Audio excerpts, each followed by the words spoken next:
Welcome back to the Software Development Week by Simplilearn. So far, we have discussed the fundamental building blocks of software development, the data structures and algorithms. Worried that you missed out on those? No problem. We'll have them linked in the cards and description box below. As announced, we will be getting started with the whole programming language today.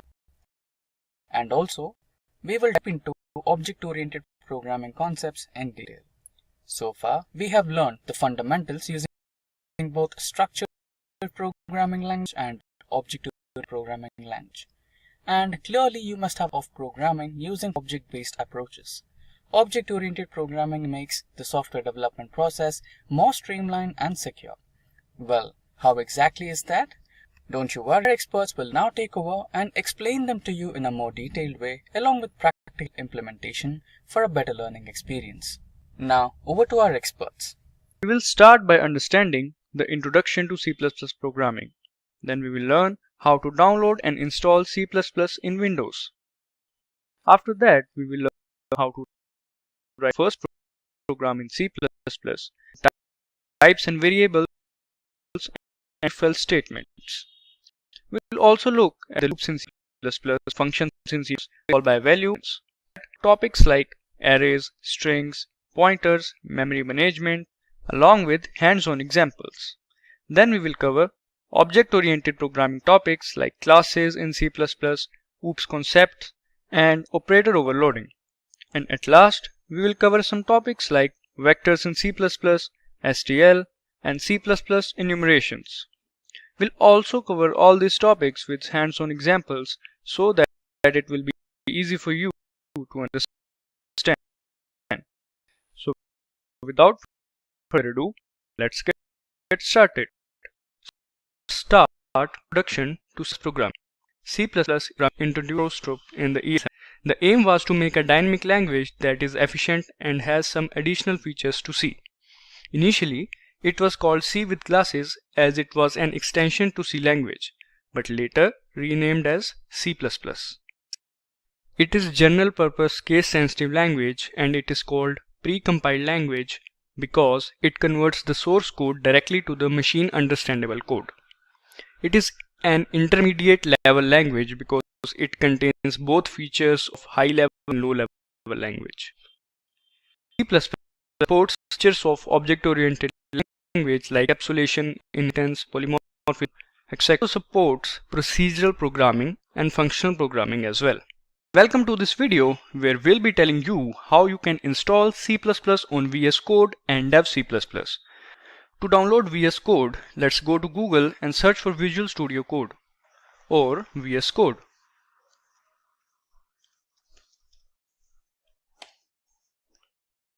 We'll click on this first link. This is the official web page for downloading the Visual Studio Code. And we'll now click on this download for Windows blue button.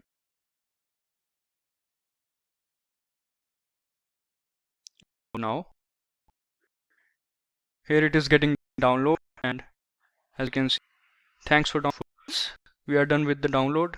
We can click on this open folder.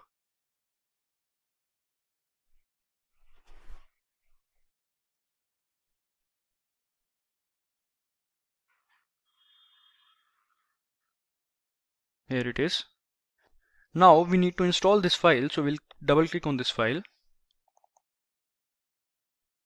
And this is the setup wizard. We'll click on this I accept the agreement.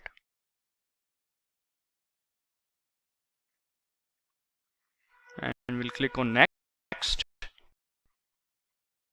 As I accept the license agreement, now we can select our destination folders, but make 293 of free space on that particular.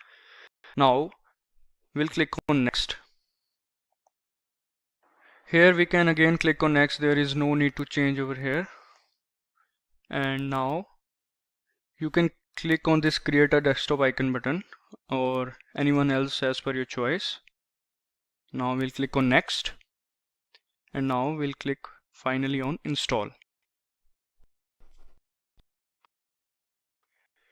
It is getting installed. It will take some time.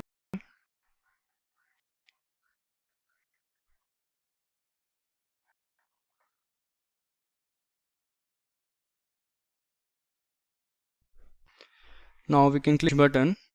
Launch Visual Studio, we have marked it. It is already marked. So when we click on this finish button, it will launch the Visual Studio code.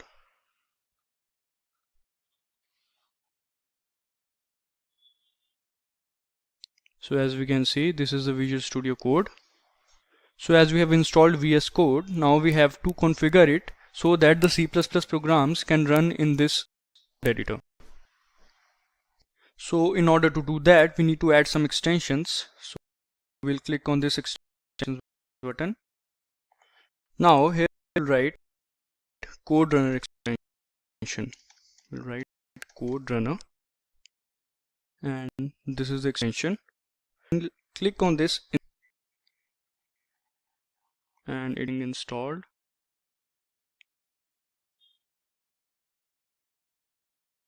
Here are some instructions. We can click on Ctrl plus Alt plus N or press F1 and then select type run code, but we'll deal with that later. Now we'll add another extension, that is C/C++.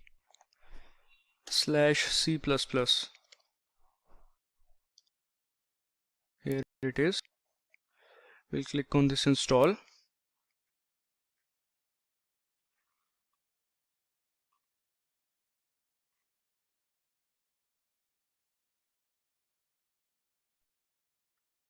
Here you can see downloading Visual Studio Windows debug. It is getting installed and is installed. As we have, let's move on of C++. The first beginners is program. In this program, hello world is printed. It is very basic program, and in the first part of the program we are including a header file #include iostream. Header files are generally import features into the program. Functions like cin, which is used to take the input from the user, and cout, which is used to display the output, are defined in this iostream header file. Here using namespace standard means we are using all the things which are within the standard library. The second part of the program is main function. The special function from where the execution of program starts. Inside the main function, we are printing hello world, which is used to print the on the next line, indicate the program that nothing will return and program executed successfully. So let's try this hello world program on our code editor, that is VS Code. So let's first of all name the file hello.cpp. So first of all we'll include the header files #include iostream,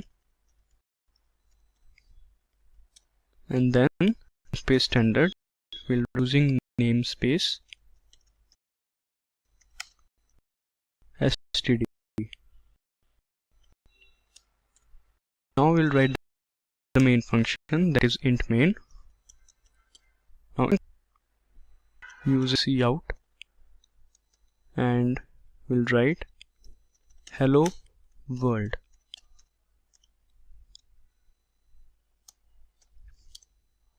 After that we'll write return 0. Alright, now let's try to run this.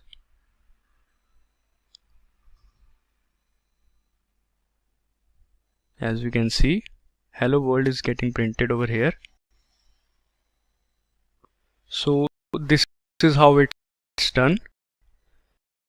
So now let's move to our next topic, that is types and variables. Two types and variables are different types of data type. Full variable.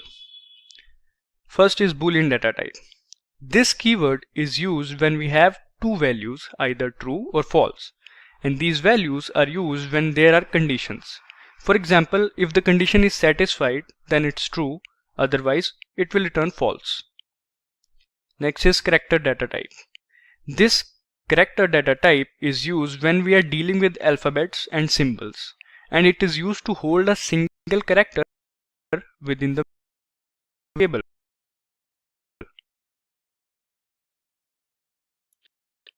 Int data type.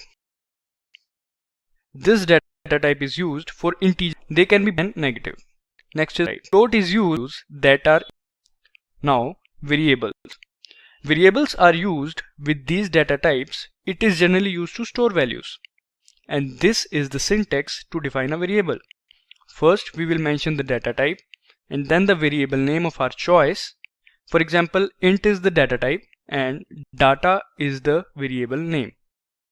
Our next topic is strings. We can define strings as a collection or group of characters. It is basically used to represent text in the program.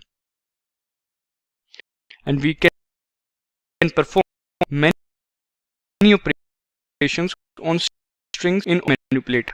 The syntax of string by double quote. Example, here is the name of coffee that is assigned to the string.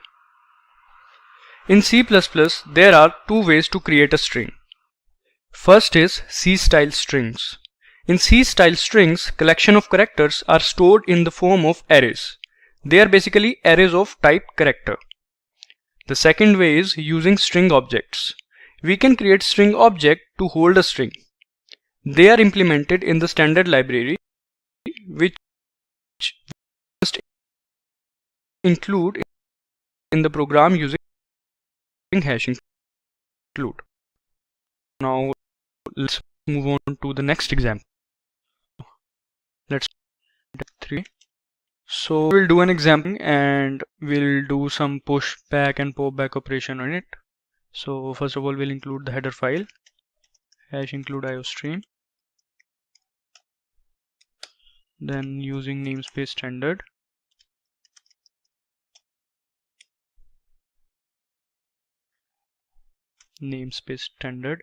okay. Now we'll start with int main.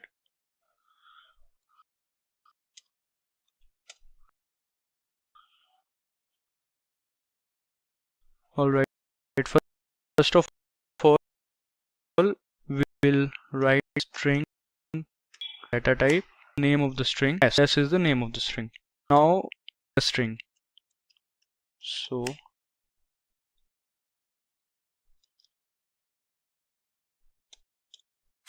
okay, enter a string.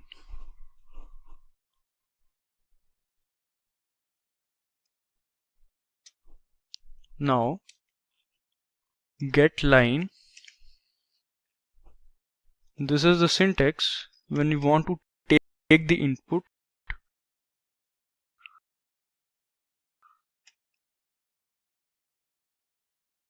of a string.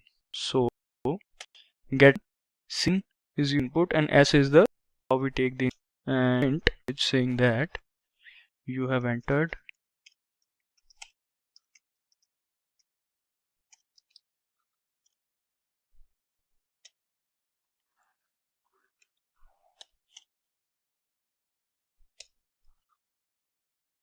now here we will print the string s.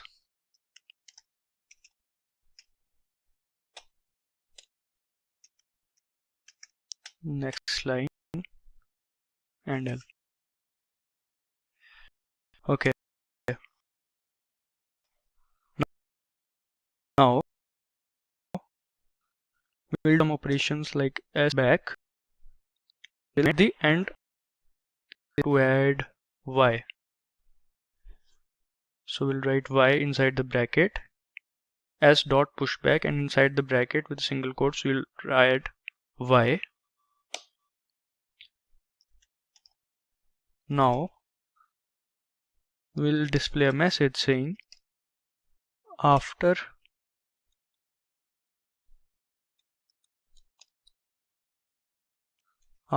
using pushback function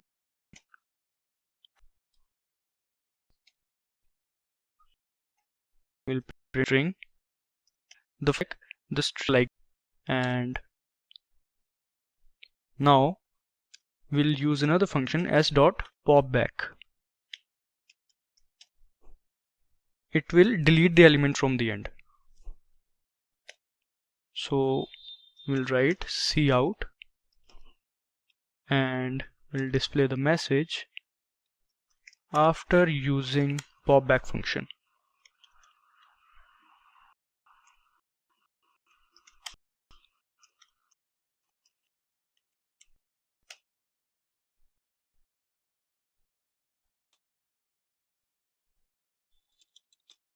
Only, and we'll print string. Okay, now after that we'll write return 0, and I think it's done, only the spelling is wrong over here. Okay, yeah, now let's try to run this.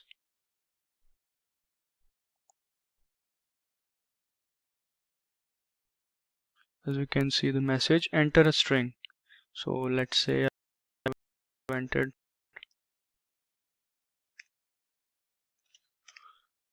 Barcelona. So you have entered Barcelona. After you used y, we want to add y at the end of the string. So after using pushback Barcelona y and popback function after that we have used, and we know that it will delete the element from the end. So here we can see there is no y. Popback function have deleted the element.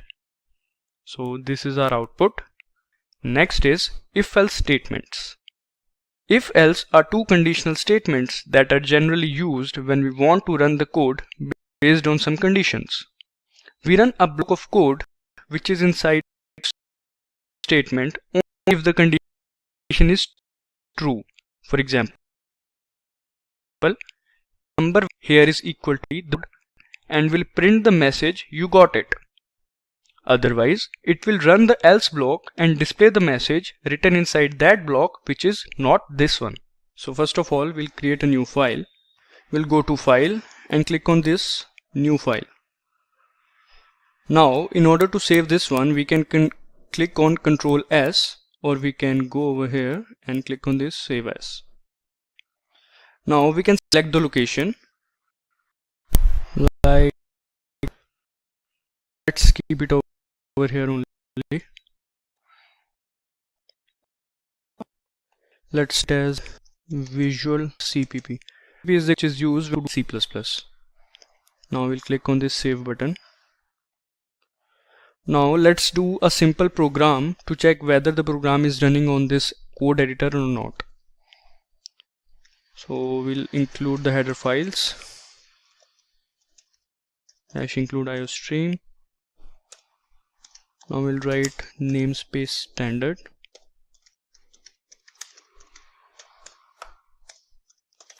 Now we'll write int main. Now inside int main we'll display a message.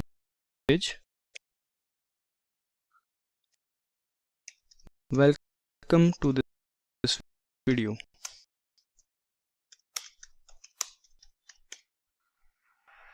Turn 0. Sure to save this after making changes, or you can click on Ctrl S, or you can go to file and click on this save. So once you have saved the program, now you can run it. We can click on this play button. It will run the code.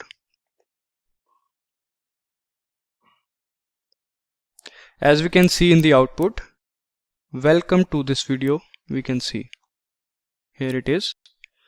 So it means our program is working, it is running fine. Now let's do another example in which we will take inputs from new file. Go to file, new file. Now we'll save as and we'll write visual2.cpp. Alright, in this program we'll take the input from the user. So start with header files, #include iostream. Our spelling is wrong. #include iostream, after that using namespace standard.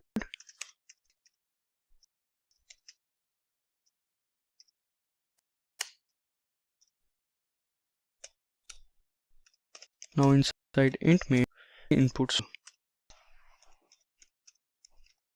will display the message, enter the first number.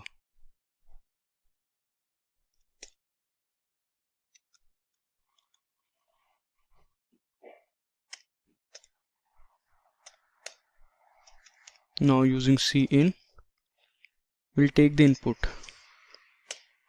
We forgot to mention this, declare this n1 variable, so we'll write int n1, int n2, and int sum equals 0. Right here in the input of n1 number, we'll take the number by displaying, enter the second number.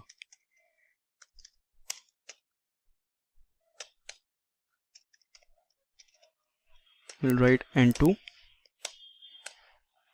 Now we'll add both of these, n1 plus n2, and we'll display the result. We'll write end line so that it looks good.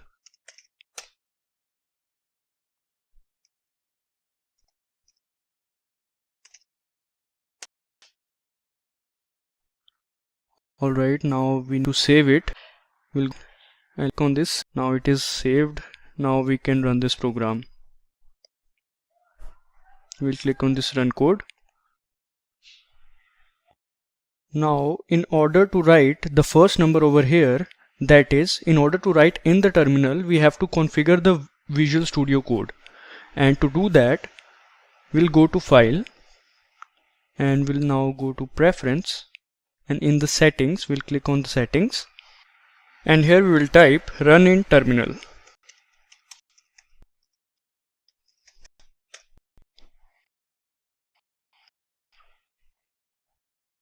Alright, now we can scroll down. Here we can see code review, it is already marked, but you have to mark this if you want to write in terminal or enter the inputs in the terminal. Alright, once you have marked this, you can close it, and then you can Control S, that is save, and then you can close the VS Studio and then open it again.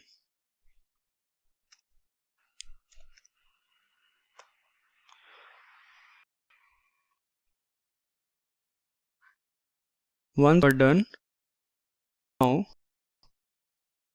let's try to run this. So you will be able to inputs like, let's say 4. The first number is 4. Now the second number, let's say 9. On addition it becomes 13, which is the right answer. So these were some configurations that you need to do if you want to run a program of C++ in Visual Studio Code. So as we have understood how to download and configure Visual Studio Code for C++ programs, so let's move on to learn how we can download dev C++ and C++ programs in that. So let's go to Google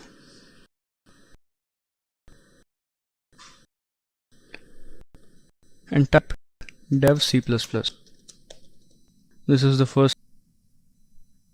We'll click on that. Now this is the green button saying download. We'll click on that to download dev C++.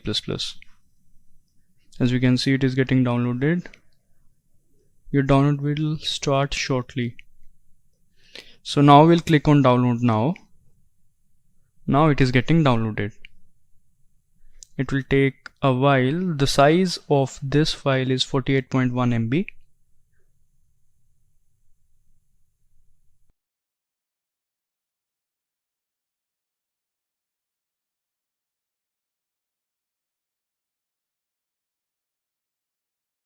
So as you can see, the downloading is almost done.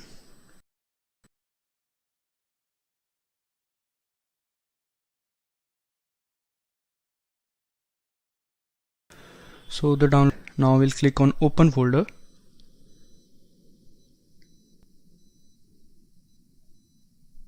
Here it is, dev C++ setup. Now we'll click on this setup. We'll click on yes.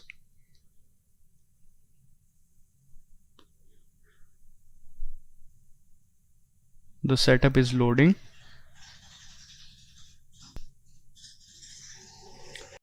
So now here we will select the preferred language. It is English. We'll click on OK.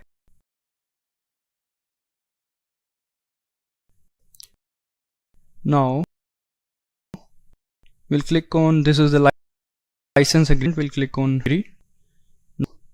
Don't need to think. The 6.8 MB. Next.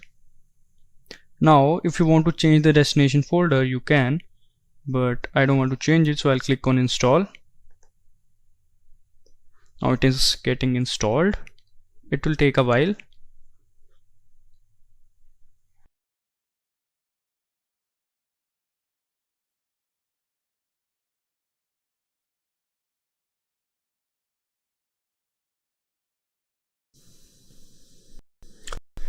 It's done, and now we'll click on finish, and it is marked. So when we click on the dev C++,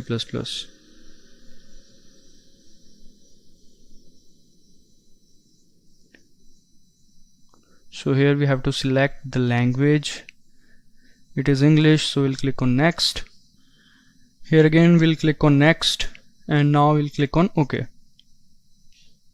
So this is our code editor, that is dev C++. So let's write a code.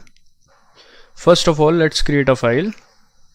We'll go to file and go to new. We'll click on source file. Alright, now we need to run, and on file, then we'll go to save as, and now we'll select the destination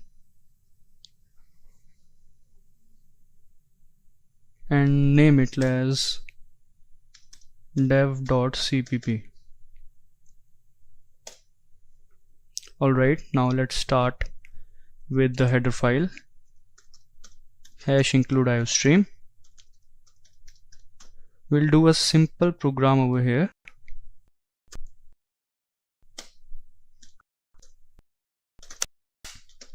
Using namespace std, because that weather is running in namespace std. Now we'll write int main. Inside int main we'll display a message,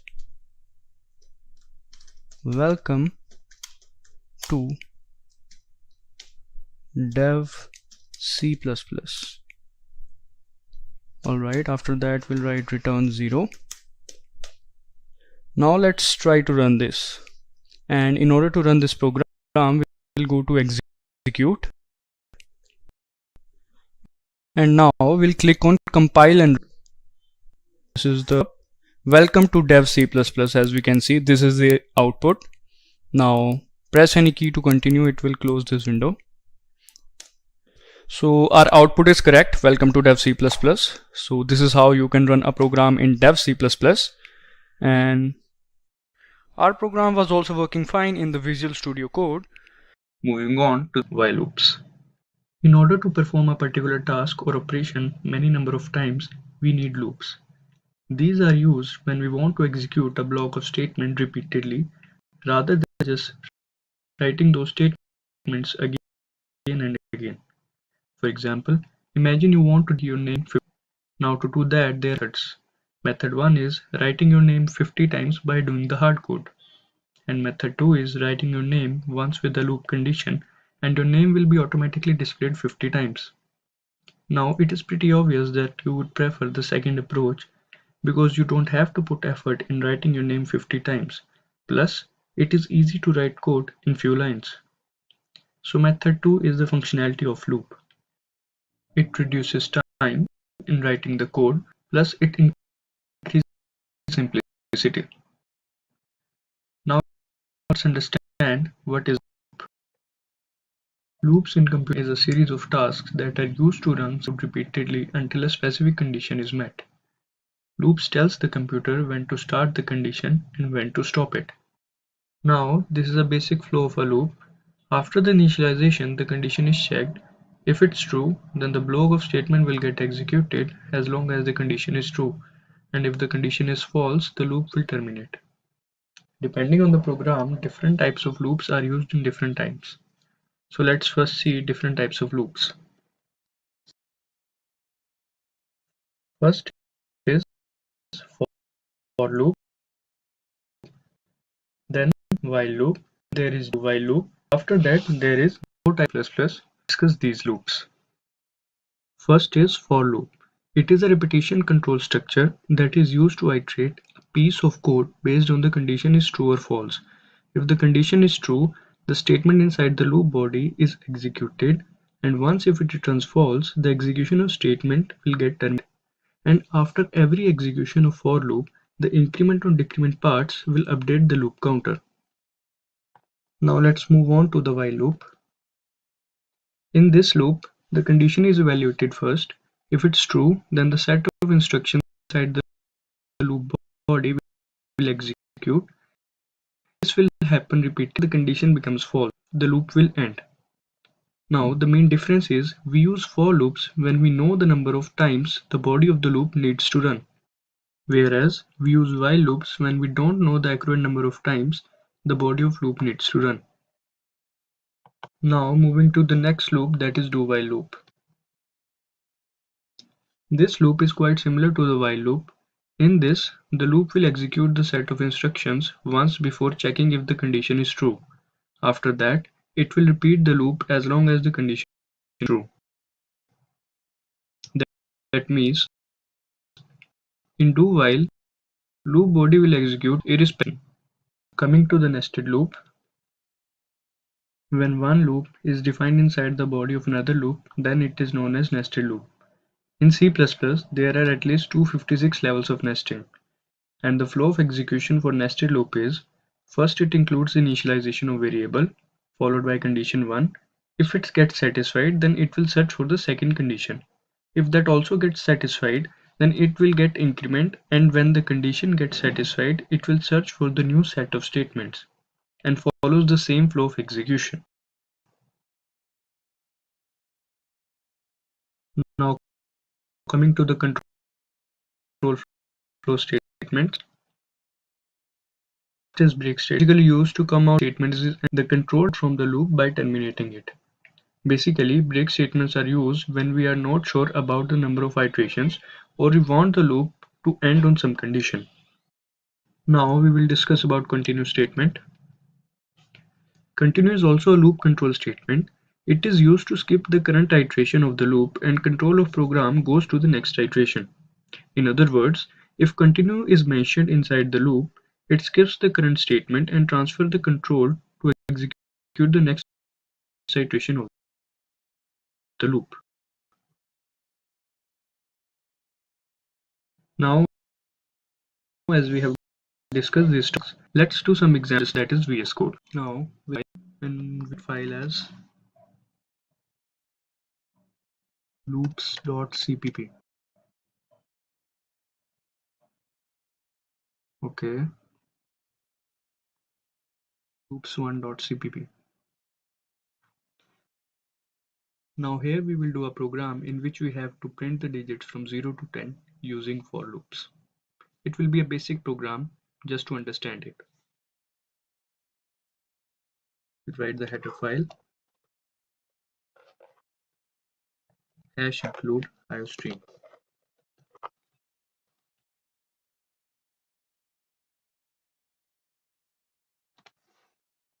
Namespace standard.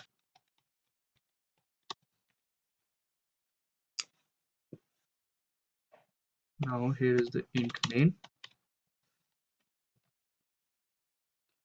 Now we'll write the for loop with a for keyword.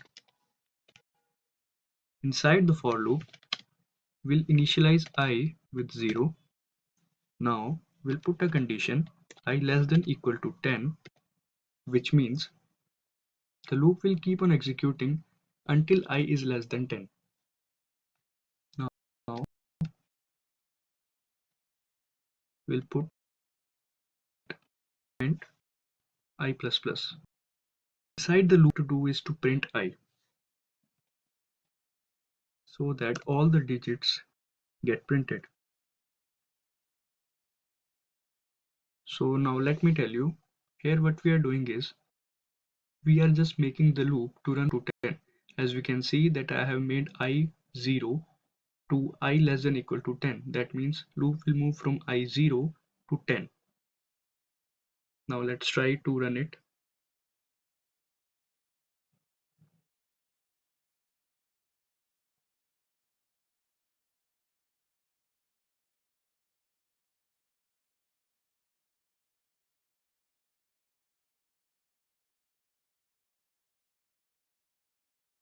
You can see all the 1, 2, 3, 4, 5, 6, 7, 8, 9, 10. Here is our answer, and let me tell you one thing more. To put return 0 after the loop, it's a good practice. Now I'll again run it. The output will be the same, but it's a good practice to write return 0 in the end. 0, 1, 2, 3, 4, 5, 6, 7, 8, 9, 10. So instead of writing the hard code, we can just use the for loop in this case. It's a base for loop. You can try some more. Let's do one to understand it better.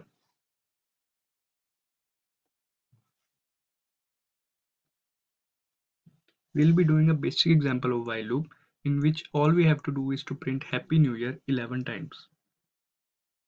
Let's start. First of all, let's name this file loops2.cpp. Now let's start with the header file, that is hash include iostream.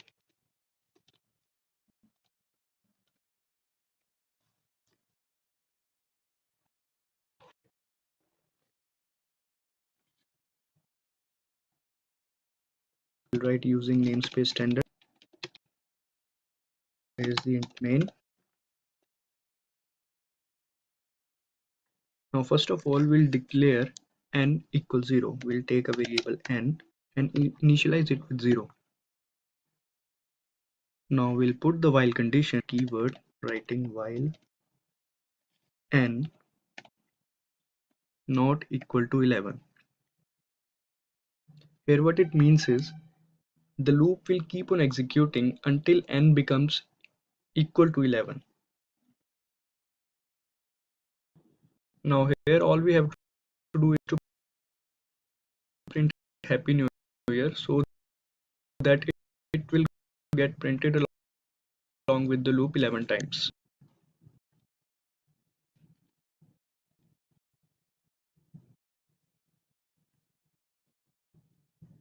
And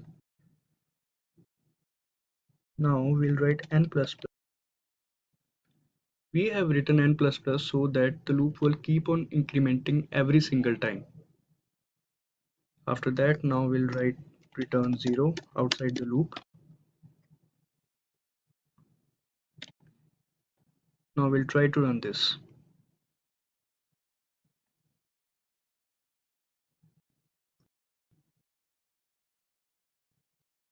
So here's our output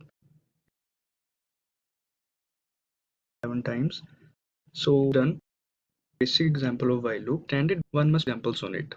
Now while loop also. Let's make a new file.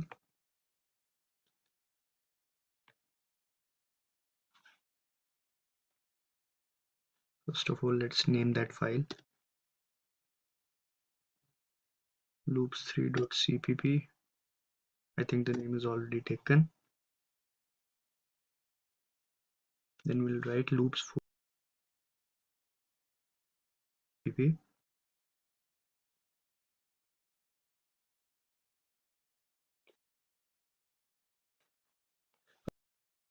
Okay, so we'll write the header file.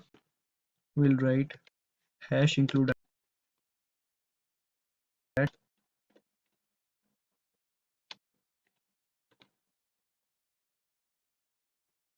Now in this program, all we have to do is we have to print the sum of all the digits from 0 to 9.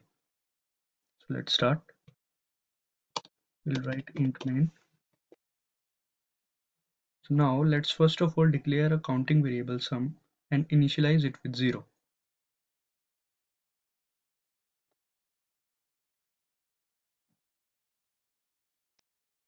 Now we will initialize another variable I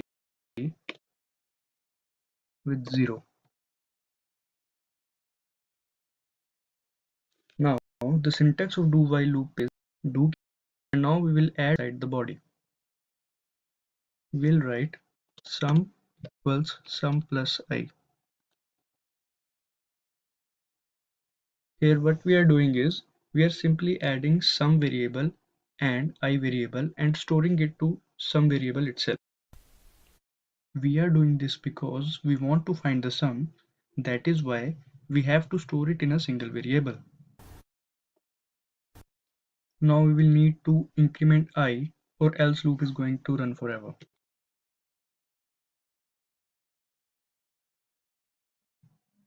Now we will write while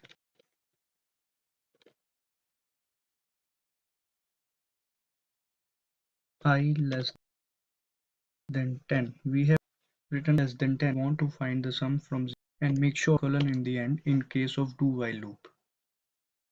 Now we will print sum in this while loop. We'll write sum is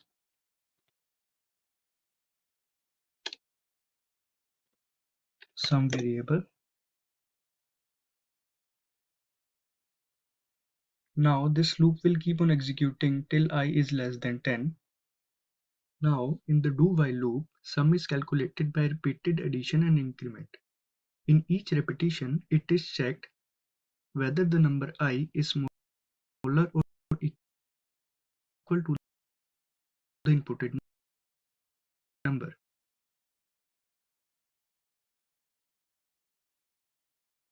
If it is smaller, then the loop continues but exits the loop if it isn't. After the controls from the loop, sum is printed. Now to run this code,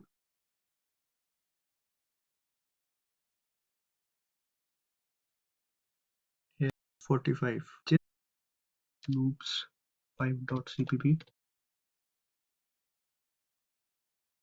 Now we'll start with the header files.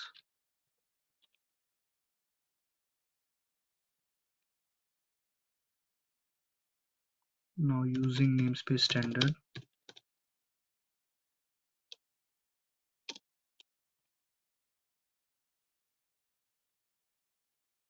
now in this program all we have to do is to print a star of half pyramid form using let's try main initialize two variables, that is I. Now let's say we want to make a half pyramid of 10 rows, then it means we need to run a loop which runs for 10 times. So let's write for initialize it with 0, I less than 10, I plus plus.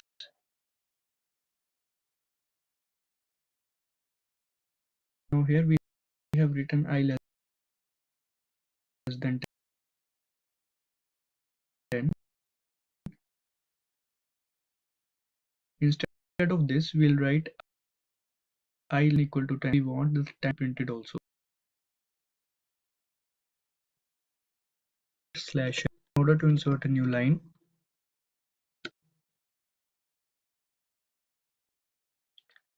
Now we'll write another for loop which will decide number of stars in a particular row.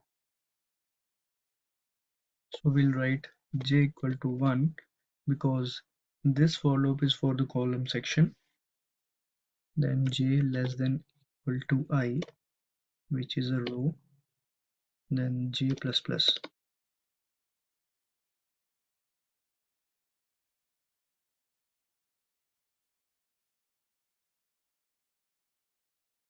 Now we'll print star. Nothing instead of 0 to 1 from 1 to 10. So now let's discuss its working. Initially we have I equals to 1, that is the outer loop value.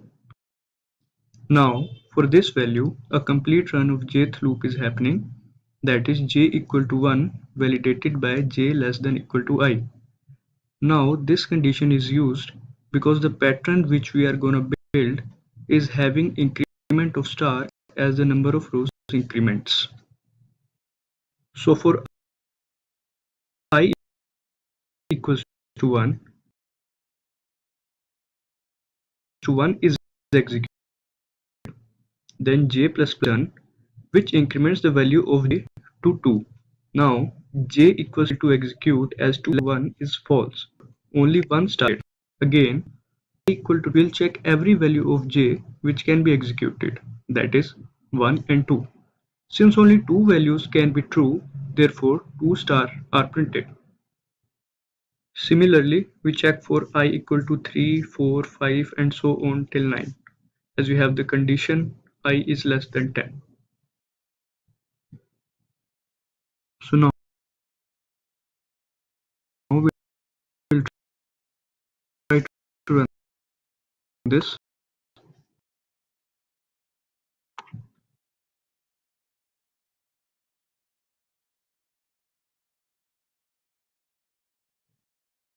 And check whether the ping or not. Here it is, half pyramid bars with the help of nested loop. So this is our make some types of using, but in order to understand the concept, let's move to our control flow statements and let's do some examples of them. Okay, now make a new file and let's name this file as control1.cpp. Now we'll write the header file and the namespace standard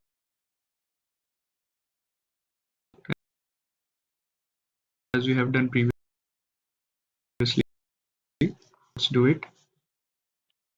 Include I namespace std. Now here we will write a program in which we have to print the numbers from 100 to 200, like 110, 120, 130 with a gap of 10. But after 150, we will terminate the ongoing loop. Now how can it be done? With the help of break statement. So let's start. First of all, we'll write int main.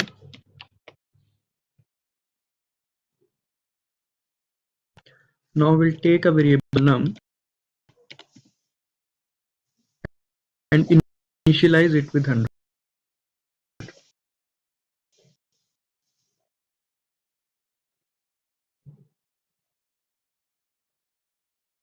Now we'll write a while condition and we'll write equal to 200 because we want the loop to run from 100 less than equal to. Now we'll simply display those numbers.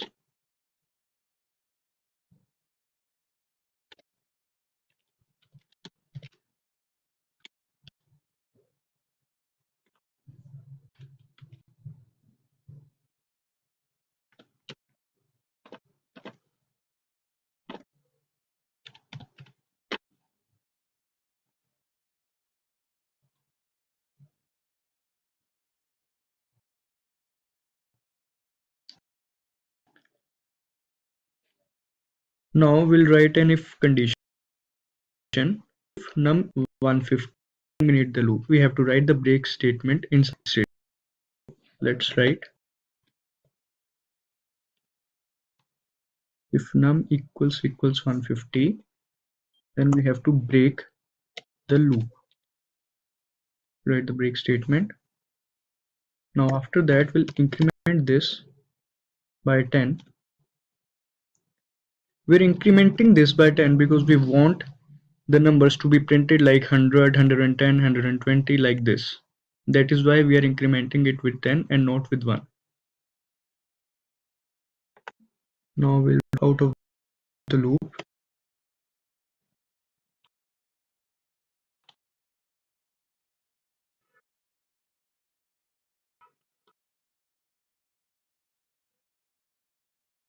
just to be informed that we are finally out of the loop.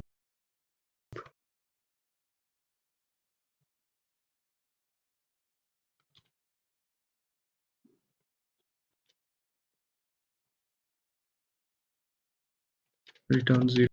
Now we'll try to see here 110 200 after that are out. This means the code line. Example of a break statement. Now after this we'll do another example of continue. So let's start. Let's make a new file and name it control2.cpp. Now we'll write the header files.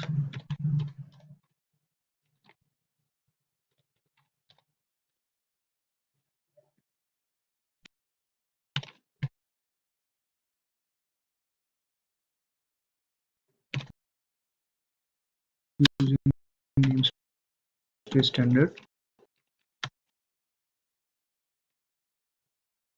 Now print the numbers excluding 96 now with the help of continue. So let's start.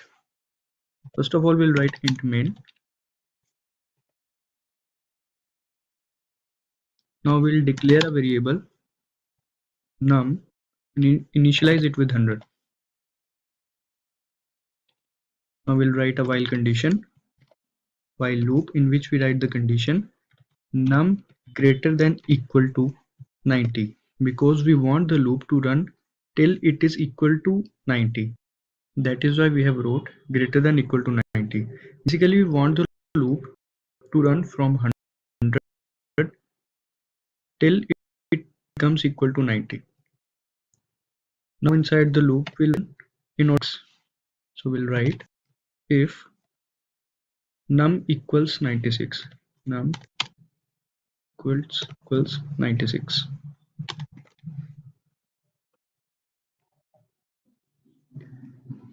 Now we'll use a decrement operator because our starting point is 100, our ending point is 90. That is why we have to use the decrement operator. Now continue statement.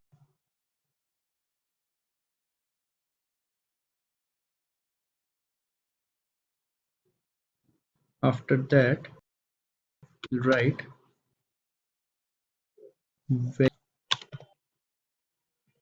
and we'll write the variable.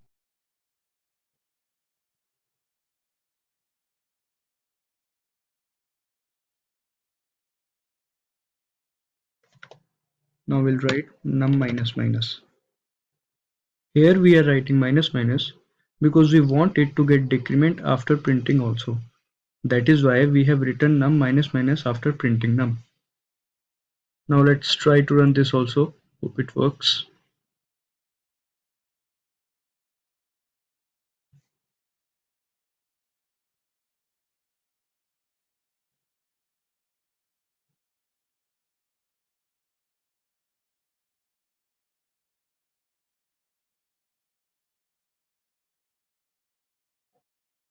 Okay, I think there are some errors,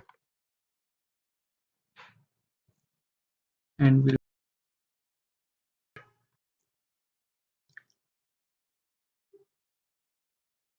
here it is. As we can see, 100, 99, 98, 97, but 96 is missing. So this is all we have to do in this program, and this is the basic example of continue statement. In order to understand these examples better, you must try more examples on each of these loop control flow statements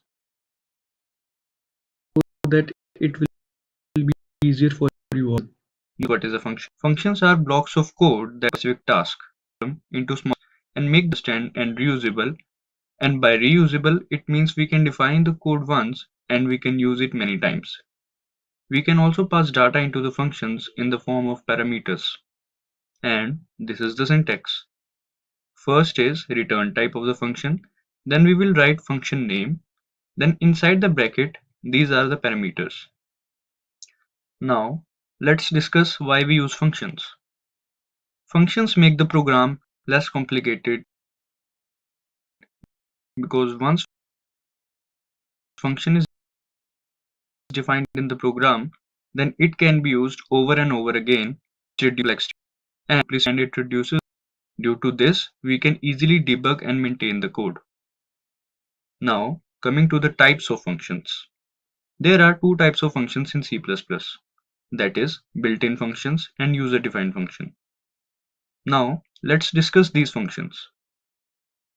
First is built-in function. These are also known as predefined functions or library functions.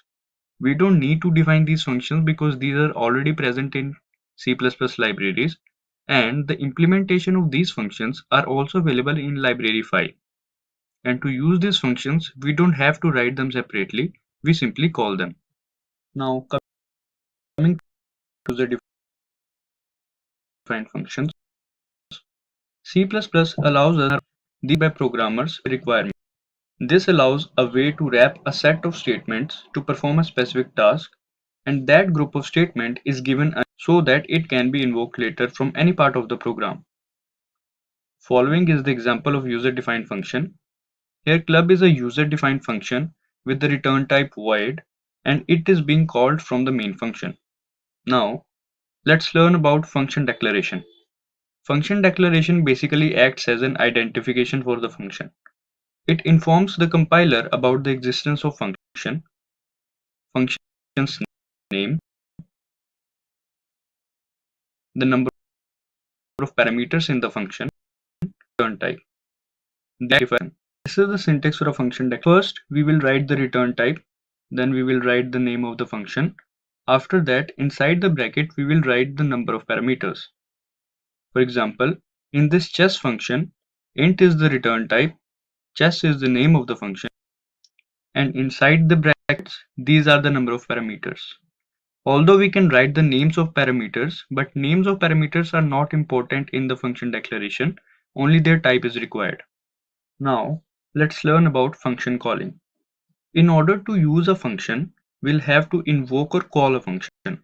When a program calls a function, the control of the program is transferred to the called function. When the code completes task, then the control is in program. So the functions are called by writing the name of function, and after that writing the required parameters inside the brackets. And this is the syntax. First we will write the function name, and after that we will write the arguments which we want to pass. For example, sum is the function name and a and b are the arguments. Moving on to another video on call by value and call by reference in C++. Call by value is a method in which copies of variables are passed to the functions, and as the copies of variables or arguments are being passed, so that is why the changes that the function affect the argument. And passing the here val1 and val2 are the actual parameters. These are those which are passed to the functions. And inside the brackets of called function we can see n1 and n2. These are formal parameters. Formal parameters are those which are received by the function.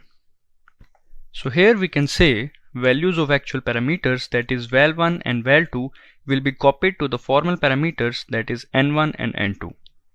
Now let's have a look at an example in which we are swapping two numbers. As we can see, inside int main we have assigned 120 to x and 150 to y. After that we have called a function named swap inside the brackets passing the values of and y. And these values are getting received by called function. And inside that function there is a logic to swap the code with the help of temporary variable temp. And these values of x and y are then displayed inside int main. But its output is same. X is still 120 and y is still 150. There is no change after swapping it also. So this shows that actual value of the variable is not getting modified. This shows that changes done to the parameters inside the function does not affect the arguments. Now learn about call by reference. Method, instead of passing the arguments, the address of the argument is passed to the formal arguments of the function, and the address is used to access the actual argument referring to the same location, so any changes that are made gets reflected to the actual parameter. This is the syntax of call by reference, in which we have assigned 200 to the variable num, and then the address of this variable is passed to the function and 20 is assigned to it. Now on displaying the output, the value would be 20 and not 200 because the value is assigned to the memory location.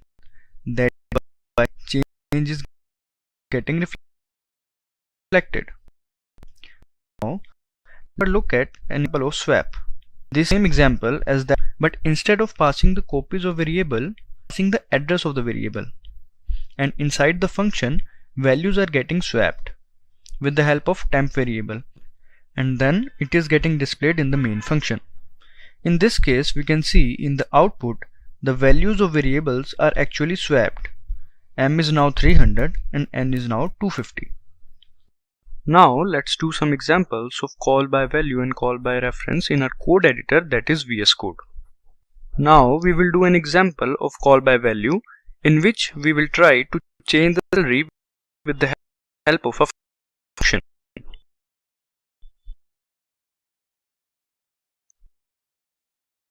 Let's start. Let's make 1.cpp. Now we will include the header files, hash include iostream. Now we will add namespace standard.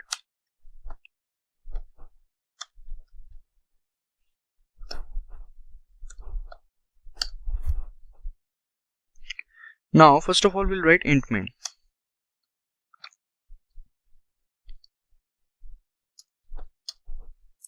And we will declare a variable sal and assign a value 27,000 to this.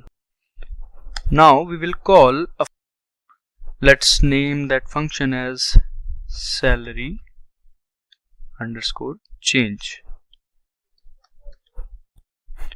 and now inside the brackets we'll write sal, as we know that in call by value we pass the copies of the variable.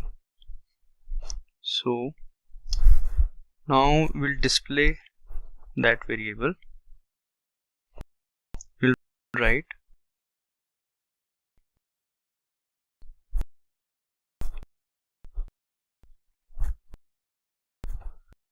value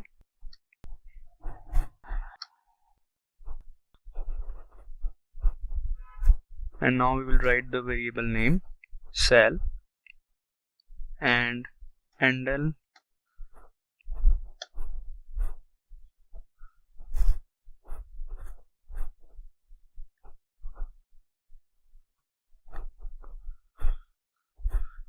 now return 0. Now let's make the function salary change. We'll write void salary underscore change void. Now here we will write int, the data type, and the variable s, that is the formal parameter.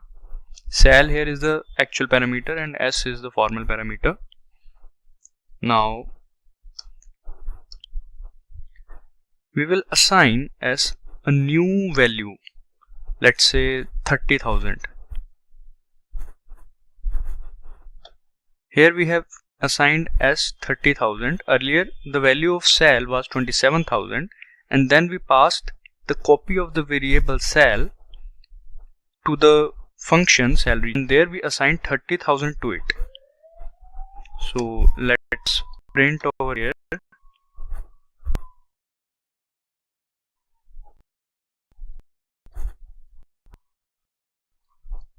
value.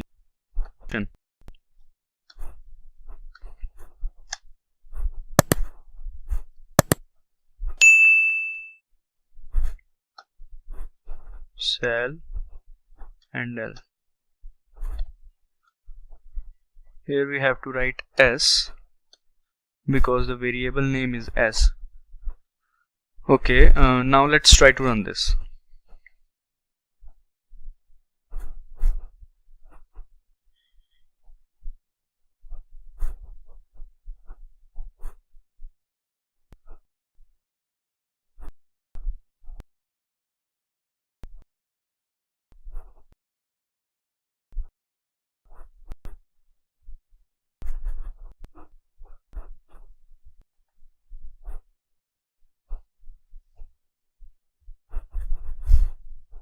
Here we can see value inside function is 30,000 and value inside main is 27,000. Here we can see the value of the variable that is passed gets changed, but the original value inside the main function doesn't changes.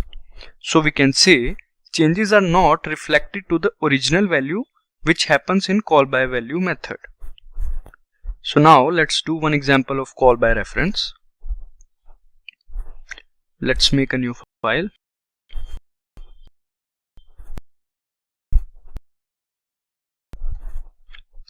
call2.cp. Let's hash include IOStream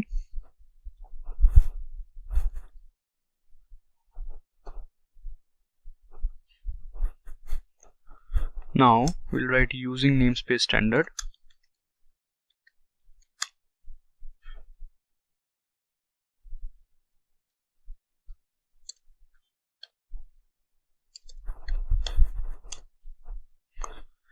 Now we'll start with int main.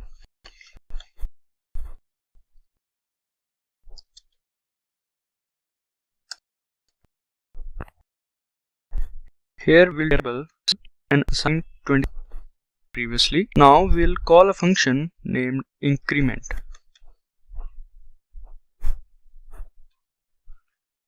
And inside the bracket we will pass the address of cell.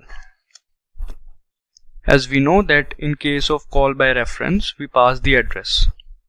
So after that we'll just write the message saying salary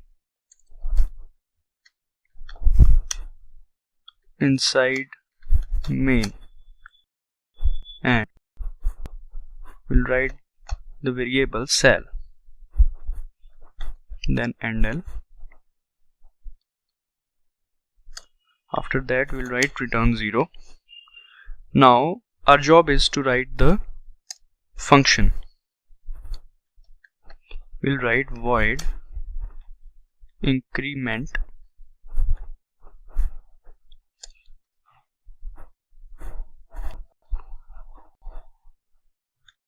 and here we'll write %sign s, because here we are passing the address, not any copy of the variable, passing the address of the variable. So that is why %sign. Now we will simply write the logic to increment. So we'll write s equals s plus 5000. Let's say we want the salary to increment by 5000. Then we will display the variable s. So first of all we'll write the message salary inside function,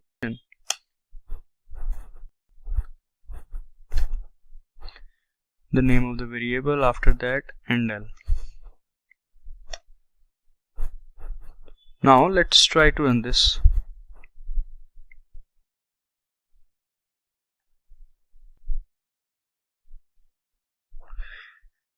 Here we can see that the salary inside the function is 32,000 and salary outside the function, that is inside the main function, is 32,000 as well.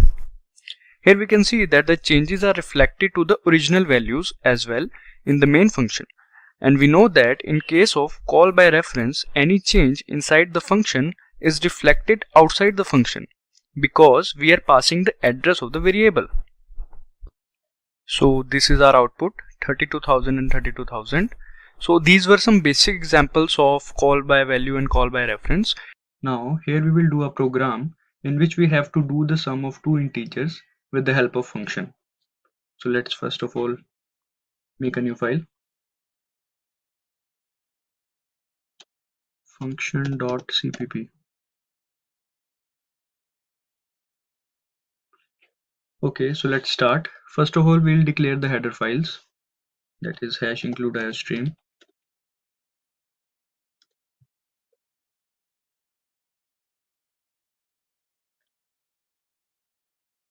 Now the namespace standard.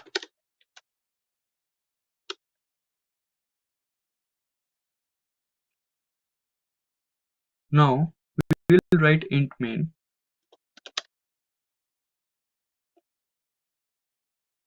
Now inside int main, we'll declare a variable named s. Here we have declared this variable because we want to store the sum of those two integers in this variable. So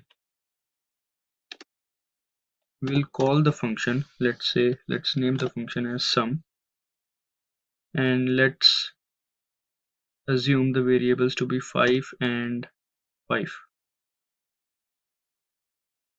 Here sum is the name of the function and 5, 5 are the arguments. Now we'll make the function sum.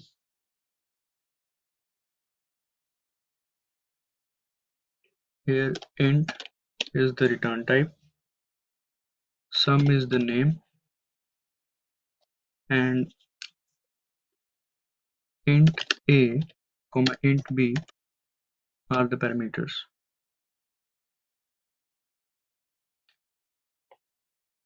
So in this function, we'll write the code to do the sum of these two integers, and for that we have to store the sum in a variable. For that, we will now declare a variable c.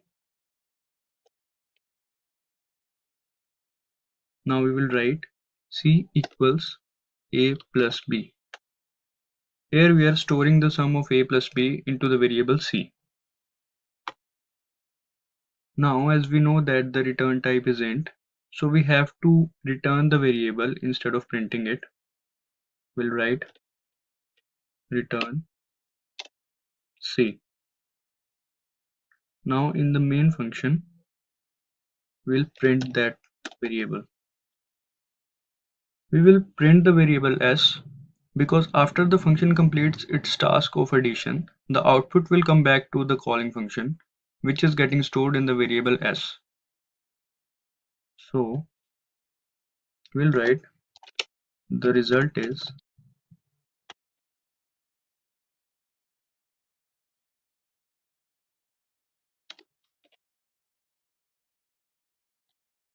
now we will write the variable s. Let's see. Hope it runs.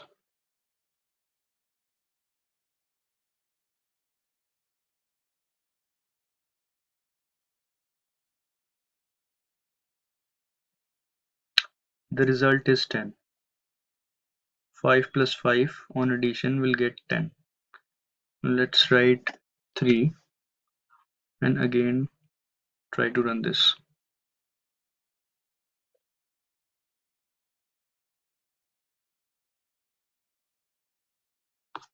The result is 8. 5 plus 3 equals to 8. So this is the right answer.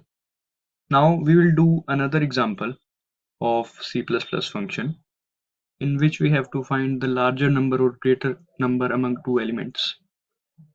So let's do that.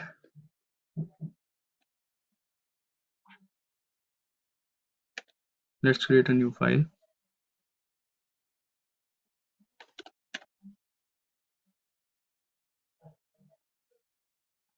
function1.cpp. Now we will include the header files, hash include iostream,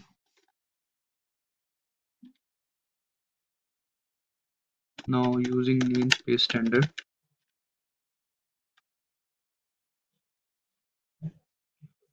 now first of all we'll write the int main. Now the variable n1. Now we will declare another variable n2. These are the two variables among which we have to find the greater number.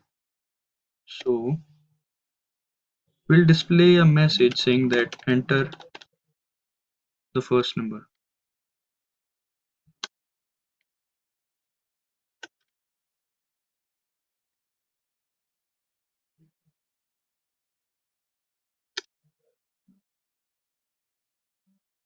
Now we'll take the input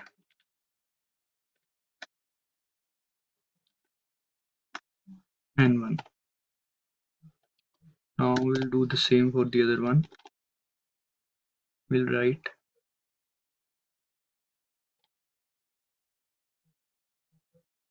enter the second number.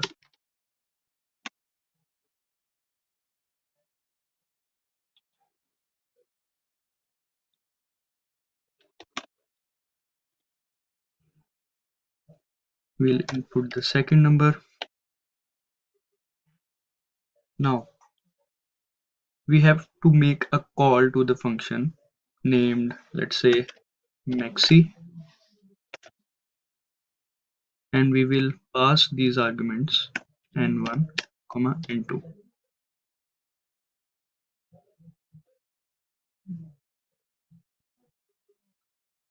Now let's make this function maxi. The return type is void. Maxi is the name. We'll write the variables n1, n2. Now we'll write the if condition because we have to find the greater number among both these elements. So we'll write the if condition. If n1 is greater than n2, then it must print the n1. So we'll also display a message saying that the larger number is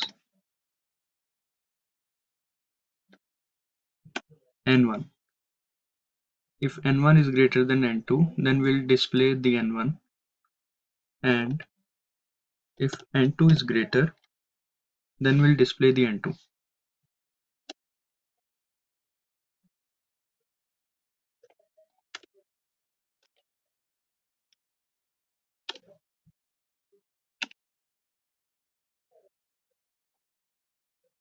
We'll write the variable n2. So let's see if that runs or not.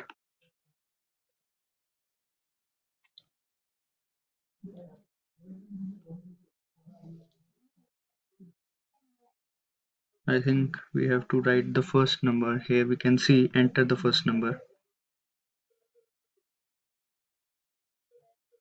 Enter the first number. So we'll write, let's say, 56, and the second number would be 78. The larger number is 78. So among both the numbers, as we know that 78 is greater than 56, so this is how we can show it with the help of functions. So these were some basic examples of C++ functions. In this video, We'll be discussing what is recursion. Recursion can be defined as a process in which a function calls itself again and again until a certain condition is met. Recursion basically brings about several number of iterative calls to the same function. However, it is important to have a base case to end the recursion. For example, imagine you are calling your friend again and again for an urgent piece of work until he picks up the call. Now, here calling your friend again and again or one after the other is a recursive function, and when he picks up your call is the termination condition. And this is the basic syntax where the function name is recursion and it is being called from the main function, and inside the recursion function it is calling itself. Now let's understand its working. In a recursive function there are two parts, that is the recursive case and the base case. In the recursive case, the function is being called by itself again and again, and the base case is when the function finally stops calling itself. So when the recursive function is called from the main function, then the called function will execute, and it keeps on repeating as it is being called by itself from within the function again and again until it meets the base case that will terminate its calling. For example, factorial of 5. In this problem, we can see a pattern, n into factorial of n minus 1. To be clear, n is 5. So n minus 1 is 4. And it is going on till n becomes 0.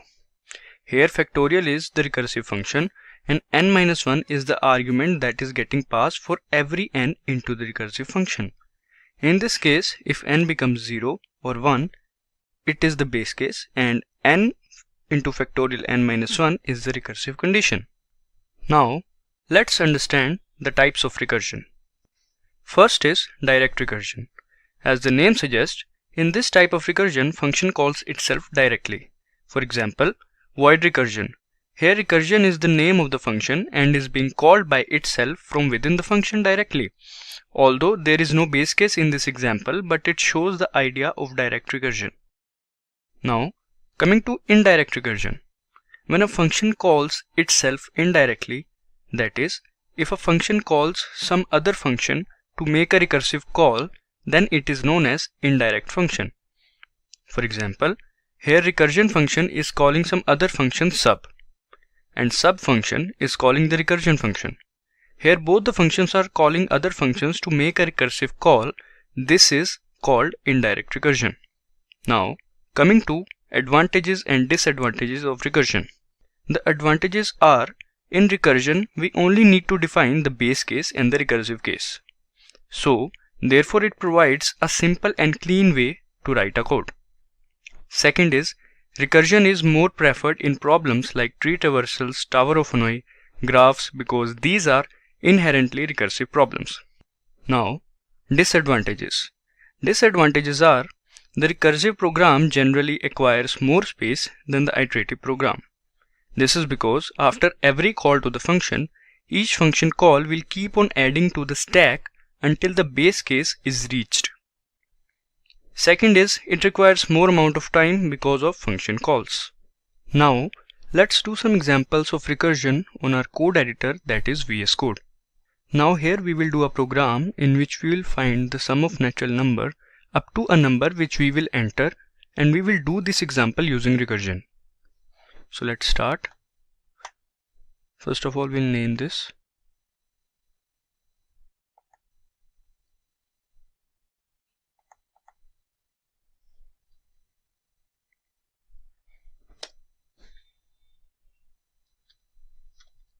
Recursion.cpp. Okay, now we will start with writing header file, that is #include iostream.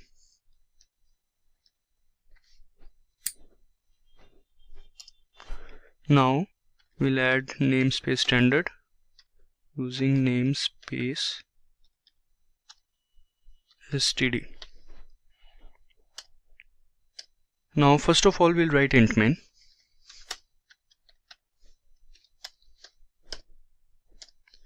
Now we will declare a variable, let's say num. So basically we want to enter a number. So for that, first of all, we'll display a message saying that enter a number.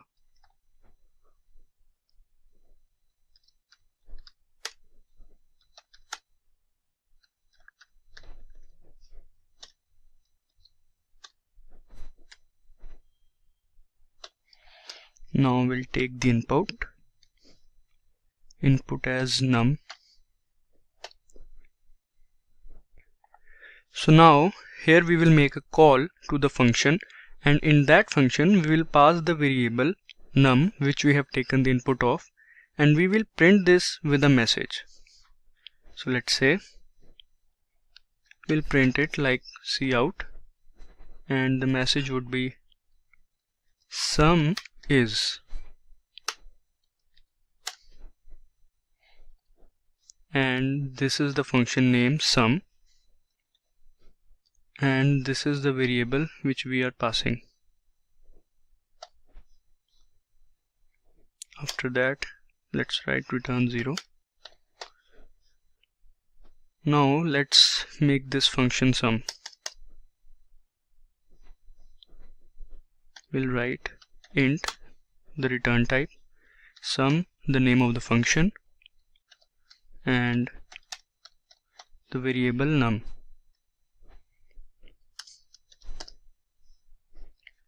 Now first of all we have to make a base case.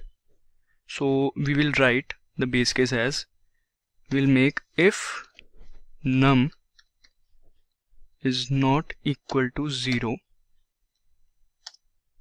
then here we will write the recursive case, return num plus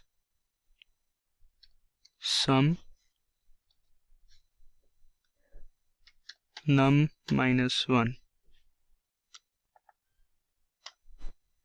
So here we are adding the numbers with its previous number, and because of recursive condition it will keep on calling the same function, sum function, again and again till the base case, that is num becomes equal to 0, is achieved, and once it is achieved the calling would be stopped.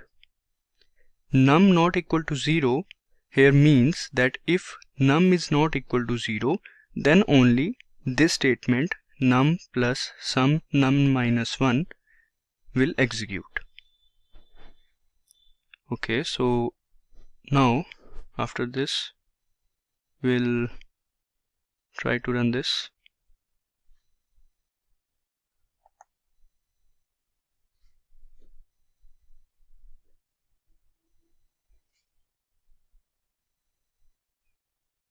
Enter the number, let's say 5.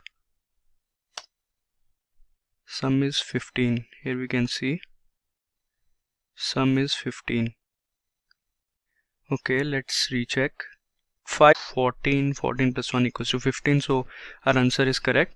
So this is how we can find the sum up to any numbers which we want to find the sum of. And now let's do another example. So let's name this as recursion 2.cpp. Now here we will do a program of factorial. We will enter a number and we have to find the factorial of that number. So let's start. First of all we'll write hash include iostream, that is the header file. Now using namespace standard,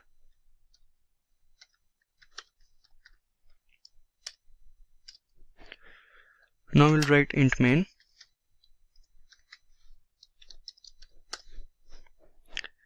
Okay, now we will declare a variable number, and we want to take the input from the user, so we'll display a message saying enter the number.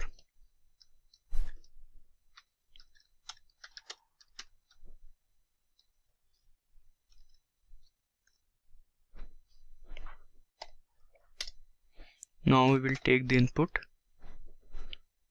we'll write number. Now we will call a function and we will pass the argument number as we have done in the previous question. So let's do it. First of all we'll display that saying the factorial of the number you have entered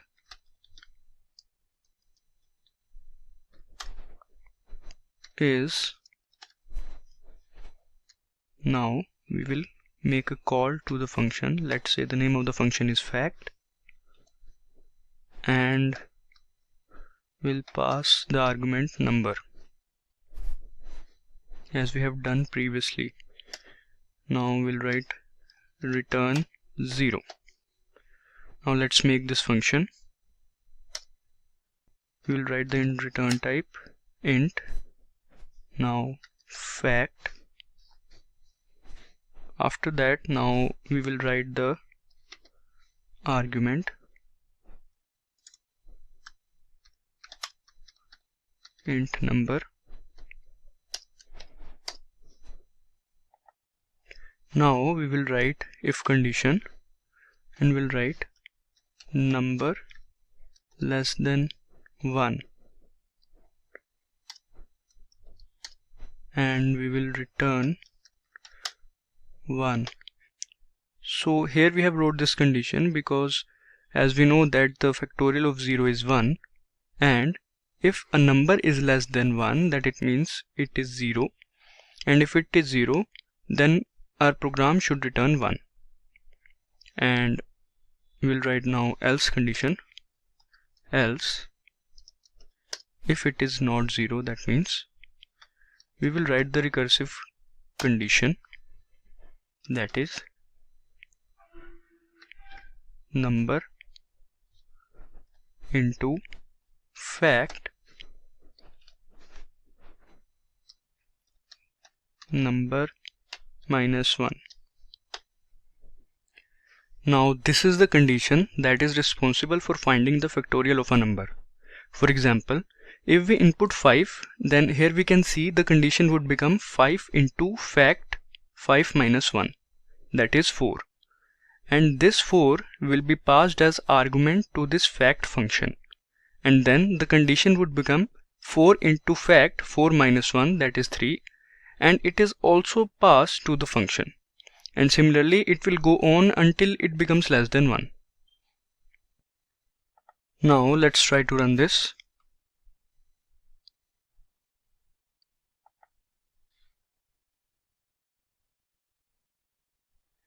Enter the number. Let's say 6. The factorial of number you have entered is 720, and we know that the factorial of 6 is 720. So this is the right answer. And let me tell you, this is the base case and this is the recursive case in this program. Now after that, let's do one last example of recursion. Okay, so now let's make a new file and name this file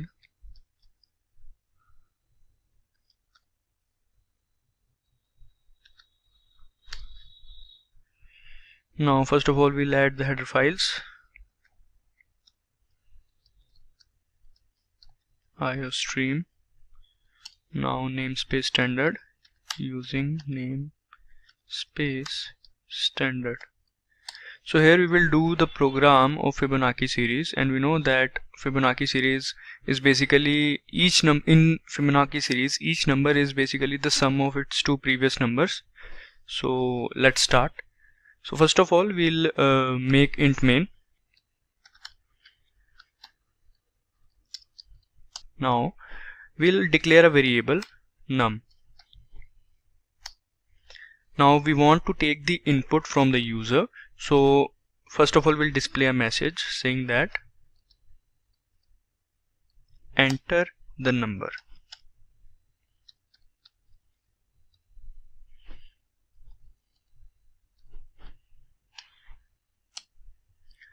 Now we'll take the input. We'll write num. Now we will make a for loop and iterate that loop from i0 to num. So we'll write for keyword int I equal to 0, I less than num, I plus plus. Now inside the loop we will write cout to display, and we will call Fibo function, and we will pass I as an argument because we want to print the series. So we will write cout Fibo, and we'll pass I as an argument, and just for the space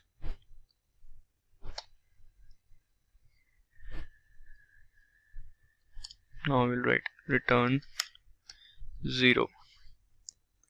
In FIBO function, we have passed I as an argument because we want to print the series. So first 0 will be passed, then 1 will be passed, after then 2 will be passed, and so on. So now we will make the function FIBO. Int is the return type, FIBO is the name. Now the argument num.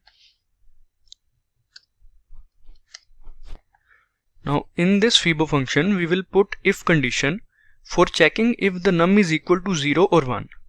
If yes, we will return the value of num, else we will recursively call FIBO using n-1 and n-2 because Fibonacci series is basically the sum of previous two numbers.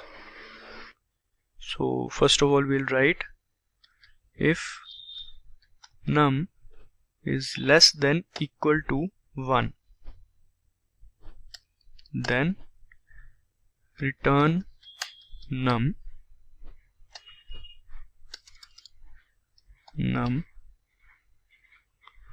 else return FIBO num minus 1 plus FIBO brackets num minus 2, because we know Fibonacci series is basically the sum of previous two numbers. Now if the num is 0 or 1, then it will go to the if statement, and if it is greater than 0 and 1, then it will go to this recursive statement.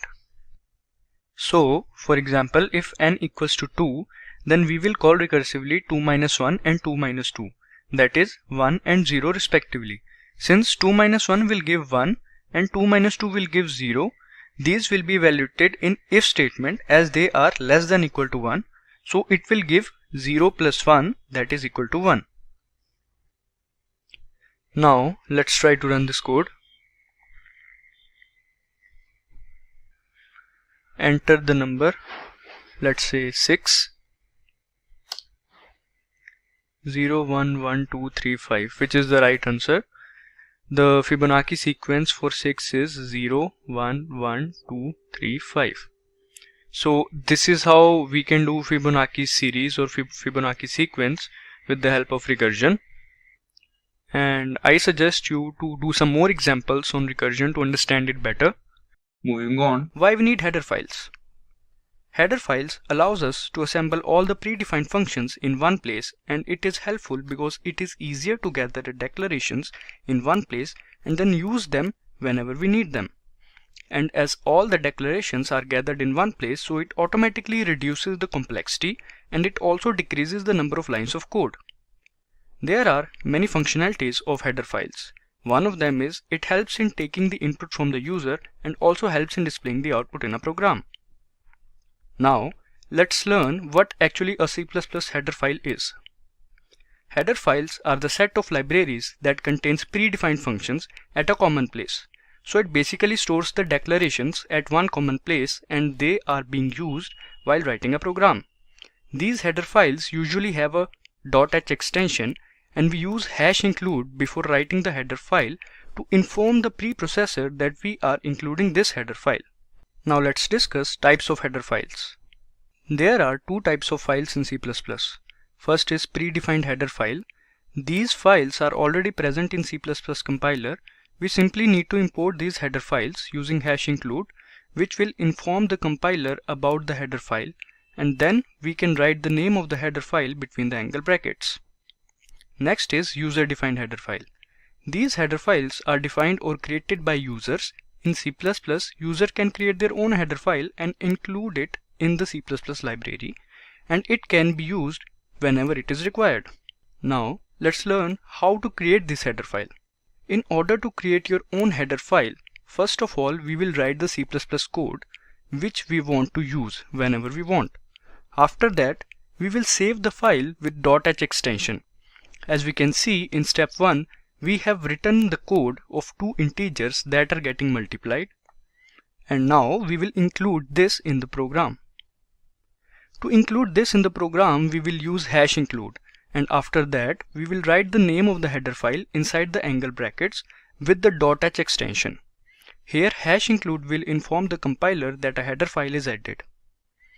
And now, as we can see in step 2, after the declaration of two integers, we are calling the function product and passing the arguments x and y. After running this program, we will get the output as 45. Because 9 into 5 equals 45, and we don't need to worry about writing the logic of it because we have already included this header file. Now let's have a look at some examples of header files. Hash include IOStream. IOStream is the header file that is used to read and write the standard input-output streams. Because of this header file, we can take the input and display the output. And in case of IOStream, .h is not used because after standardization of C++, IOStream became standard header whose function is now in std namespace. Unlike earlier when functions were defined in IOStream before standardization. Next is fstream. Fstream are associated with files. It is basically used to read the information from files and write the information in it. And next is iomanip. Iomanip is a library that is used in the manipulation of input and output statements. So these were some examples of header files. In this video, we will be discussing about C++ array. So first is need of arrays. We use arrays because it allows us to store similar type of data within contiguous block of memory. And it allows us to iterate through those variables conveniently using indexing. Usually, an array is used to store similar kind of data like marks scored by all the students of a class and record of attendance of all the employees in an organization. Now moving to what is an array. An array can be defined as a collection of similar kind of elements. These are always stored in contiguous memory locations, that is one after the other. The total number of elements in an array is called the length of the array. Now this is the way you can visualize an array. Here each block is capable of storing data values of some type in sequential manner, and each element can uniquely identify by its index in the array. And this is the syntax of array. Int is the data type, array is the array name, and 5 is the size of array. Now there are few types of array in C++.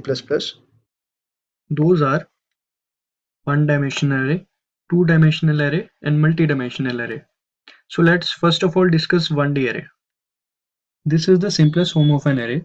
In this array, data items are arranged linearly in one dimension, having single index value to represent data elements. Now this is the syntax of 1D array.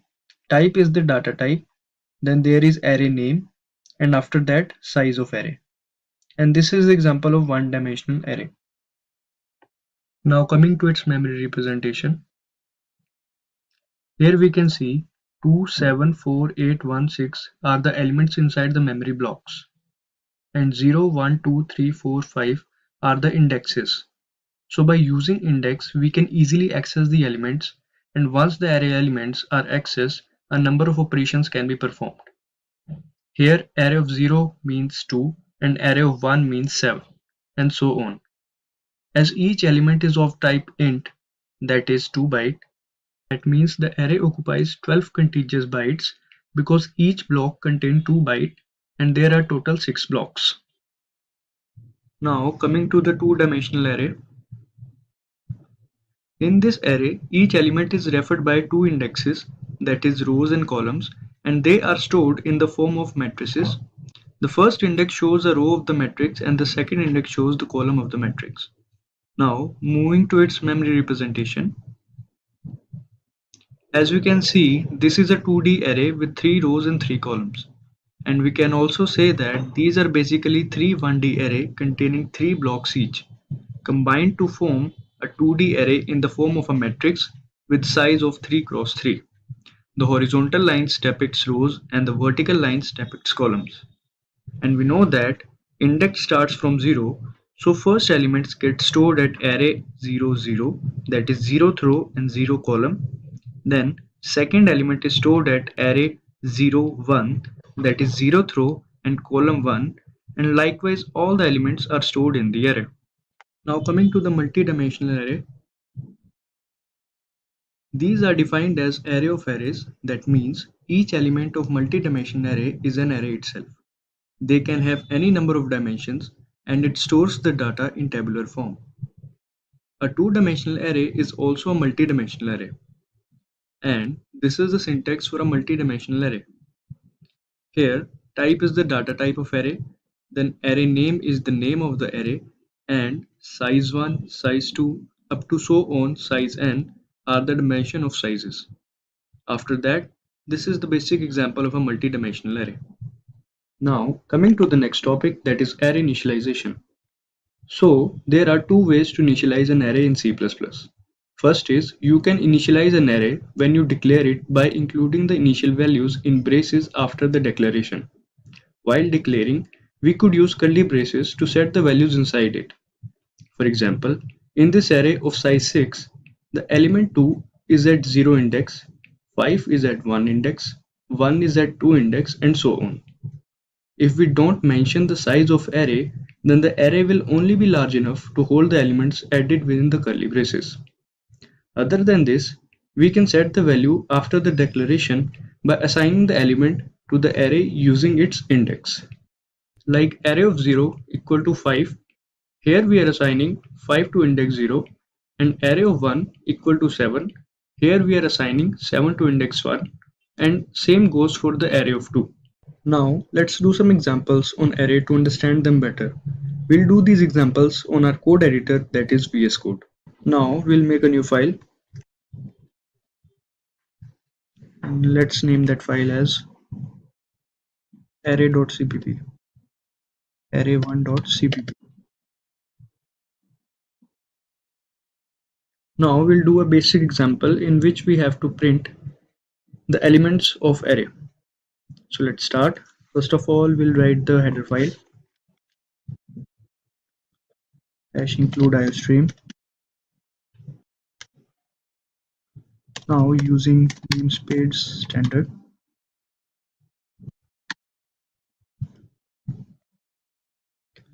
now we'll write int main. Now we'll start by writing the data type int. Now we'll write the array name, that is, let's say coupon, and now the size of array, let's say 6. Now curly braces. Now inside these curly braces we'll write those elements, let's say 5, 8, 7,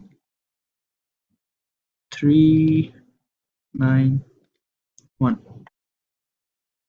So these are those elements, and this is our array declaration. Now here int means the data type, coupon is the array name, 6 is the size of array, and 5, 8, 7, 3, 9, 1 are the elements of array. Now after that we'll write the for loop with for keyword. Now we'll initialize I with 0, I less than 6 because it is the size of array. Now we'll increment I. Now in this loop all we have to do is to print this array. So how do we do that? So let's do cout,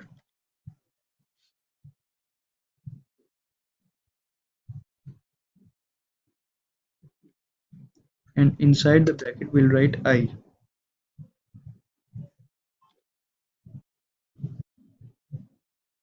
So here we have printed the array inside the loop, and we have put I inside the array bracket. Now the loop will run from I0 to 6, and likewise all the elements from 5 to 1 will get printed. So let's see. Let's try to run this code.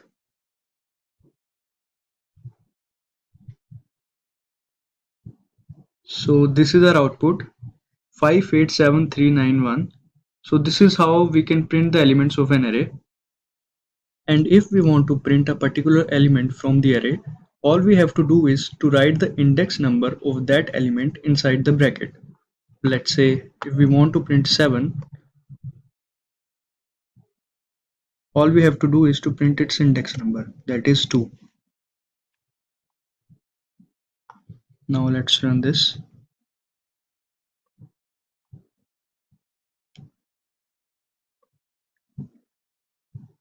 See, 777. It is because of the loop that from I0 to I6. That is why it is getting printed 6 times. Now if we remove the loop and try to print it, then it will get print only one time. Let's see.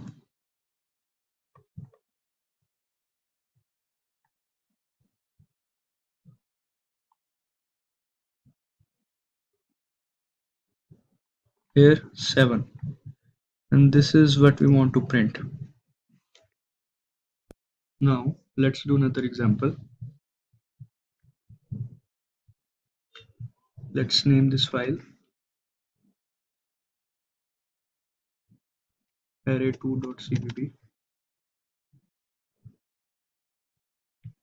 Now in this example, all we have to do is to do the sum of all the elements of the array. So let's start by writing our header file #include iostream.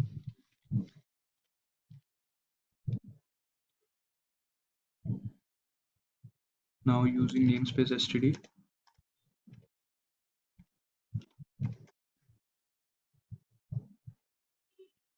now we'll write int main. Now here first of all we'll declare a variable sum and initialize it with 0.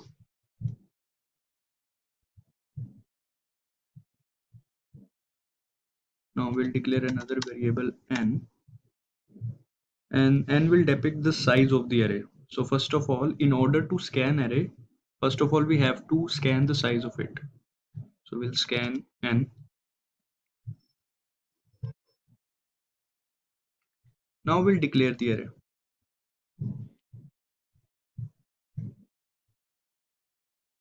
And inside the bracket we will mention n because it is the size.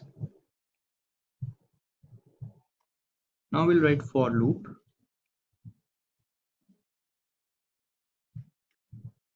and we will initialize with I equals 0, I less than n, which is the size of array, and we'll increment I plus plus. We are writing for loop here because we want to scan the array, and as in this array there are more than one element, so that is why we need for loops. So now we will scan the array.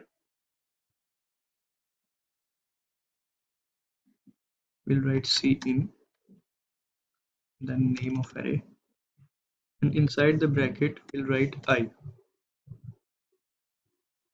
Now here we have written I inside the brackets because we want to take input of elements from I equal to 0 to n, which is the size of array.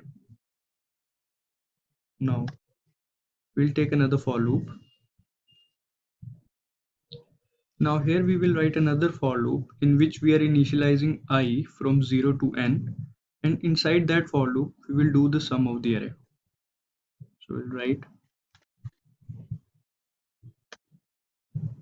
equals to 0, I less than n, which is the size. Now we will increment I plus plus. Now inside this for loop we'll do the code, we'll do the logic of adding the elements of the array. We'll write sum. As we know that we have already initialized sum with 0, we'll write sum equals to sum plus array of I.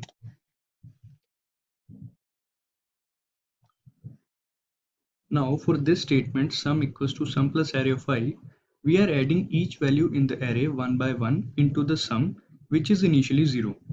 When I equals to 0, then the sum will be equal to 0 plus array of 0, and this sum will keep on getting stored inside the variable sum. As our I increments, our sum keeps on storing the addition value. Now we'll print this sum outside the loop. We'll write cout, and we'll write sum is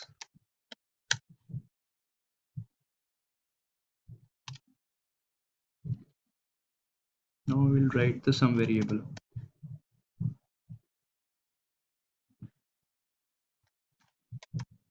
Return 0. Let me tell you, return 0 is optional in C++. Basically, return value is exit status of the program and 0 is considered as OK. In C++, compiler includes it automatically, but it's a good practice. Here we forget to write the data type. Now we'll try to run it.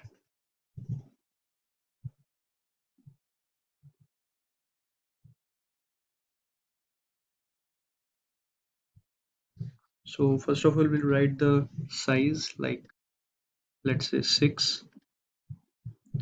Now the elements of the array, let's say 1, 2, 3, 4, 5, and 6.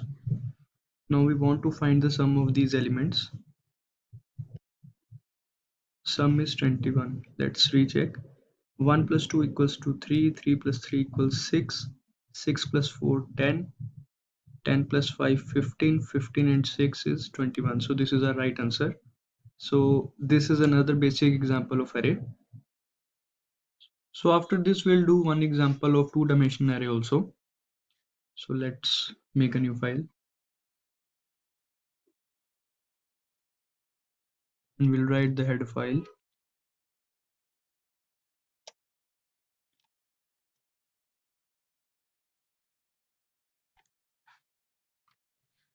Let's name this file as array3.cpp.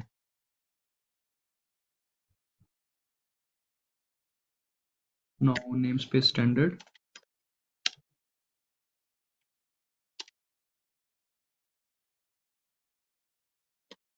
Now we'll write int main.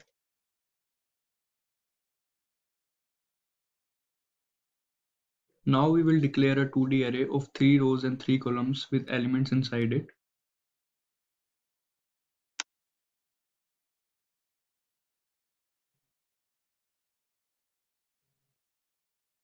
Three rows, and in the second bracket we'll write 3 columns.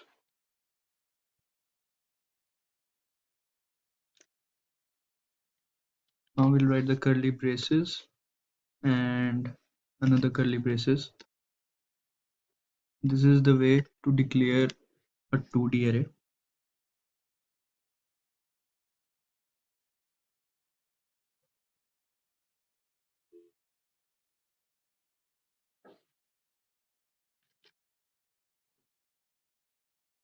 Now 2, 7, 9, let's say.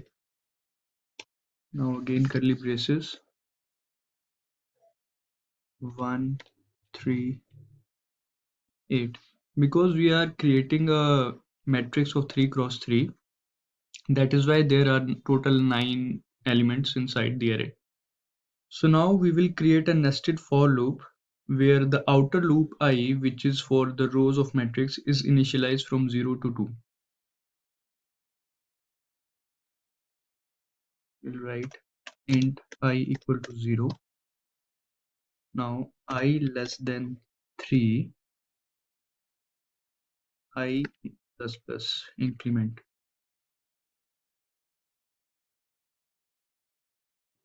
Now we will write inner for loop j, which is for the column, and we will initialize it from 0 to 2 as well. We'll write for int j equals 0, j less than 3, j plus plus. Now we will print the array.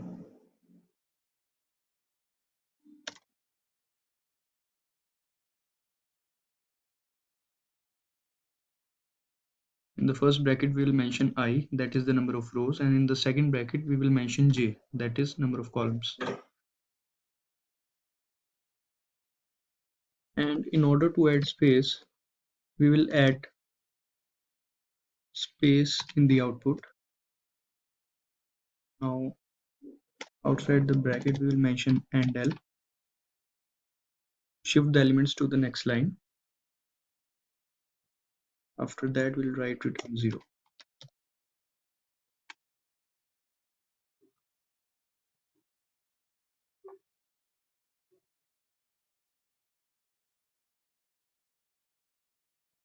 So this is our output 541279138 in the matrix form. That is why I have used this space to make the output look good, and this endl. So this is our output 541279138. So this is how we can print the elements of a multi-dimensional array or two-dimensional array. Moving on to what is a pointer. A pointer can be defined as a variable that contains the address of another variable. It basically stores the memory address, which means it points to an address of a particular value. And like a regular variable, pointers have a data type also. Now coming to reference and dereference operators. Reference operator or address of operator is defined as that operator which is used to get the address of the variable.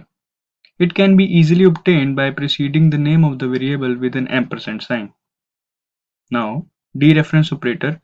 Dereference operator basically returns the content stored in the variable pointed by the specified pointer. For example, if we write asterisk a, then it will return the value of variable pointed by a.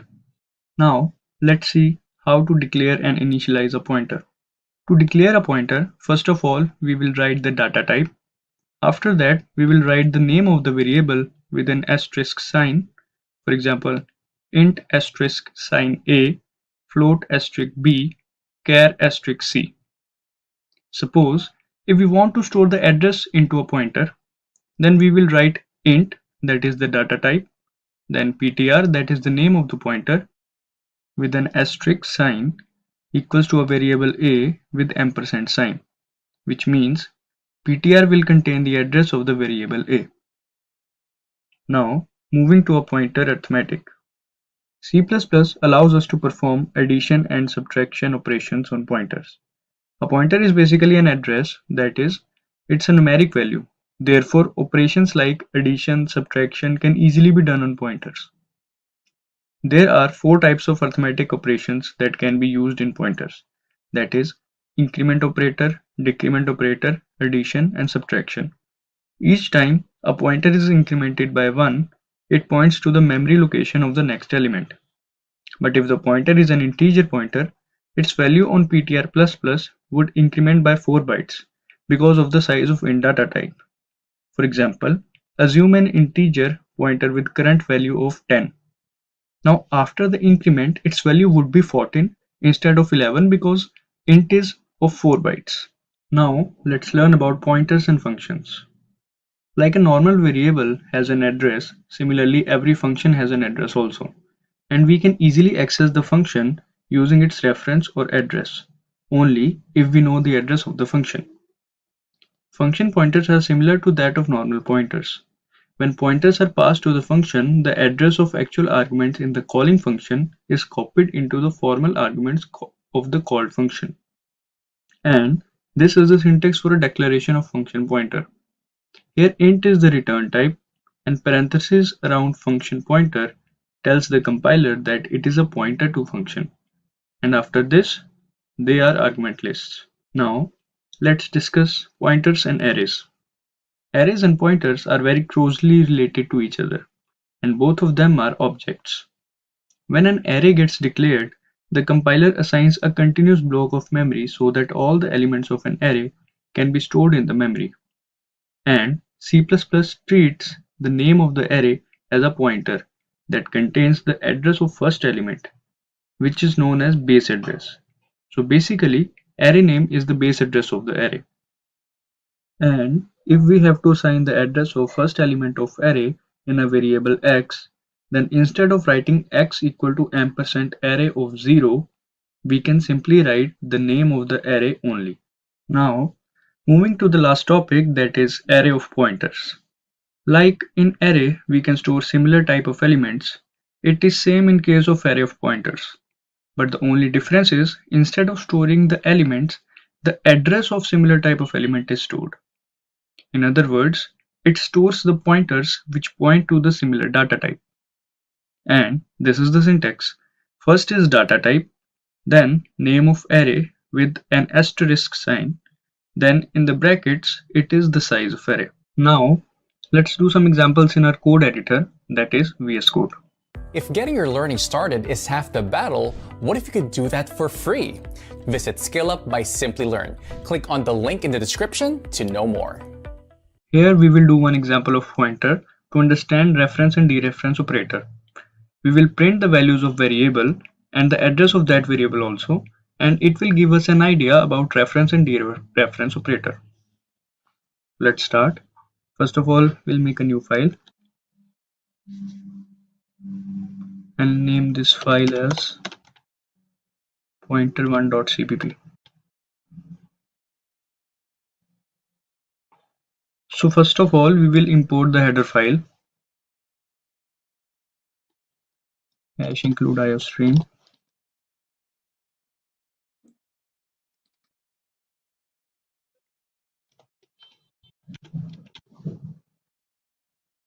Now we will include namespace standard.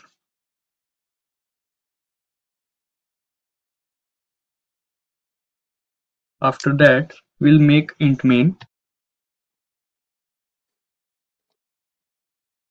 And now we will declare a variable val and assign it a value, let's say 105. Now we will declare a pointer variable ptr. Now we will store the address of the variable val into the pointer variable. So we will write ptr equals %val. Now we'll display a message. Before printing val variable, we'll display a message saying value of val is.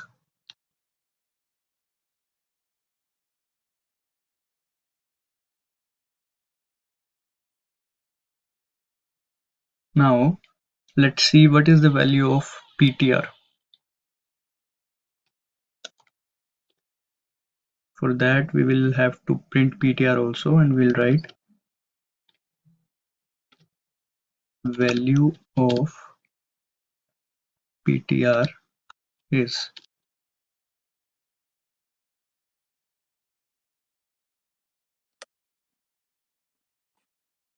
Now we will print the pointer variable ptr also.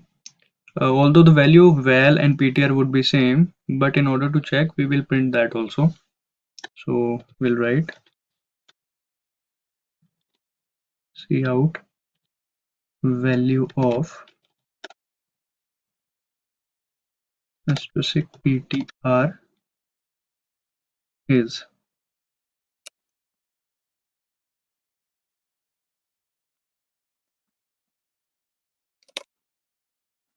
Now as we have printed variable val, ptr and asterisk ptr, so now let's check all these values. Let's first of all we'll write return 0. Now let's check all these values.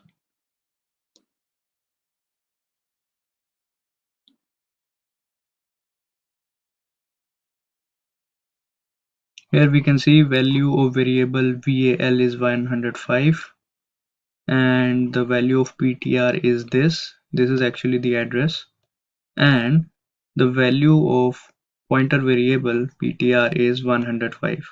As we know that the value of val and the pointer variable is same because we have assigned this value, the address of variable val, to ptr, and then the dereference operator, as we know, returns the actual content of the variable.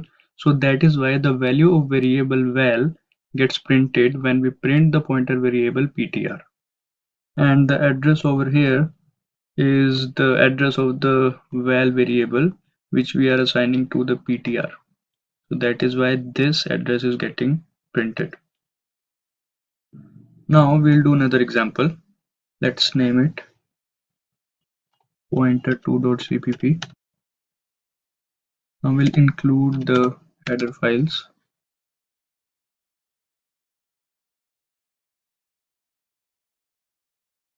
#include iostream. After that, using namespace standard.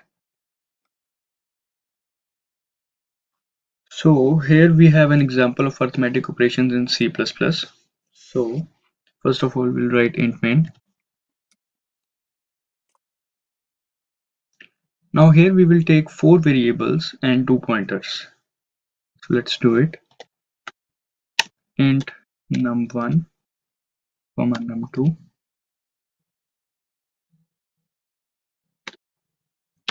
int sum equals 0, and int sub equals 0. We'll initialize it with 0.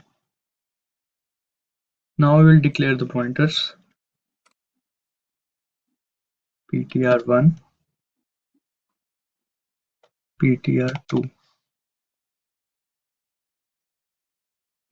So let's take input of the required variables num1 and num2, and after that we'll do some arithmetic operations on them. So let's just write. First we'll display a message. Enter 2 numbers.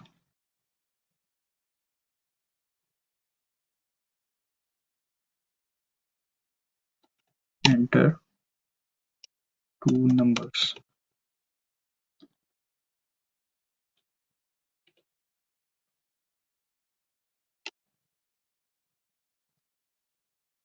Now we'll take the input.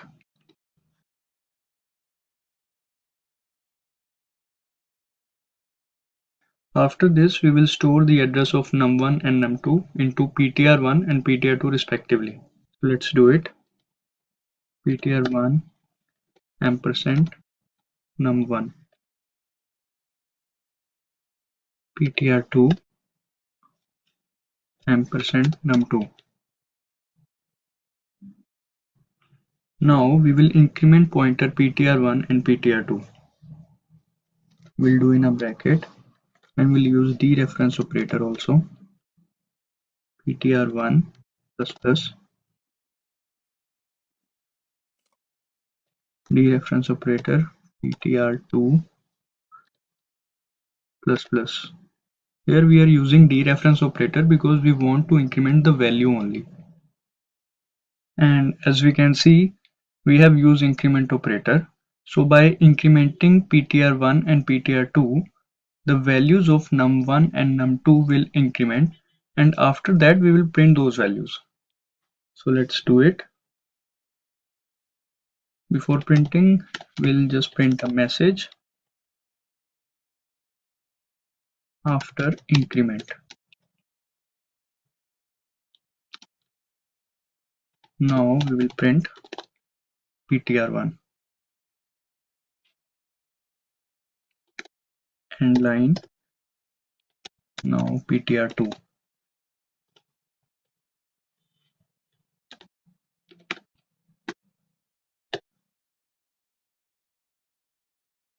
Now we will do the sum of these incremented values.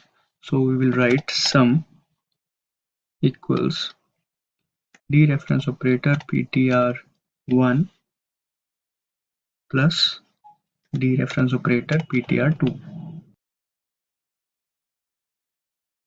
Now we will simply print it. We'll write addition and we'll print some variable which we have already initialized as 0 earlier, and we'll write endline.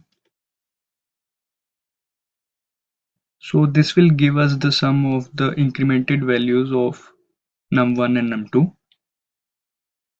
Now let's talk about decrementing the value of pointers using decrement operator. Here by using this operator, the value of the ptr1 and ptr2 gets decremented. So let's start. We'll write decrement ptr1 minus minus. That is the decrement operator. Now ptr2 minus minus. Now we will write after decrement the values of ptr1 and ptr2. So we'll display a message saying after decrement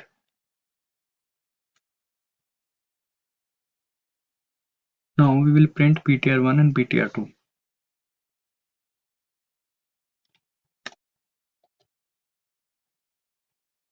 This will display the values of ptr1 and ptr2 after decrement. And at last we will find the subtraction of 2. So we'll write sub decrement operator ptr1 minus decrement operator ptr2,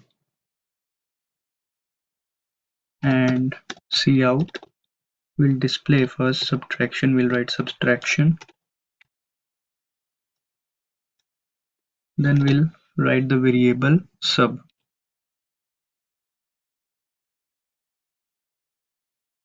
Let's see how it. Before that, I think we forgot to mention the dereference operator while printing.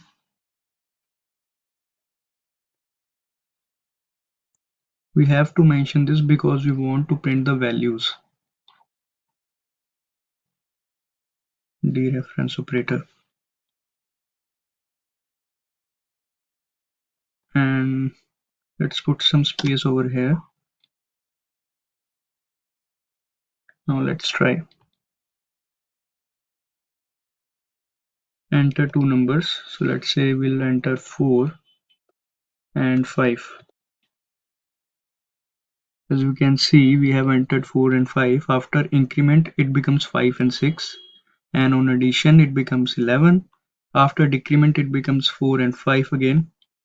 Then 4 minus 5, that is equal to minus 1. So this is the right answer. And this is how it's done. This was the basic example of arithmetic operations in pointers. Now let's do another example. Name this file as pointer3.cpp. Now we will include the header files hash include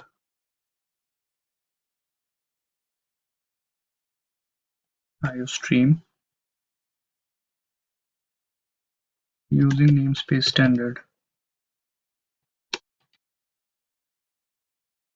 Now we'll write int main. Now we will do an example of pointer and arrays in which all we have to do is to print an array with the help of pointers. So let's start. First of all, we'll declare a pointer. Now we'll declare an array named RRAY. And let's add some elements inside it. 5, 17, 20, 7, 9, 4, 6. I think these are 7 elements. Now we will assign array ARR to pointer PTR. So we'll write PTR equals ARR. After that, we'll run a loop from I equal to 0 to I less than 7 because we want to iterate array elements. So let's write for loop int I equals 0, I less than 7, I plus plus. Now we'll display using dereference operator with pointer because we want to display the values, that is why we have used dereference operator. Now we'll do ptr plus plus. We have used ptr plus plus because we want the pointer to move to the next position after each iteration, and endl will help to print the output in the next line after each iteration. So after this, we'll write return 0. And let's try to run it.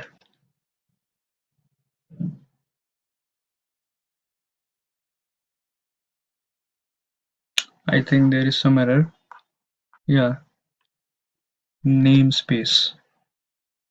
Now let's again try to run it. Instead of array we have used ARR. Hope it works now. Here it is. 27946. 517 27946. So these are our array elements which we want to print. So this is how we can print the array elements with the help of pointer. So these were some basic examples of pointers in C++.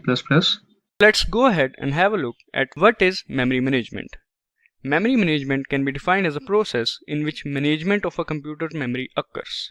For example, assigning memory to programs, variables, etc. in such a way that it doesn't affect the overall performance. Sometimes the computer's data can range up to terabytes. So efficient use of memory is necessary so that we can minimize the memory wastage and boost up the performance. Now, let's understand why we need memory management in C++. Memory management is required so that there will be no wastage of memory, and to make sure that allocation takes place efficiently. During the declaration of an array, there are times when the correct memory is not determined until runtime. And to avoid such cases, we usually declare array of maximum size. And because of this maximum size, some memory remains unused. For example, let us suppose we have declared an array of size 30. And after declaring the array, it turns out that we only need space of 10 size. So the rest of the space is of no use, or we can say it will get wasted. To avoid such cases, we use memory allocation. So let's understand memory allocation and deallocation in C++.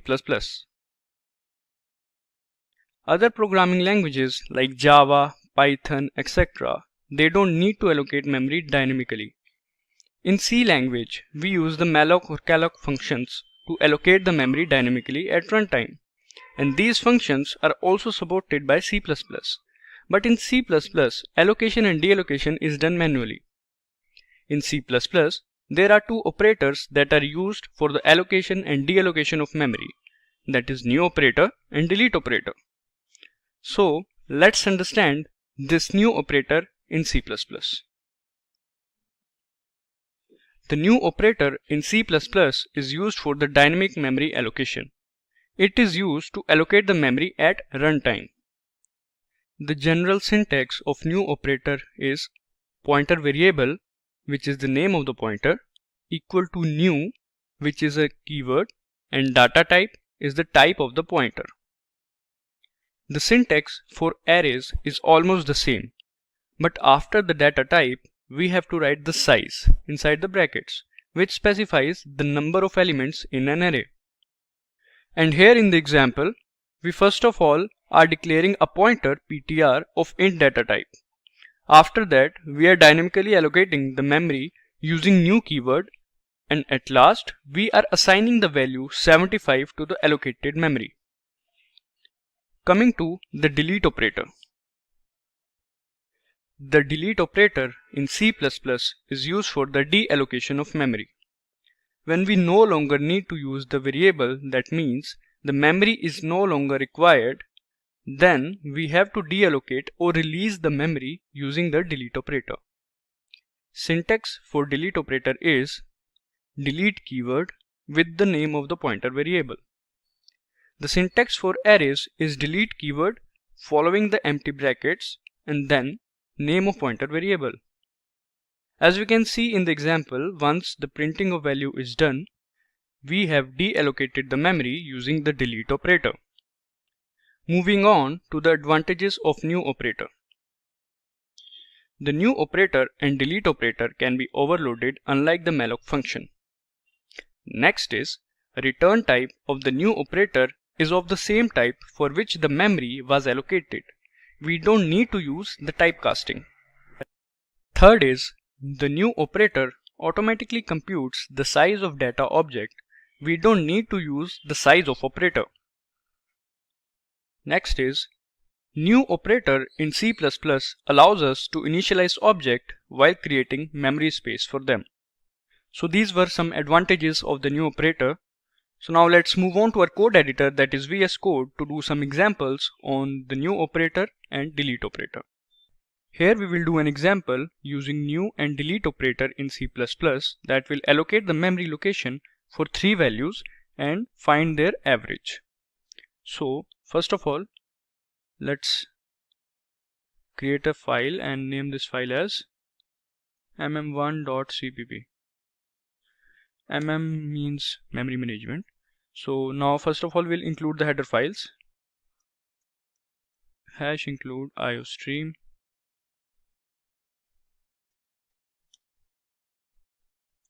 now using namespace standard,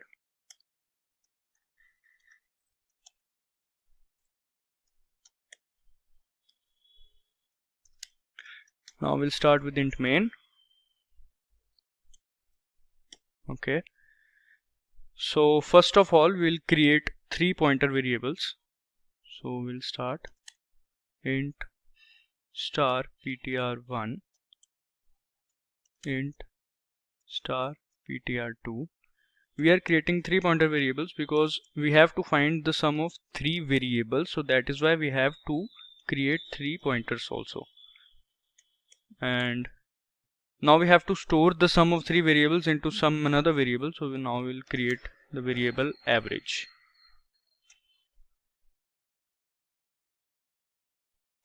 Okay, now we will allocate the memory dynamically using the new keyword. So we'll write ptr1 equals new int, which is the data type. Same we will do for ptr2 equals new keyword int. Here we are allocating the memory dynamically with the help of new keyword, new int. Sorry, m is there.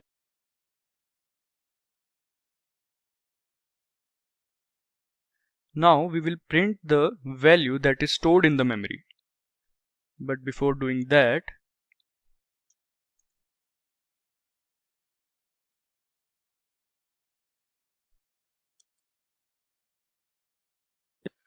as we have allocated the memory, so now we will take the input from the users of those 3 variables of which we have to find the average of.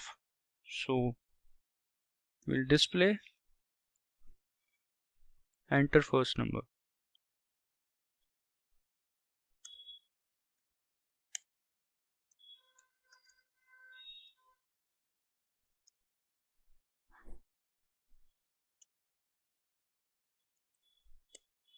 After displaying this, we'll take the input from the user, we'll write cin, and using the dereference operator, we'll write ptr1. Here we are taking the input from the user for the first memory location. Now we'll take the input of the second number from the user. For that we have to print the message again.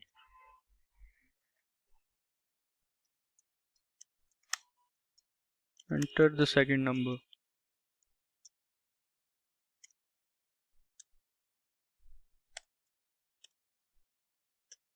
Yeah. Now we'll take the input using the dereference operator with the pointer. Now same goes for the third one. Enter the third number.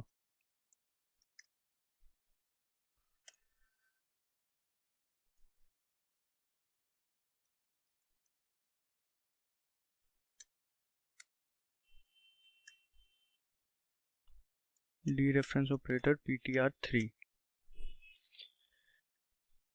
As we have taken all the 3 numbers from the user, now all we have to do is to find the average of these 3 numbers, as we know that dereference operator will point to the variable. So that is how we'll get the access for the variable. Now we'll write the variable avg, that is average. We know that dereference operator will display the value that is pointer pointing at. So we are actually adding the values ptr1 plus dereference operator ptr2 plus dereference operator ptr3 divided by 3. This is how we can find the average. After that, all we have to do is to print the average. So we'll write average is avg, that is the variable, as the result is getting stored in this variable avg. So we'll print that variable, and once everything is done, once the printing is, then we have to deallocate the memory, and we will deallocate the memory by writing delete ptr1. We have to do this for all of these 3 pointers. Delete ptr2, because we have allocated the memory for all of these 3 pointers, so that is why we have to deallocate for each one of them. Okay, now everything is done, and let's try to run this.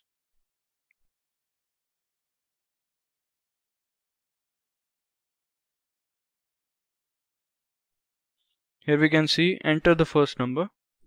So let's say 5.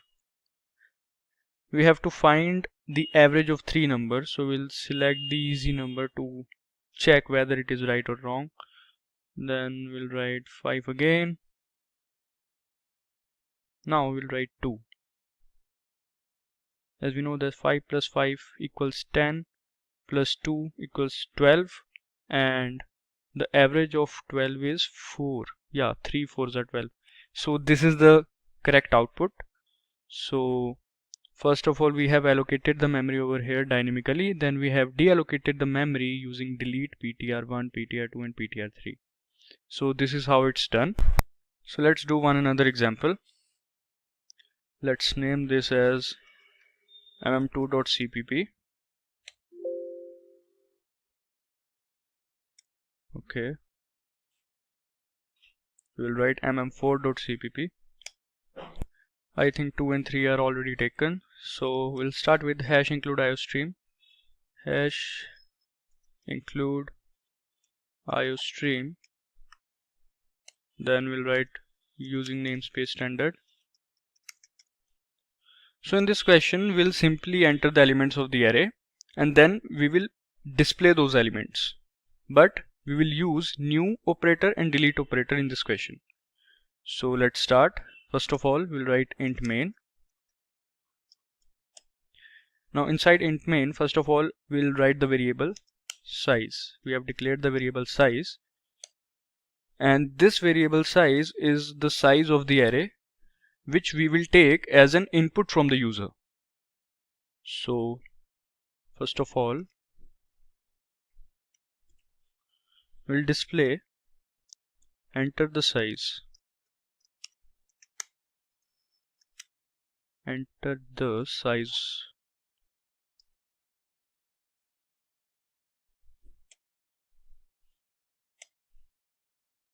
Now we'll take the input size.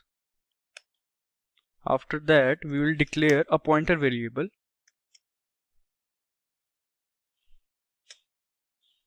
ptr. Alright, now here we will allocate the memory for the complete array. So we'll write ptr new keyword int, which is the data type, and here size. Okay, here we are allocating the memory for the complete array of size that we will enter. Okay, now we will display the message saying that enter the elements.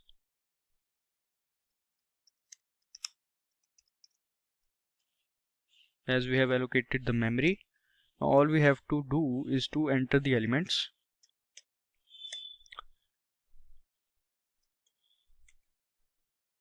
We'll use a for loop.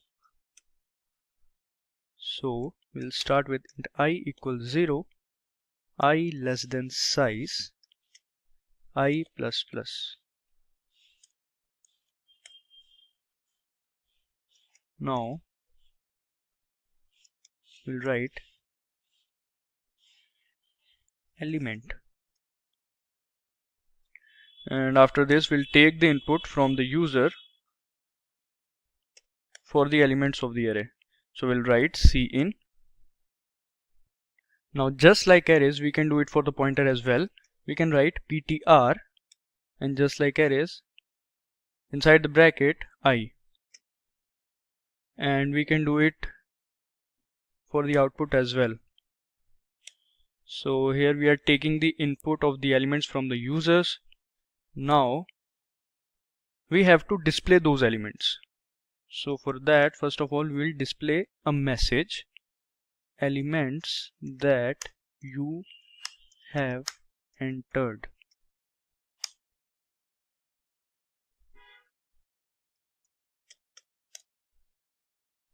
Now we'll use for loop again. Int I equals 0, I less than size, I plus plus. Now we'll print those elements. So first of all, we'll write element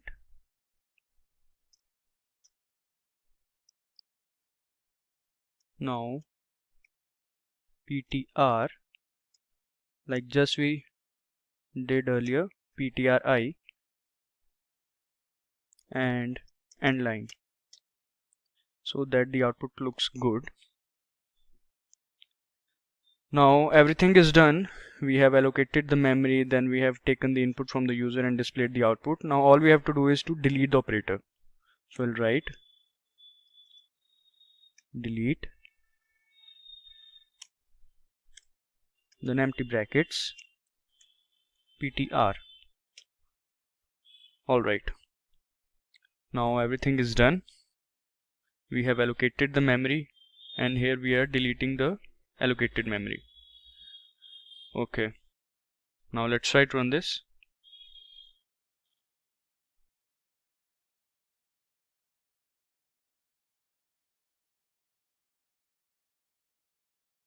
Here we can see enter the size, let's say 4.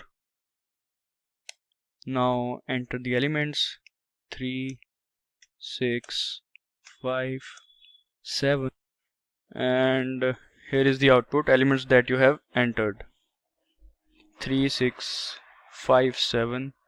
That is right, but it is not looking good. Let's use /n over here, and now let's again try to run this. Enter the size 4. Now 2, 4, 7, 9. Here is the space between them. Now it is looking good. Enter elements that you have entered are 2, 4, 7, 9. So this is how it's done. We have allocated the memory to an array of size variable. Then we have entered the elements. Then we have displayed those elements, and at last we have deallocated the memory using delete operator. So these were few examples on memory management, C++ memory management. You can try some more examples on them. Let's go ahead and have a look at why do we need classes. To understand this, we need to know that C++ is an object-oriented language, and it also introduces the concept of real-world entities. So in order to describe the real-world entities, we need two things, that is characteristics and functions. And a class is a mechanism of binding these two methods together in a single unit. Also, class has its own members like functions, variables, constructors, destructors, etc., which are commonly used in C++. And class has an important role in the concept of inheritance as well. Now, let's understand what is a class. Classes are one of the most important features of C++ that leads to object-oriented programming. It represents the set of properties that are common among all the objects of same type. A class basically represents a group of similar objects which holds its own data members and member function together. And this is the basic syntax of a class. First is class keyword, which is used to create class. Then after that we will write the name of the class. Then inside the name of the class there is access specifier that can be private, public or protected. After that there is data members, that is the variables, and then the member functions, and also class body must be surrounded with braces. Now let's discuss access modifiers. It basically grants permission or set the restriction for data members of the class. Access modifiers in a class are used to provide accessibility to the class member. For example, in a school, teachers are allowed to see the question papers before the exams, but the students are not allowed to do so. Anyone other than teachers cannot access those questions. Now, we can relate these teachers to data members of class which have access, and students are outside functions that do not have the access. So there are three types of access modifiers: private, public and protected. Private members can only be accessed from within the class. That means outside data members and member functions cannot access it. Public, as the name suggests, it can be accessed from within the class and from outside the class as well. Protected members can be accessed from within the class but cannot be accessed from outside the class. But with the help of friend function, it can be accessed from outside the class as well. Now let's learn about object of a class. An object is an instance of a class. It is a real-world entity that contains state and behavior. When we create an object of a class, then the memory is allocated and no memory allocation occurs when class is defined. And we can create as many objects of a class as we need.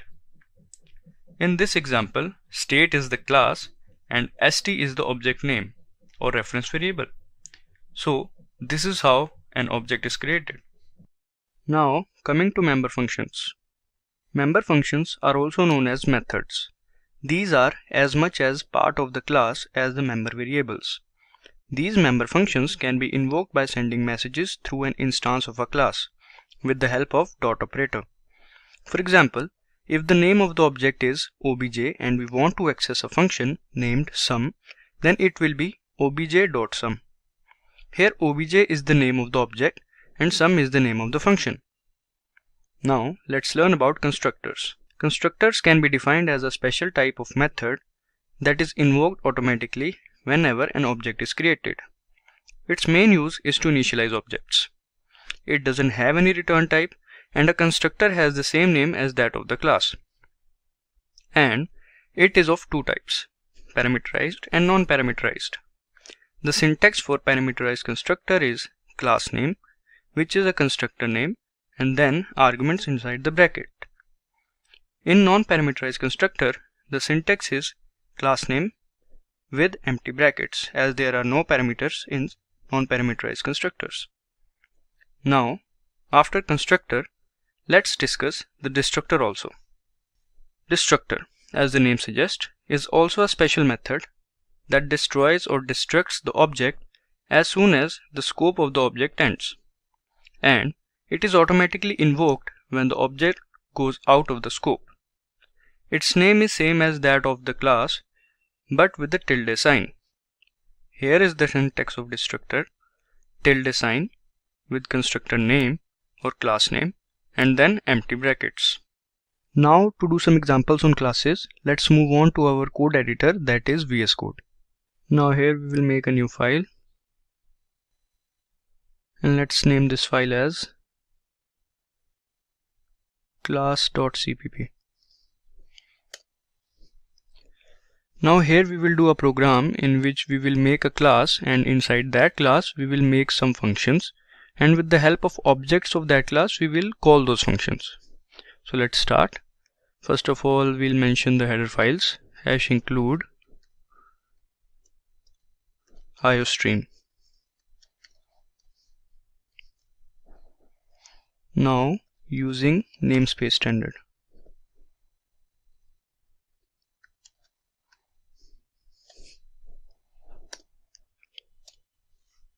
Now let's make a class and with a class keyword and name this class as, let's say, franchise.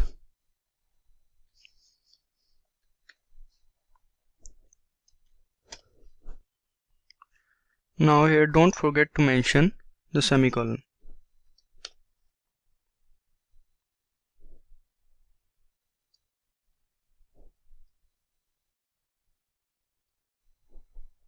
Now here we will write the access modifier, that is public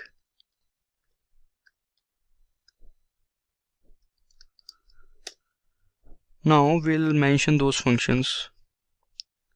Let's say void, let's name this function as KFC.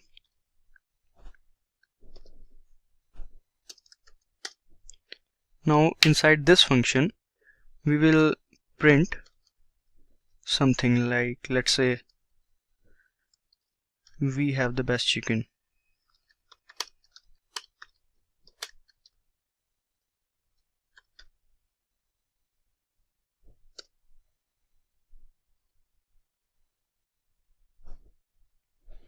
After this we'll write endl.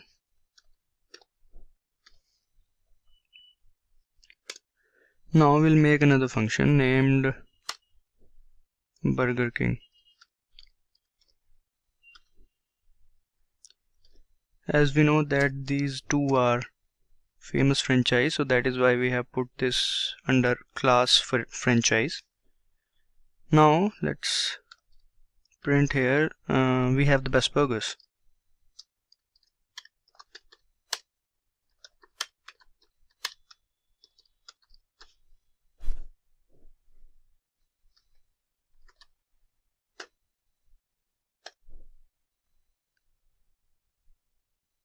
Now we'll try to print these two functions with the help of objects that are made from the class franchise. So what we'll do is we'll write int main. After the franchise class we'll write int main, and inside this class we'll make an object of class franchise.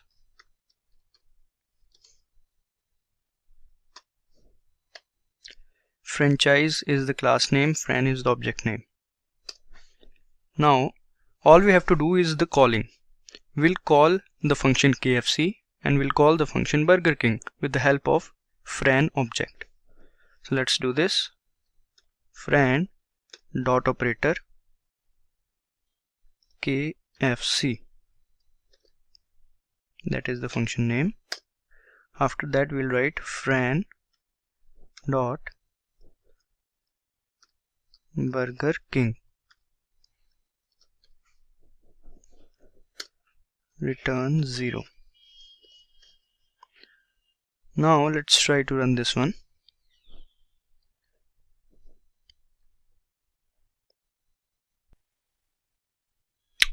Here it is. Actually I have run it twice, so that is why it is getting printed twice. We have the best chicken, we have the best burgers, that is what we want to print. First here friend.kfc, call this void KFC inside this class franchise. After that friend.Burger King, call this function Burger King. So that is why they have printed serial wise. We have the best chicken, we have the best burgers. After this we'll do another example. So let's do this.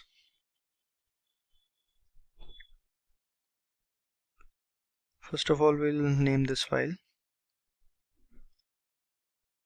class2.cpp. Okay, I think it already exists. We have to name it something else.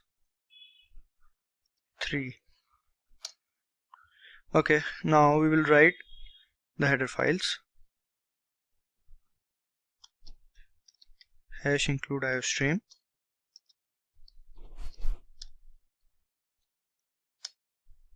Now using namespace standard. In this example we will try to access a private variable as we know that it can only be accessed from within the class, but it can be done with the help of setter-getter methods. So let's start. First of all, we'll write int main. Now we'll make an object. For that we have to write the class name, which is billboard. We'll make this class afterwards. First of all, we'll write the class name. After that, we'll write object. Let's name the object bill. Billboard is class name, bill is the object name. Now we will call a particular method or a function which we call setter method. So we'll write bill dot, we'll name that setter method as set title. Basically this function will access or assign the value to the private variable which we were talking about. So we'll write here, let's say top 5 songs of 2020. We want this title to be written on the billboard. Now we'll write the getter method. Basically the setter method or set title method will set or assign the value of to the private variable, and get method or get title method will return that value from there. So we'll write bill dot get title.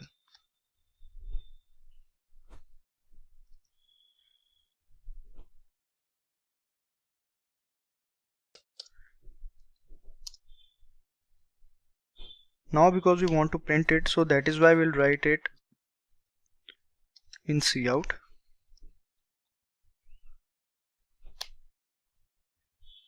Okay, now after that we'll write return 0.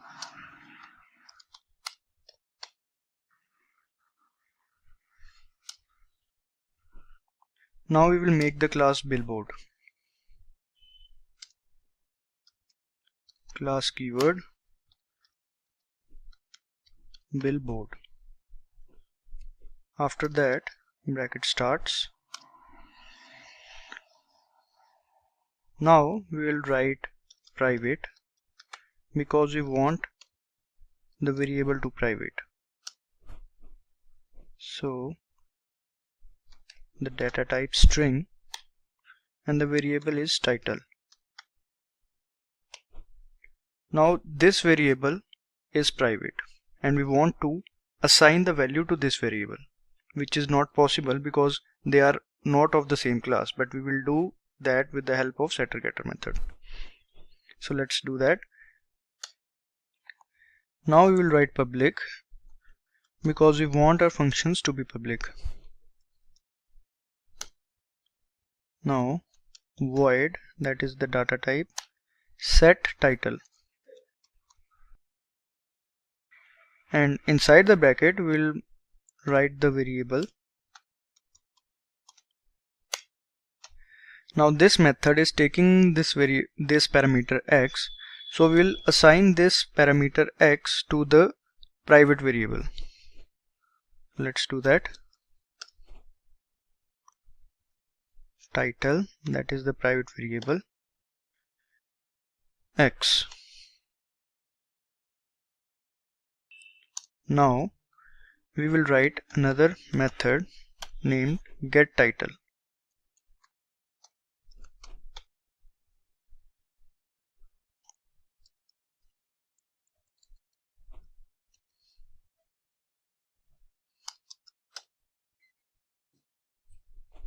There are no parentheses in getTitle method because this method is only returning the value.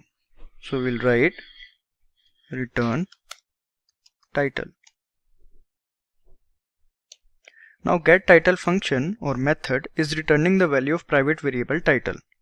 So here what happening is, here the function setTitle, which is public, is taking a parameter x and is assigning to the title variable.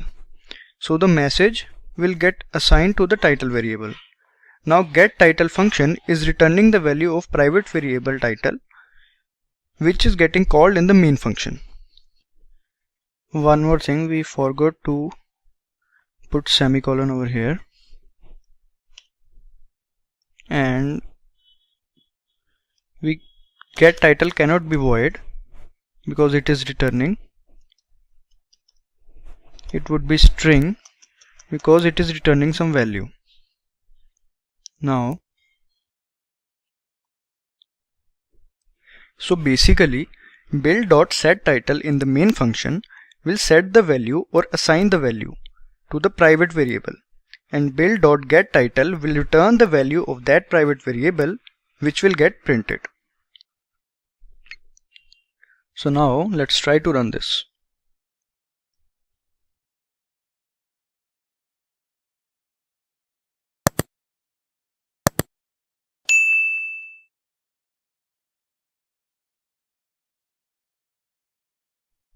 Top 5 songs of 2020. Here we can see it is getting printed.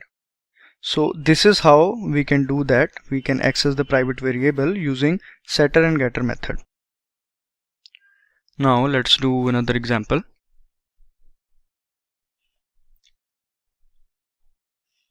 Let's name this as class 4.cpp. Now here we will do the same example, but we will do it with the help of constructors. So let's continue. First of all, we'll write hash include iostream.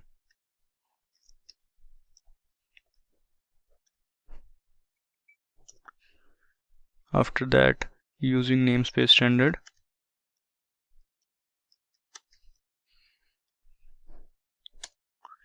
Now here first of all we'll write int main.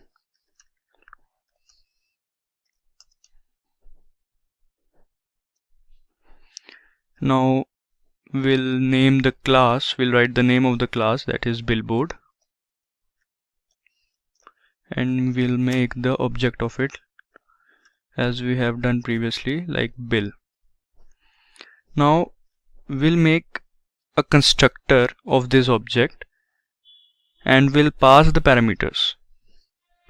We'll pass the string as top 3 songs of 2020.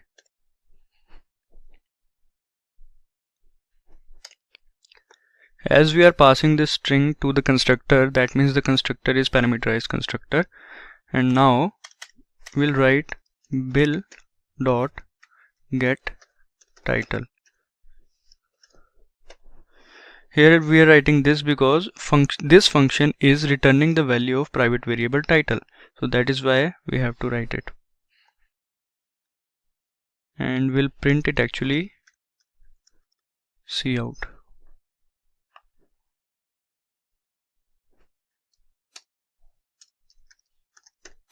Return 0. Now let's do the other thing. As we have done previously, we'll write class billboard. We are making this class, and inside this class we are making the variable private.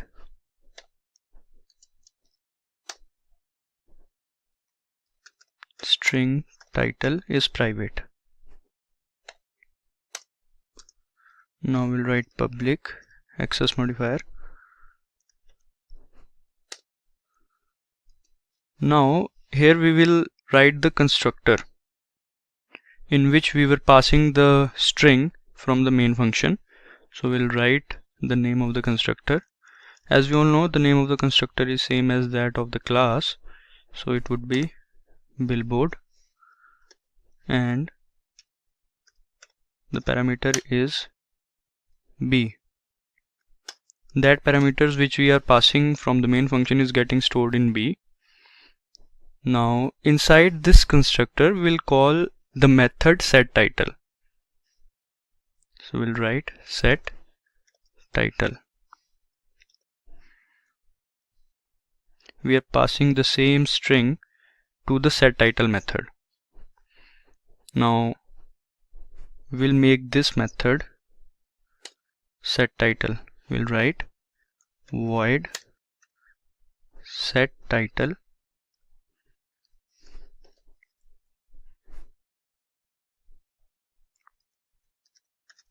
string A.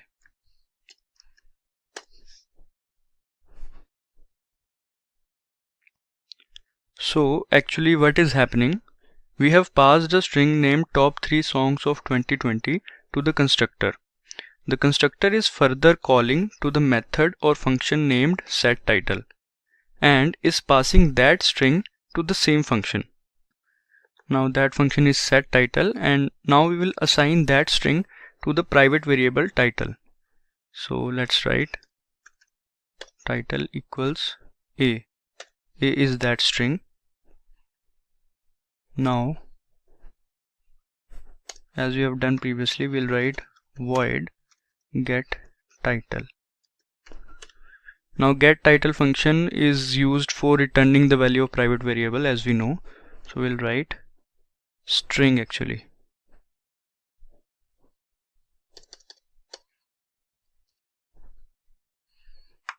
String get title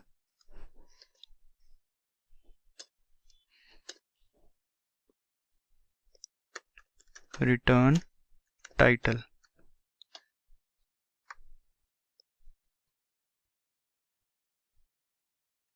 Semicolon.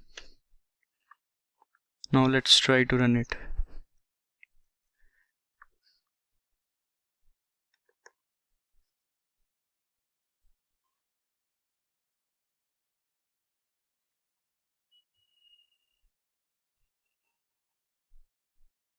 I think something is wrong.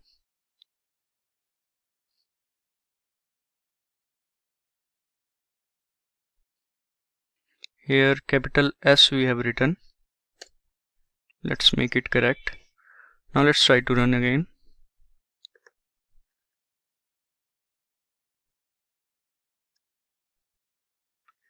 Here we can see top 3 songs of 2020. So this is how we can print with the help of constructor.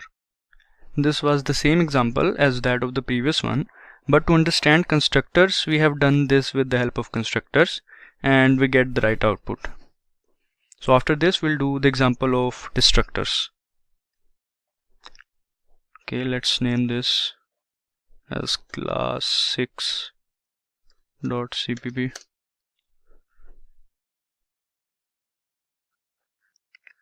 Now let's write the header files. Hash include iostream using namespace standard. Now we'll start with int main. So first of all we will write the class name, that is Gambit.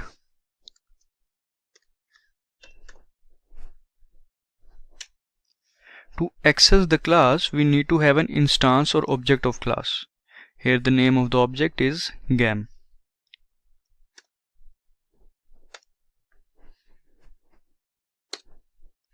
After this we will call a function display, so we will write gam.display.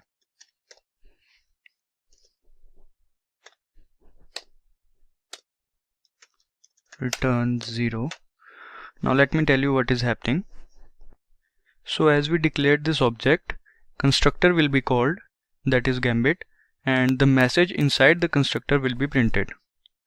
After the constructor gets completed, we will return back to the main. Now we have gam.display, which is used to call display function inside the Gambit class.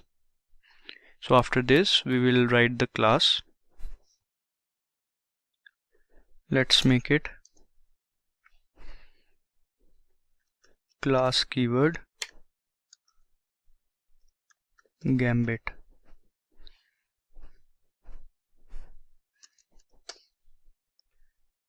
Now we'll write public access modifier.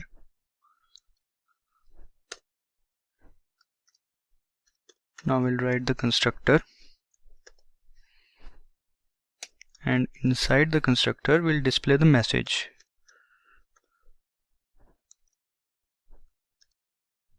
We'll write hello there, I'm a constructor, I'm in constructor.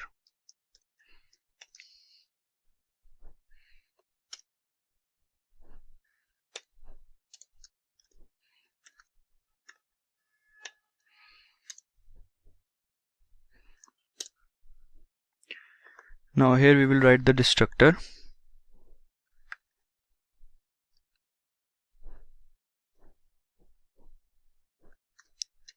Gambit,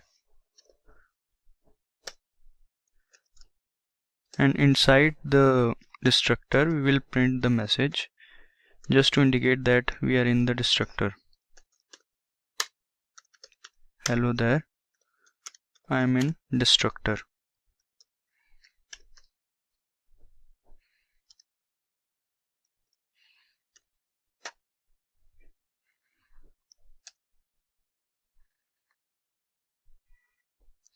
Semicolon.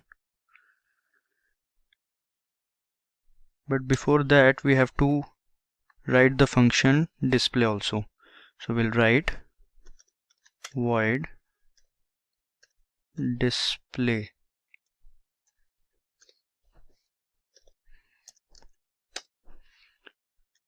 and we'll print the message, let's say hello.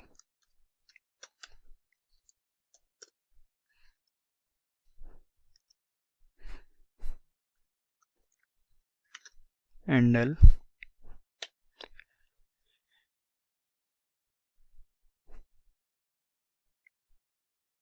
Now let's try to understand this again. As the object is declared, constructor will be called, that is Gambit, and the message inside the constructor will be printed. After the constructor gets completed, we will return back to the main. Now we have gam.display, which is used to call display function inside the Gambit class. So hello will be printed. Now as we can see, the program has finished the execution. Now the destructor will be called and hello I am destructor will be printed. As we know, destructor destroys the object as the scope of the object ends. So after the scope of the object ends, hello I am in destructor gets printed in the last. So now let's try to run this.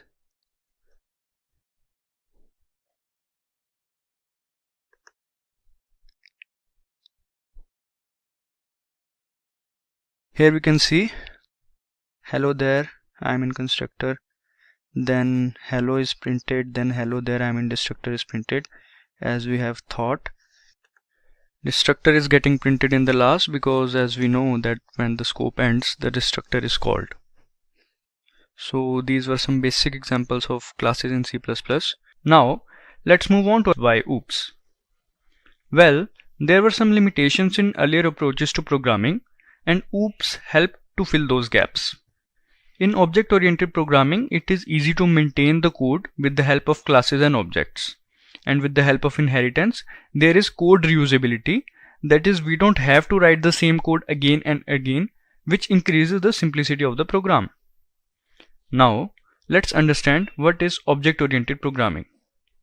Object-oriented programming is a programming pattern where the programs are structured around objects rather than logic and functions.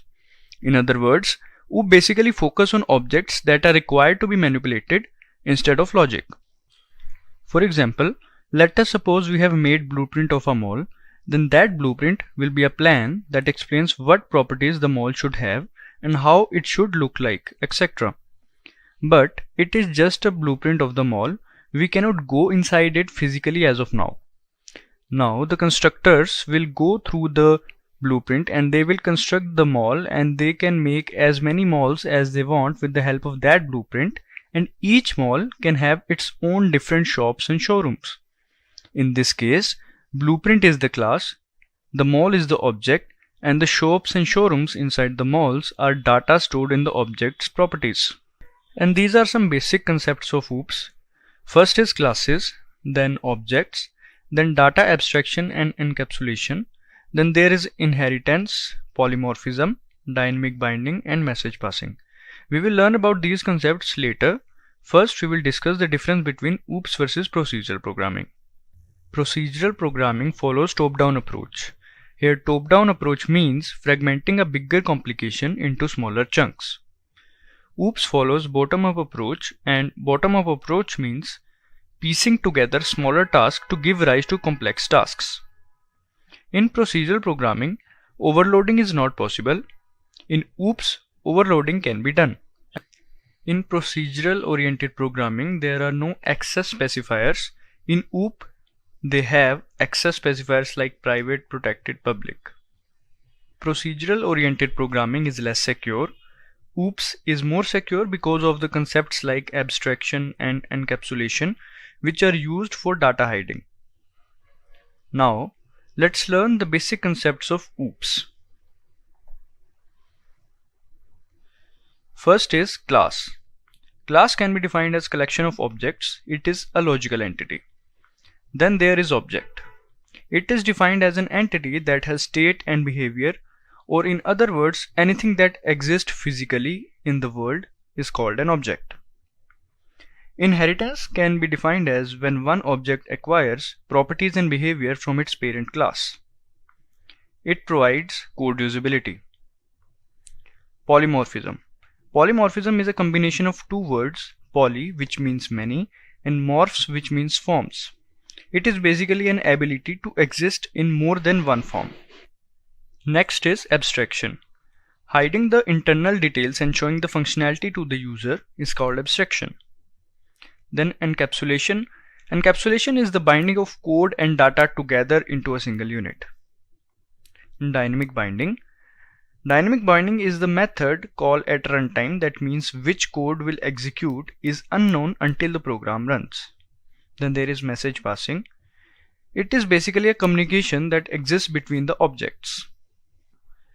As we have gone through some concepts of OOPs, now let's discuss some benefits of OOPs. In OOPs, code can easily be reused with the help of inheritance and object. We don't need to write the same code over and over. Second is, with the help of abstraction and encapsulation, certain parts of program can be hidden and it helps to make a secure system. Third is, maintaining and modification of code is easy in object-oriented programming. Now, to do some examples on the concepts of OOPs, let's move on to a code editor, that is VS Code. Now here we will do a program of inheritance in which we will make a parent class and a child class, and we will call the attributes using object of child class. So let's get started. First of all, let's name the file.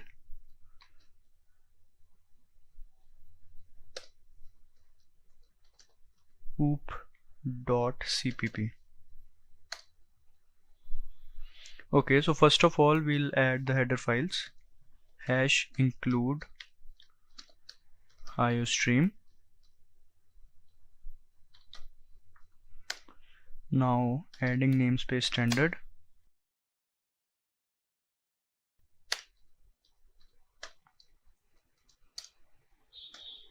Now we will write int main.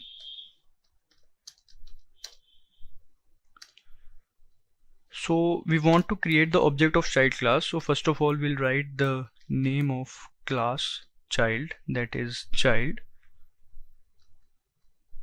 Let's put C capital child, and now the name of the object ch. So now we will call the attributes using this object. So we'll write first of all display it. So we'll write cout ch dot name 1, which is the attribute. We will declare it later.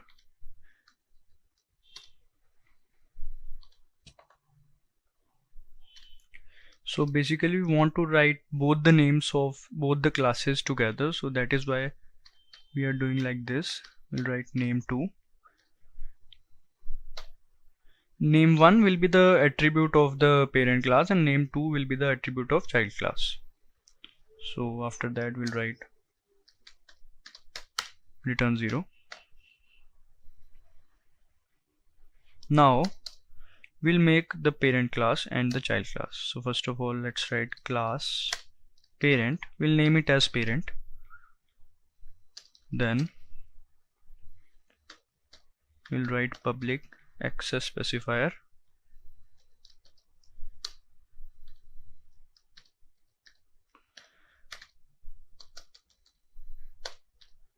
String is the data type.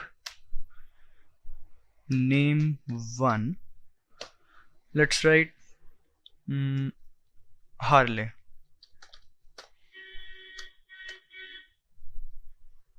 Okay, now it is mandatory to write the semicolon at the end of the class. Now we'll write the derived class, that is child.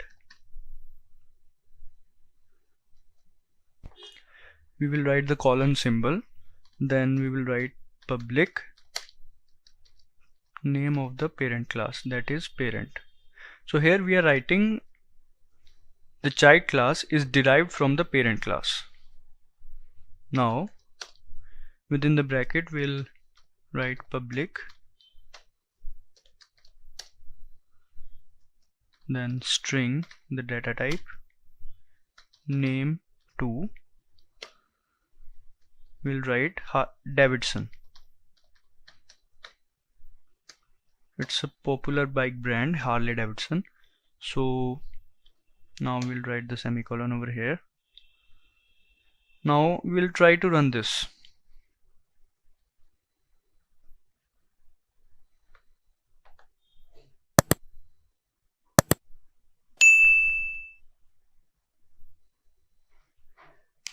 As we can see, Harley Davidson. Here Harley is from the parent class and Davidson is from the child class.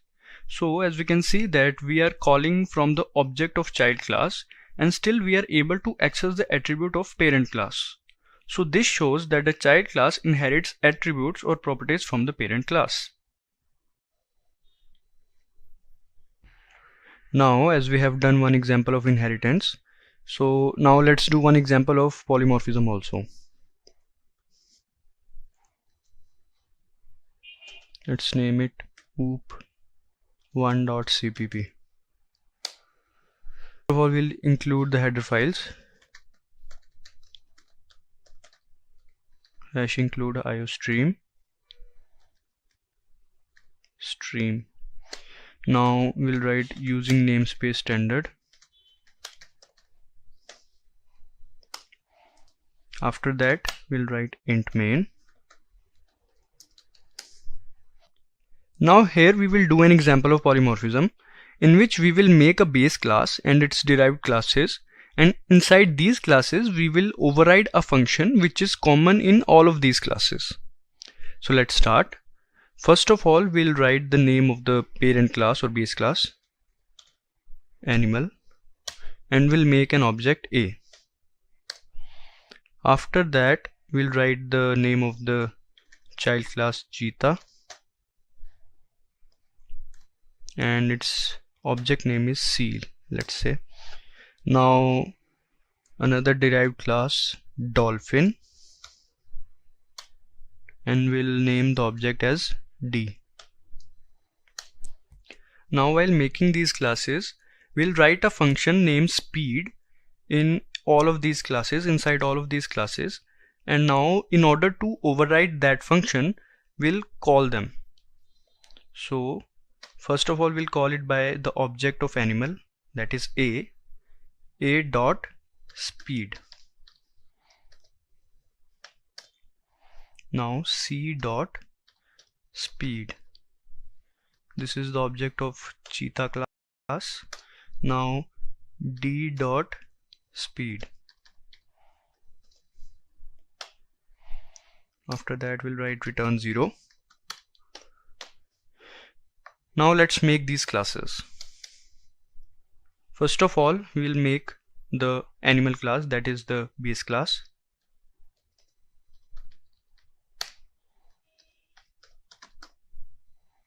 Animal. Now we'll write the access specifier public. Now we'll write the function void, that is the data type speed. Now we will display a message inside this function.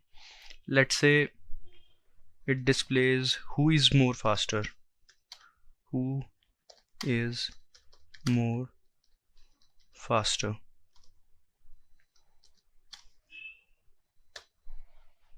Okay, now we'll put a semicolon in the end. Now we will make a derived class, that is dolphin. We'll write class dolphin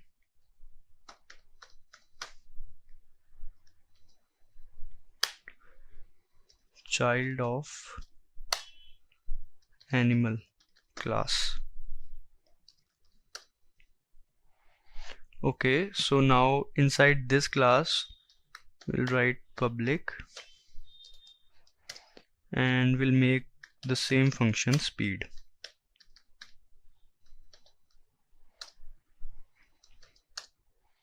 And we'll display a message saying, as this class is of dolphin, so we'll write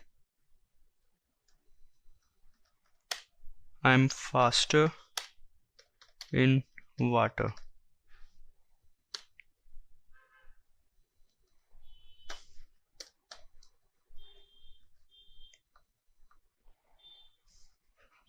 We'll put semicolon. Now we'll make another child class, class cheetah. Okay, C is capital, cheetah.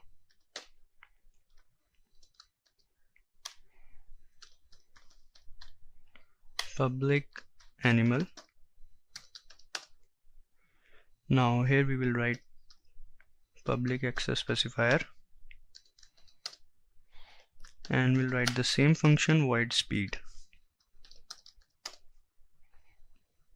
And over here we'll display a message saying that I am faster on the ground.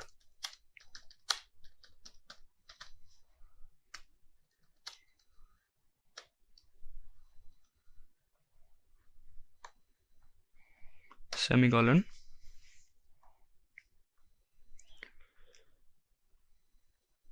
So now as we can see that a.speed is calling this speed function in animal class, c.speed is calling this cheetah function in cheetah class, and d.speed is calling the dolphin speed function in dolphin class. Okay, so now let's try to run this.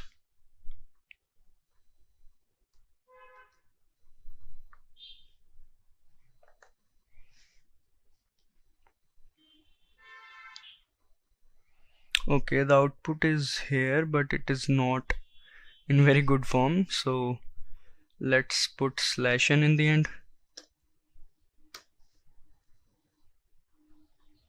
Okay,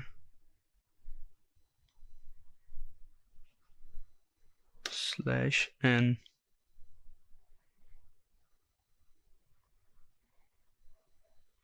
/n.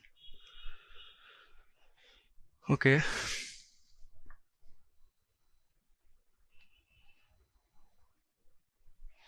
Here it is.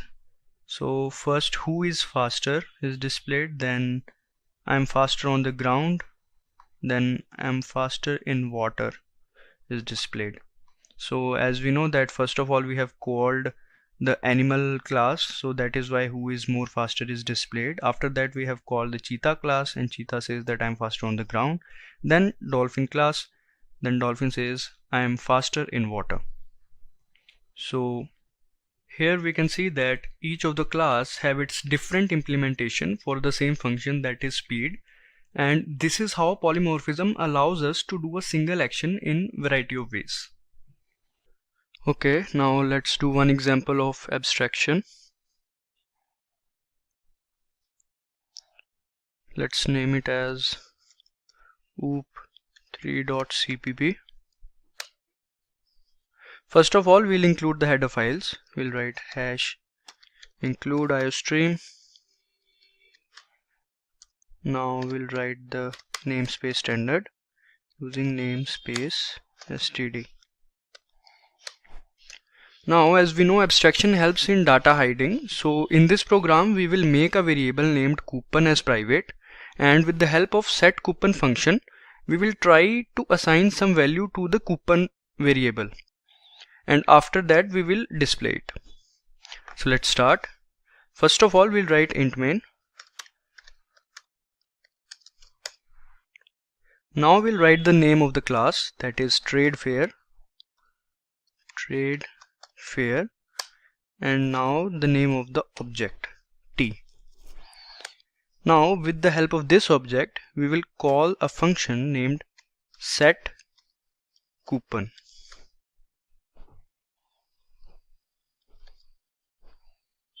I would say coupons, and we will pass 50 as an argument to this function. Now we'll display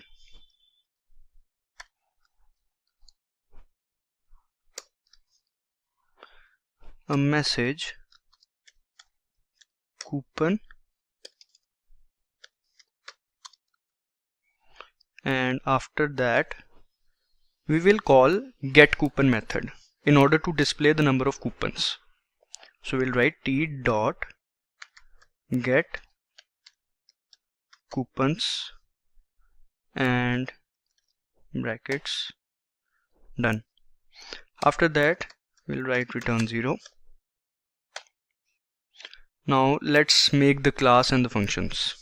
So let's start. First of all, we'll write class trade fair.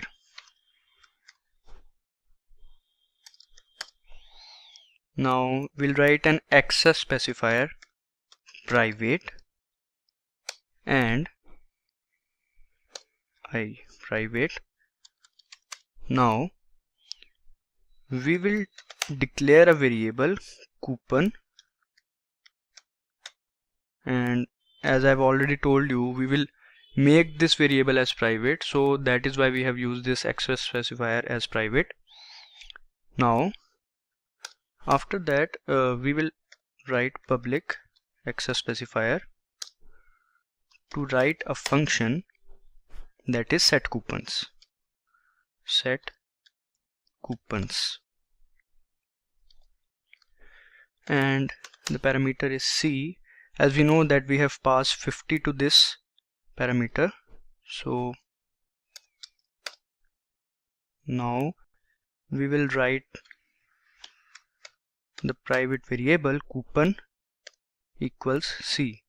So here we are basically assigning the value of c to the coupon, that is we are assigning 50 to coupon variable. Now after that we will make another function and we'll put its data type as int because it is returning something. So we'll write int get coupon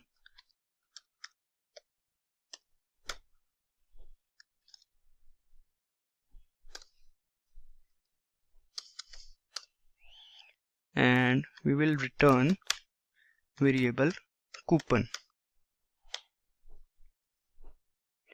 Now as the class ends, we will write semicolon.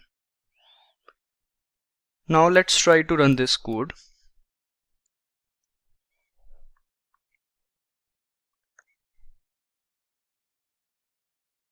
There is some error.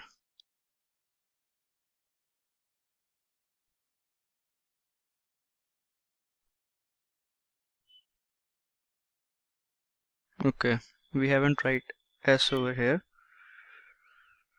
Now let's again try to run it.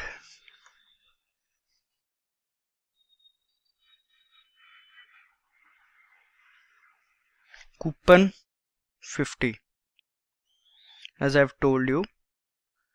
So here we have assigned 50 to this function and the variable c is assigning 50 to the variable coupon. Now after that we have used getCoupon function to return the value of coupon, and that is why it is getting displayed over here. So we got our answer, that is coupon 50. And as you can see that in this example we are not allowed to access the variable coupon, but still somehow we have managed to do that with the help of some functions.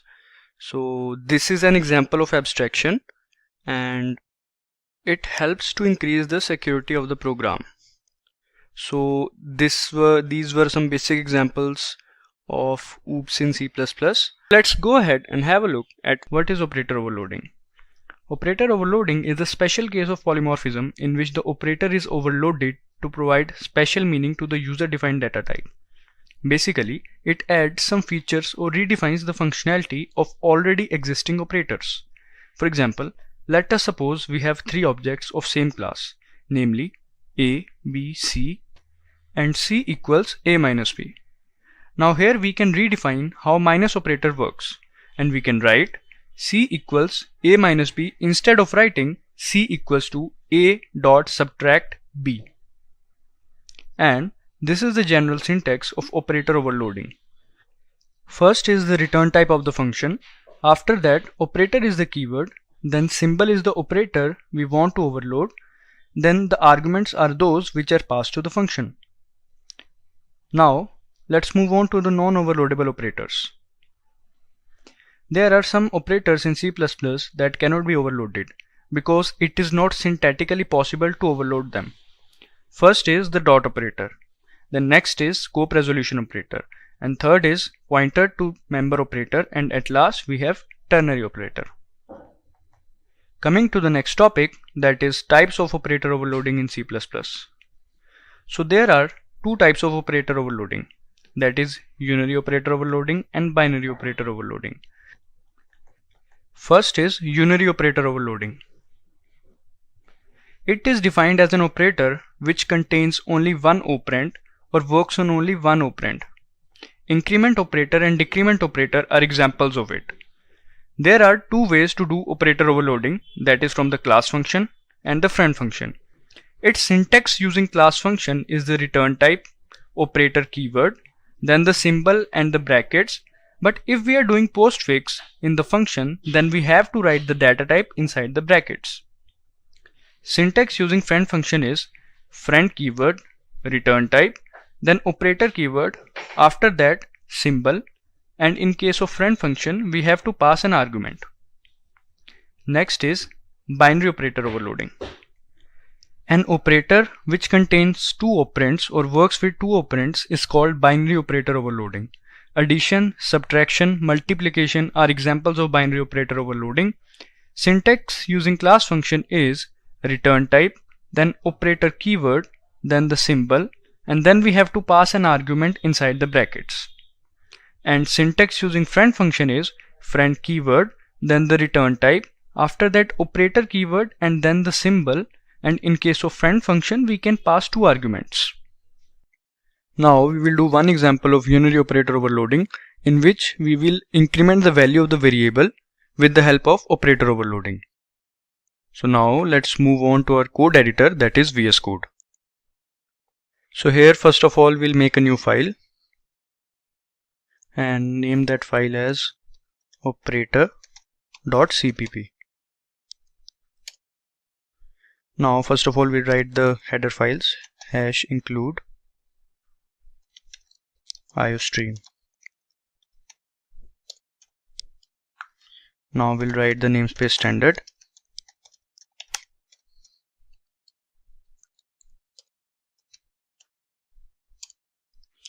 Now we'll start with int main, and inside int main first of all we'll write the name of the class, that is increase, and its object inc. Now we will call the void operator increment function, so we will write ++inc. Here when we write ++inc, then function void operator ++ will be called, which we will make later. So as of now first of all we write inc.display in order to display the output. We are calling the display function over here. Now after that we'll write return 0. Now we'll make the class. So we'll write class increase, which is the name of the class. Now we'll use the access specifier private, and we'll write the variable int value.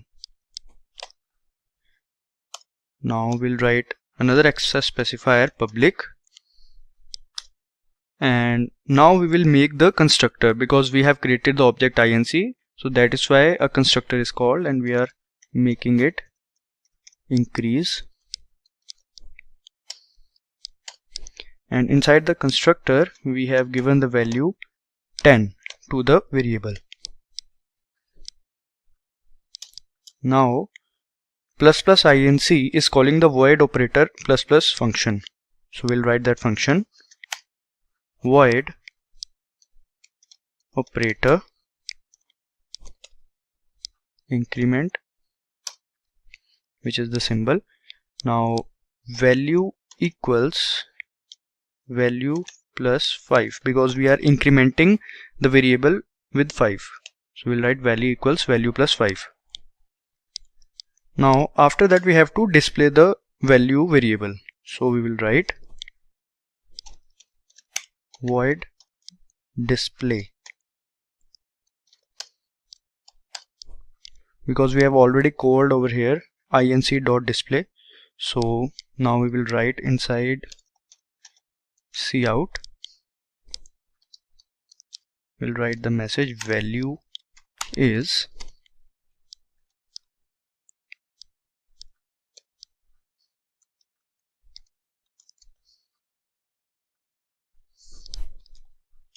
now the variable value and endl.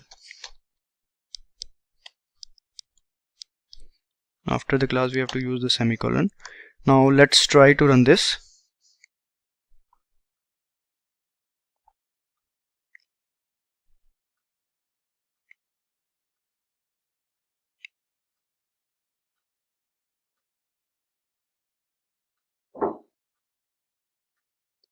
Here is our output. Value is 15. Previously the value was 10, then on increment its value gets 15, which is the right output. So here first of all we have created an object and constructor is called, and inside the constructor we have initialized value with 10. Then with the help of object inc, that is when we are using ++inc, then we are calling the void operator function, which is increasing the value of the variable by 5, and then we are displaying it with the help of display function. And one more thing guys, in case of postfix, that is in case of inc++, we have to write the data type inside the void operator function, that is over here. Now let's do another example for binary operator overloading. So let's name this operator 2.cpp. Now here we will do one example of binary operator overloading in which we will add two complex numbers. So let's start.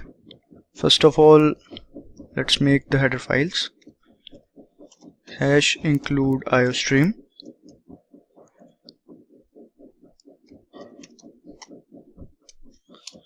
Now using namespace standard,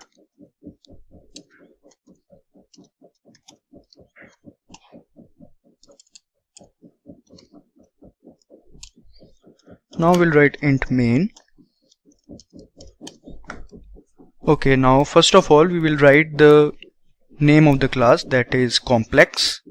So we'll write complex, and then the objects like com1, com2, res. We have created 3 objects. Now we will write a message because we have to take the input from the user. So first of all we'll write a message, enter first complex number, because we have to add 2 complex numbers. So first of all we'll take the input of the first one, that is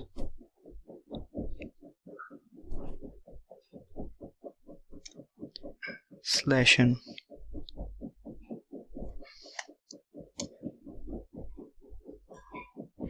Okay, now we have to write com1 dot input. Input is the name of the function which we will be creating afterwards. Then cout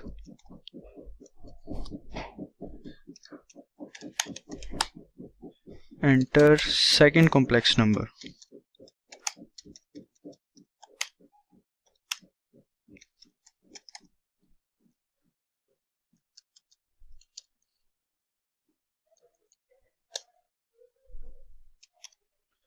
That is,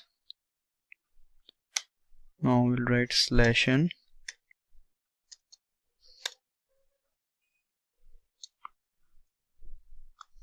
Okay, now after this we have to write the semicolon and we'll write com2 dot input.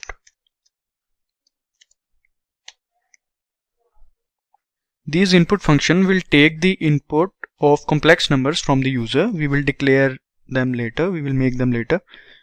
Okay, now here we will do an operation with the help of plus operator function. So we will write res equals com1 plus com2.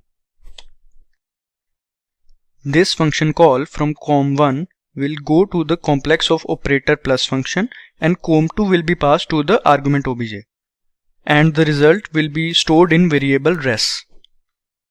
Okay, now we will call another function output in order to display the output. Res.output. After that we'll write return 0. Now we will make the class complex. We'll write class complex. We'll write the access specifier private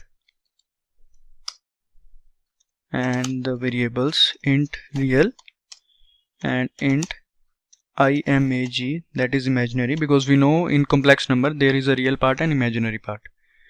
Okay, now we'll write public access specifier, and now we will write the function input. In order to take the input from the user, void input.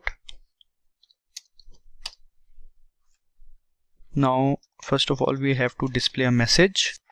We will write enter real and imaginary parts respectively.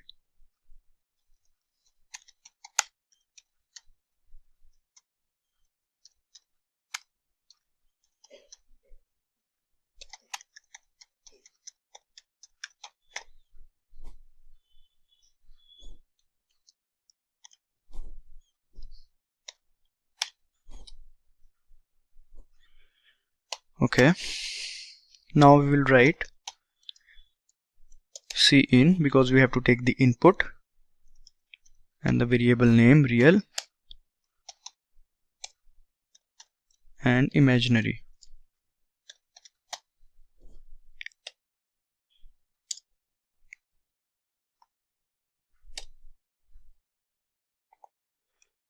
Now we will write the overloading function. We'll write the return type, that is the complex, then operator keyword, then symbol, then argument, complex obj.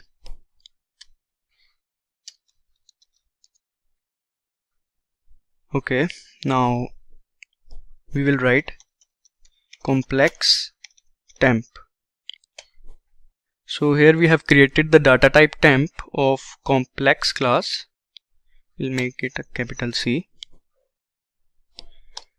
Okay, now we will write temp.real equals to real plus obj.real. So we'll write temp.real equals to real plus obj.real. The plus operator over here will add the real part of the number to the real part of another number. And similarly we'll do it for the imaginary part.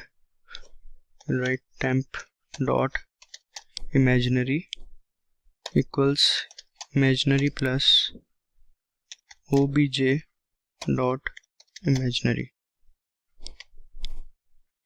and then the value of the variable temp is returned. So we'll write return temp. The value was stored in temp, so that is why we have returned temp. Now we will make the output function. We'll write void output.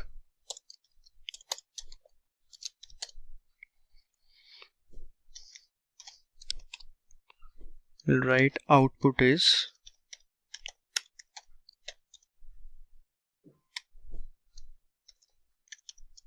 variable real, then we'll write plus, then imaginary, and then I, because this is the syntax for complex number. Okay, now we have to put the semicolon over here.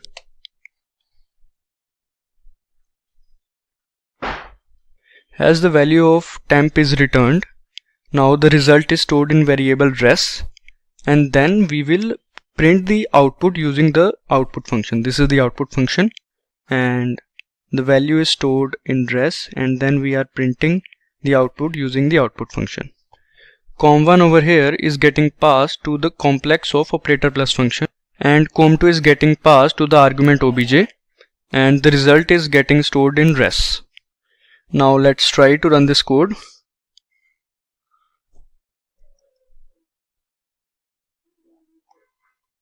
The first complex number, let's say 2 plus 2 iota, so we will write 2 and 2,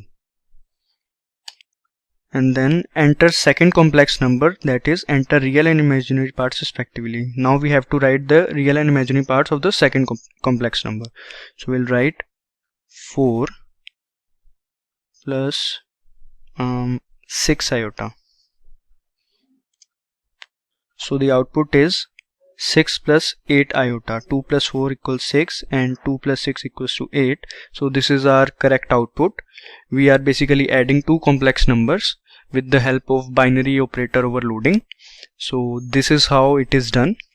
So these were some important examples of operator overloading. Moving on to Why we use vectors in C++. Vectors are used when we are not sure about the size of data. Like in case of arrays, we have to guess the size of the data first because it is not possible to resize it later. But in case of vectors, we don't have to set the size of vector and it is resizable. That is why it is more preferable for dynamic elements. And it also has some inbuilt functions like pushback, size, empty, etc., which helps in dealing with data values. Now let's understand what is a vector. Vectors are array-like containers that is used to store data, and the data is stored in contiguous storage locations. But unlike arrays, its size can be changed automatically depending on the number of elements, and it is not necessary to mention the size of vector while declaring it. Now let's have a look at the syntax here. Inside the angle brackets, this is the data type of the vector. It can be string, int, float, etc. and v2, v1, v3 are the names of the vectors respectively. Now let's understand the member functions of vectors. A vector container has three types of member functions, that is modifiers, iterators, and capacity. So let's understand these functions in detail. First is modifiers. These are those functions that are used to modify data elements. For example, first is pushback function. This function is used to add a new element to the end of the vector. Next is popback. This function deletes the last element of the vector. Then there is insert function. It is used to insert a new element at a specified position. In this function there are two parameters. First parameter specifies the position and second specifies the value. After that, erase function. Erase function is used to remove the elements at a certain position or to remove a range of elements. Either you can write the position of the element you want to remove inside the bracket, or you can write starting position and ending position of the range of elements inside it. Next is swap function. This function is used to swap the contents or elements between two vectors. And if there are two vectors named v1 and v2 that we want to swap, then its syntax would be v1.swap v2. Then there is assign function. This function is used to assign values to the vector. In this function there are two parameters. First one specifies number of values to be assigned, and second represents the value that is to be assigned. Last is clear function. This function is used to remove all the elements from the vector. Now moving on to iterator functions.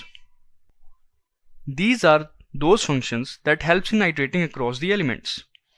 First is begin function. It basically returns the iterator pointing to the beginning of the vector. The next is end function. This function returns the iterator pointing to the end of the vector. Now coming to capacity functions. These functions that lie under capacity are associated with size. So first is size function. This function returns the number of elements in the vector. Next is max size function. This function returns the maximum size that a vector can hold. Then there is resize function. This function changes the size of the container, and inside the brackets a number n is mentioned. If n is less than the size of container, then content is reduced by removing extra elements. But if n is greater than the size of the container, then extra elements are added at the end so that it reaches the size of n. After that, capacity function. This function returns the size that is currently allocated to the vector container. At last, there is empty function, which checks whether the vector is empty or not. If it returns true, then it is empty, and if false, then it is not empty. Now, to understand these vector functions in a better way, let's do some examples of these vector functions in our code editor, that is VS Code. So first of all, let's make a new file and name this file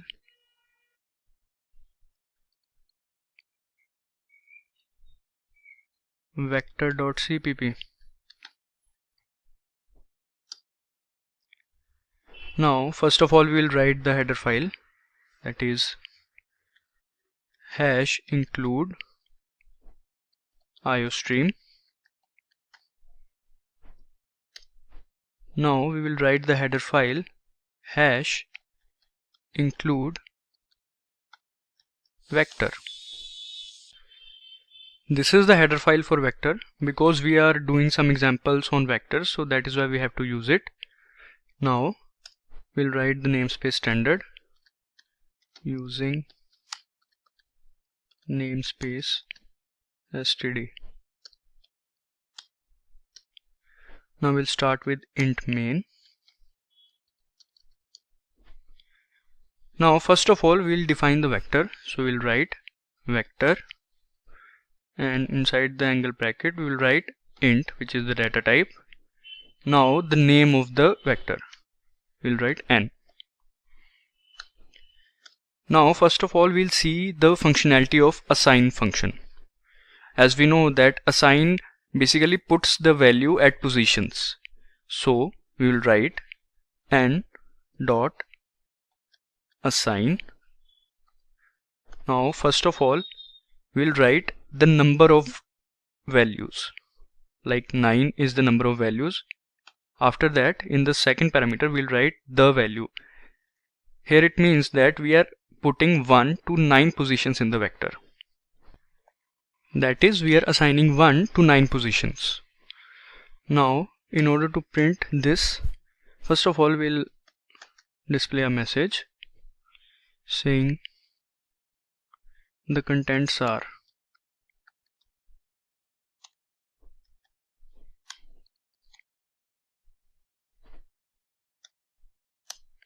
Now in order to print these contents, basically we have to write a for loop. we'll write int a equals 0. We'll initialize it from 0. Then a less than n dot size. This is the size function. It basically returns the number of elements. Now a++ will increment. We have to now print this. We have to write like an array in order to print all the elements. We'll write n and inside the bracket a. Now we'll leave some space.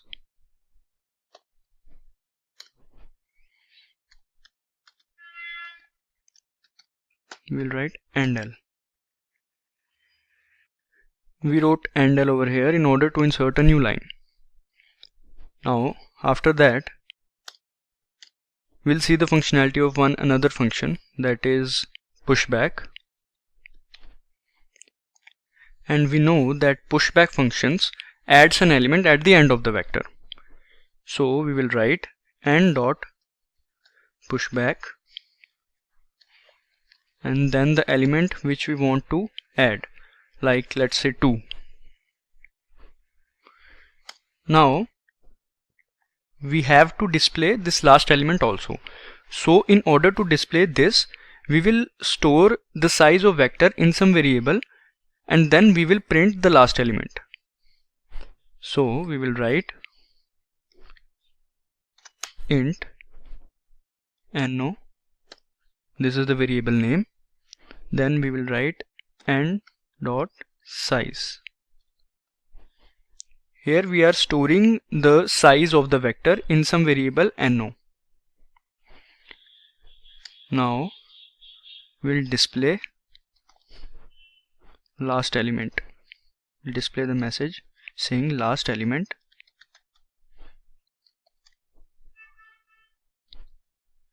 And then we will print the last element, and as we know, in order to print the last element we have to print the n-1th element. So we will write n bracket no-1. Here we are writing n bracket no-1. This will print the last element. After that we'll write endl.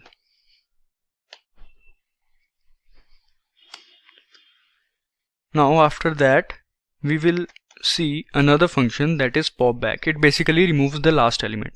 So we'll write n pop underscore back. So this function will remove the last element that we have added, that is 2.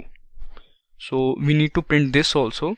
So we'll write, first of all we'll display a message. Now the contents are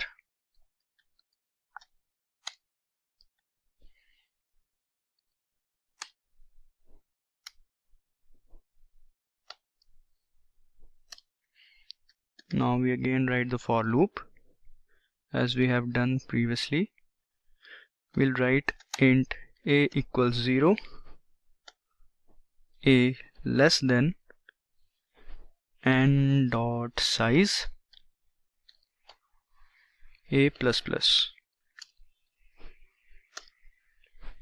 Now we'll again print in the form of array.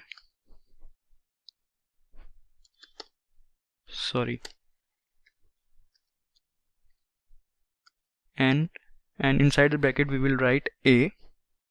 Then in order to give some space we'll write this. After this we'll write endl to add one new line.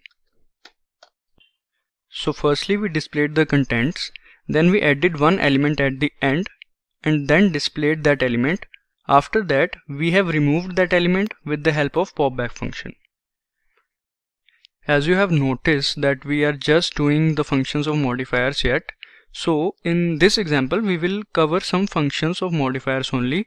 Then in the next examples we will do for iterator functions and then for the capacity function. So now let's do the functionality of insert function. As we know that insert function is used to add an element at a specified position, so we will write n dot insert n dot begin. It will point to the first element, then 7. As we know that the first parameter specifies position and the second specifies the value, so n dot begin will point to the first position and 7 is the value. So now we will print it also. We'll write first element is, then we will write display the first element, then we'll write endl. Now we will use the function clear to remove all the elements. So we'll write n dot clear clear, and then in order to check we will write n dot size. So first of all we'll write now the size is, and in order to check whether all the elements are removed or not, we'll write n dot size. It will display the size. The program is pretty long, but let's just hope it runs.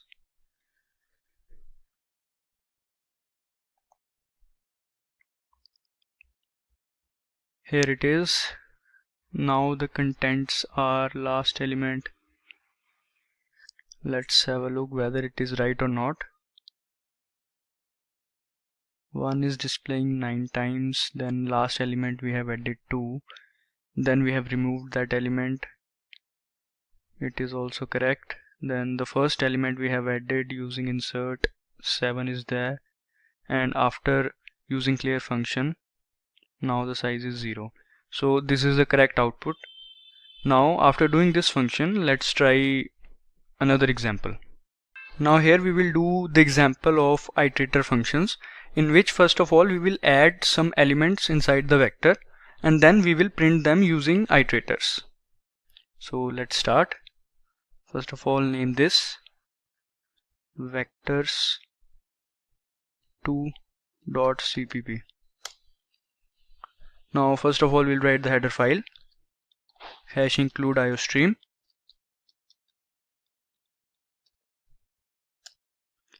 then the header file for vectors #include vector, then we'll use namespace standard.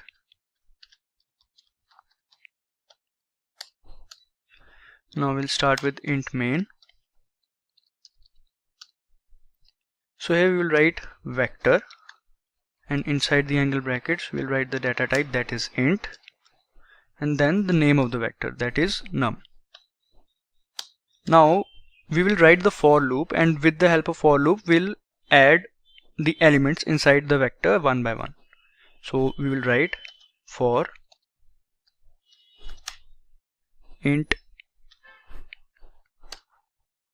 I equals 0, I less than, let's say 5, I plus plus. Let's make it 1 over here. Okay, now after that we'll push these elements one by one inside the vector. So we will write the function pushback.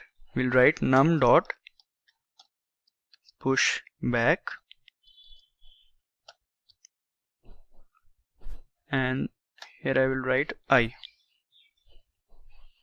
Okay, now because we want to add the elements from 1 to 5, so that is why we have to use less than equal to, because we want to include 5 also. Okay, now we have to print these elements, right? So we'll write, first of all we'll display that output from the beginning to the end. Okay, now we will write for loop, and with the help of iterators we will print the elements of vector. So we'll write auto, this is the iterator and A is the iterator name. Then we'll write num.begin. As we know that begin function points to the first element of the vector, so that is why we have written num.begin. Now we will write A less than, sorry, not equal to num.end, then A plus plus. Now after that we have written A not equal to num.end, and we know that end function returns the iterator to the end of the vector. And after that we have used increment operator, so this loop will run from beginning till it reaches to the end. And inside for loop we will write the dereference operator with A, so that each element which is getting pointed by A will display one by one with the help of loop. So let's write, we'll write cout dereference operator A, and then we'll give some space. Now let's try to run this.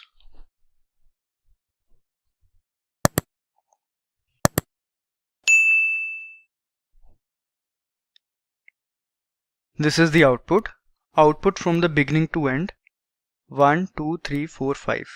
This is our right output. This is the message which we want to display, and this is the output 1 2 3 4 5 which we want to display, which we have added in the vector and then we have displayed. So now let's do another example which includes the capacity function. So we'll make another file,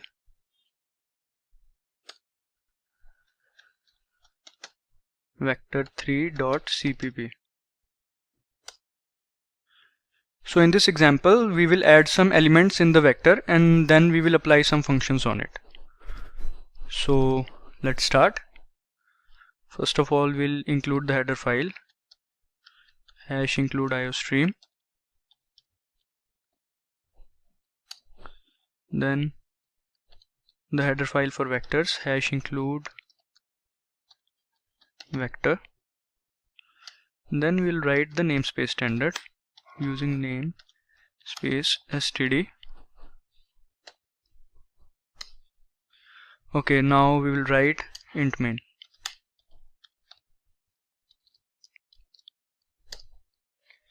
So first of all we'll write vector and then the data type and then the name of the vector, let's say v.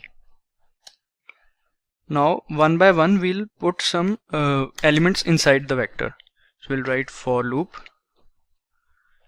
We'll start with int x equals 0, x less than equal to 10, x plus plus, because we want to add these elements. So we will write v dot push back and then we will write x inside the brackets, semicolon. Now here one by one all the elements from 0 to 10 will be added. Let's make it 1 to 10. Okay, now we will apply some functions on this vector. So let's first of all try out the size function. So first of all we'll write vector size is, and then we will write the function v dot size, and then we'll write and L. So this function will tell us the size of the vector because we have already added the elements from 1 to 10. So it will display 10. After that we will use the try out the capacity function.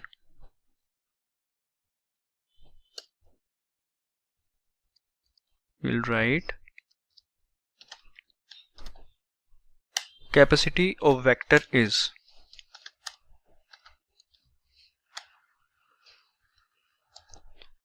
and then we will write v dot capacity. After that here also we'll write and L. Now we will use the maximum size or the max size. So we'll write maximum size of vector is. So in order to calculate the maximum size, we write v dot max underscore size and L. As we know that v dot size will give us the size of the vector, and capacity function, this function returns the size that is currently allocated to the vector container, and max size, this function returns the maximum size of the vector. So all of these functions result will be displayed because we have wrote them inside cout. Now let's try another function, that is resize. Now in order to resize the vector, we'll write v dot resize, and then we'll write the number that we want to resize it with, like let's write 5. Now in order to check this also, we will display. So we'll write vector size after resizing. Resizing is, I forgot to put the commas.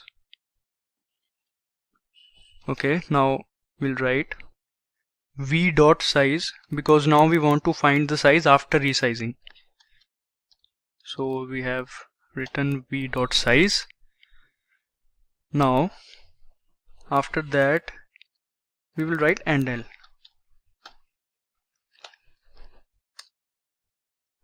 Okay, now we'll try the empty function. We'll put empty function inside if. Now inside if we'll write v dot empty equals false.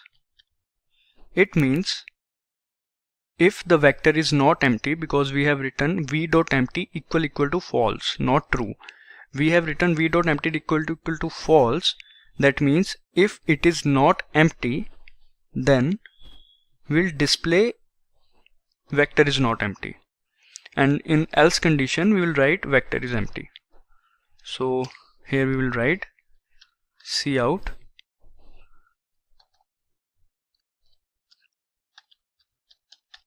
vec. Again I forgot to put over here. Okay, vector is not empty.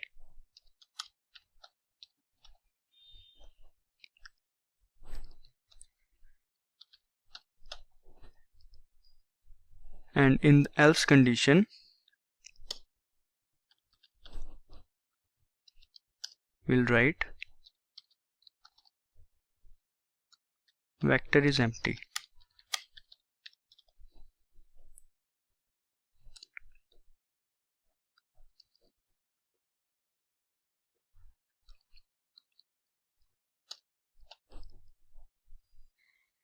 So in this question, first of all we have added some elements inside a vector, then we have used v dot size function, then v dot capacity function, then max size function. After that we have resized the vector and then check it for the size of it.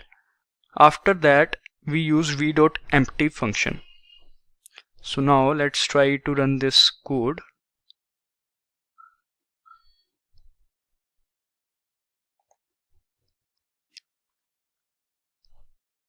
Okay, I think we have done something wrong.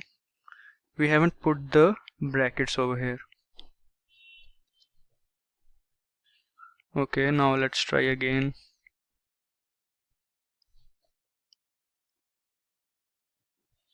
Here it is. Vector size is 10 because we have put 1 to 10. Then capacity of vector is 16. Okay, then max size of vector is this. Then vector size after resizing, because we have wrote the number 5 as we can see. So that is why vector size after resizing is 5. And vector is not empty as we know, because inside the vector there are 5 elements, so it is not empty, which is true. So these were some examples of vectors in C++. Moving on. STL stands for Standard Template Library. It is a set of template classes that provide us data structures and algorithms or containers. It allows the programmer to use predefined functions, which helps them to write the code quickly and in an efficient way. For example, you are solving a problem that needs sorting. Now, instead of writing the code to sort, you can make use of STL. Now, STL mainly consists of 4 components, that is containers, iterators, algorithms, and function objects. So first is containers. These are collection of objects that store data of similar type. In STL, we have different types of containers. Some of them are array, vector, set, map, and these containers are generic in nature. So further, these containers are of 3 types, that is sequence container, associative container, and container adapters. Sequence containers, these are those containers that can be accessed sequentially. For example, vector, deque, list are some of the containers that store data in a linear form. Next is associative container. These are those containers that implement sorted data structures. In this, elements are retrieved via keys, and each associative container maintains its keys in sorted order. Example, set, multiset, map, and multimap. After that, container adapters. These containers are like sequential containers, but they are implemented by modifying their interface to provide the desired behavior. For example, stack queue and priority queue are some examples of container adapters. Now coming to iterators. In STL, iterator plays an important role as it links algorithms and containers. Iterators are those entities that helps in traversing through containers. They are used to point at the memory address of the STL containers. Iterators also helps in traversal from one element to the next element in the range using operators like increment operator. Iterator contains 2 functions, that is begin function and end function. The begin function returns the iterator to the first element, and the end function returns the iterator to the last element. Now coming to algorithms. Algorithms in STL can be defined as procedures that are applied to the container and provide some operations on the content of the container. And because STL algorithms are built in, so that is why they save considerable amount of time. In algorithms, we just have to make a function call and we don't have to write the lines of code to implement it. Now let's have a look at types of algorithms. First is modifying algorithm, non-modifying algorithm, sorting algorithm, searching algorithm, and numeric algorithm. Modifying algorithms are those algorithms that make changes to the sequences. Swap and reverse functions are some examples of it. Then non-modifying algorithm. Non-modifying algorithm are basically read-only functions. They do not modify the data on which they work on. Some examples are count, equal, and search functions. Then sorting algorithms. This algorithm is used to sort the container elements. Its example is sort function. Next is searching algorithm. As the name suggests, this algorithm searches for the element. Binary search algorithm is mostly used search algorithm. Last is numeric algorithm. This algorithm works on numeric values, or we can say it solves some numeric problems. Examples are accumulate function and partial sum functions. Now coming to function objects. Function objects are also known as functors. A function object is an object of template class that implements call operator. This call operator allows the object to be used with same syntax as regular function call. For example, suppose you have declared an object obj of a class in which operator is defined. Then you can use the object obj just like a normal function. Function objects also helps in generating the data, and it also helps in testing purposes. Now, in order to do some examples, let's move to our code editor, that is VS Code. So here we will do an example of vector container. So let's make a new file.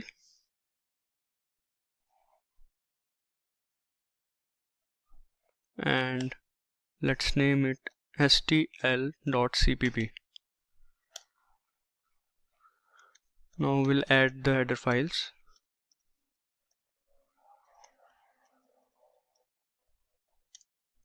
Now writing namespace standard.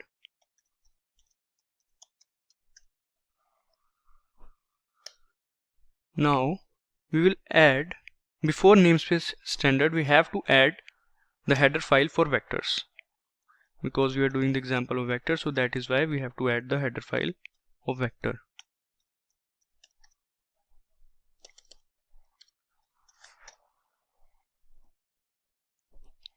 Okay, now we'll write int main.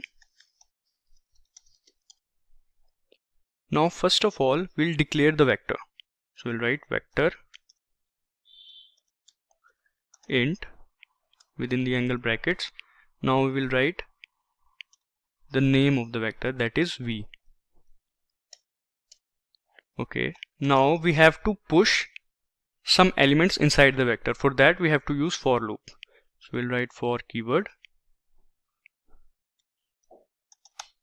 int I equals, let's say 1, I less than equals 10, I plus plus, that is increment operator. Okay, now we have to push the elements one by one, so we'll write v dot push back, and inside the bracket we'll put I. So the elements will keep on adding one by one at the end of the vector. So now we will check the size of the vector. So we'll write the message size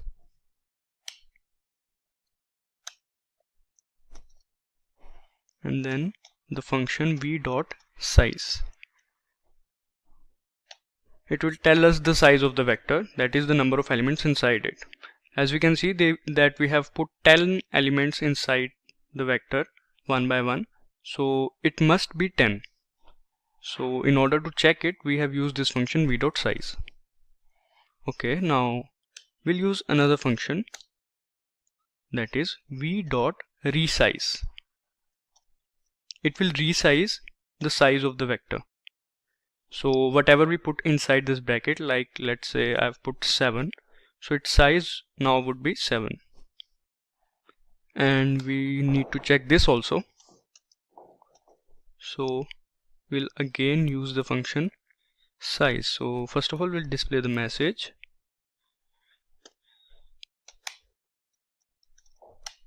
After resizing, it becomes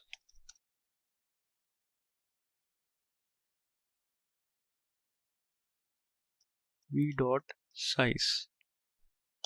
It will print the size of the vector after resizing. Okay, now we use another function v dot empty. For that we have to use if condition. So we'll write v dot empty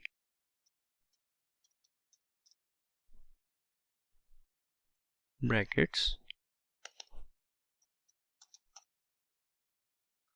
We know that if v dot empty equals true, then it means it is empty, and if it equals false, then it means it is not empty. So we'll simply display the message that it is not empty. We'll write cout, and now we'll write with /n, not empty. We forgot to write the commas over here. Okay. Now in else we will write it is empty.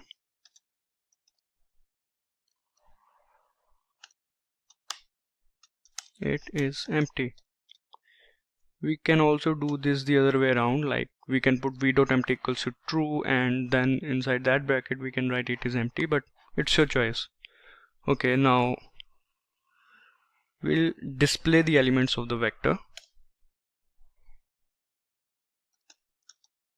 For that we have to first write the message. So we'll write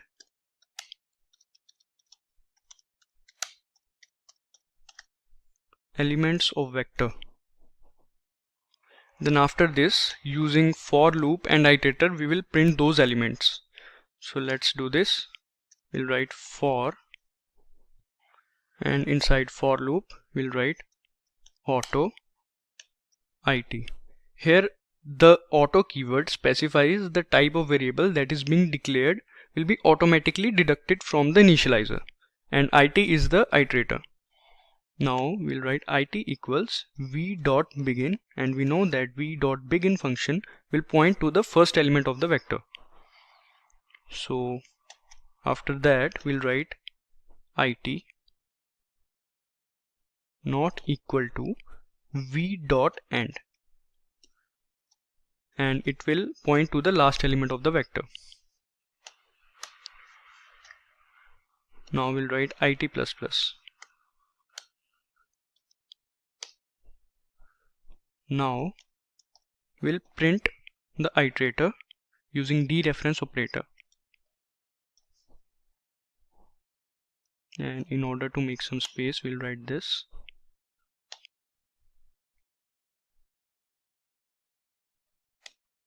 Now return 0. Okay, now let's try to run this.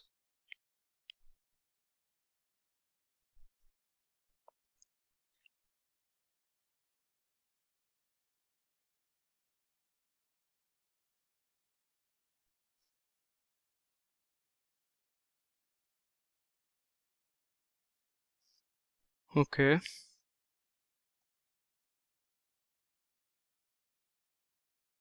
here is the problem, I think.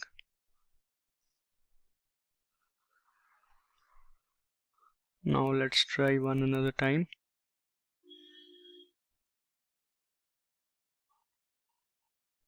Here it is, size 10. After that, after resizing, it becomes 7. Firstly, we add the elements by pushing one by one using the pushback function. 10 elements were added, so size is 10. After that we have resized it, so after resizing it becomes 7. And then we have used the function empty, so it was not empty, so that is why the message displays not empty. Then the elements of vector, I forgot to put space over here, and elements of vector 1 2 3 4 5 6 7, and that is correct.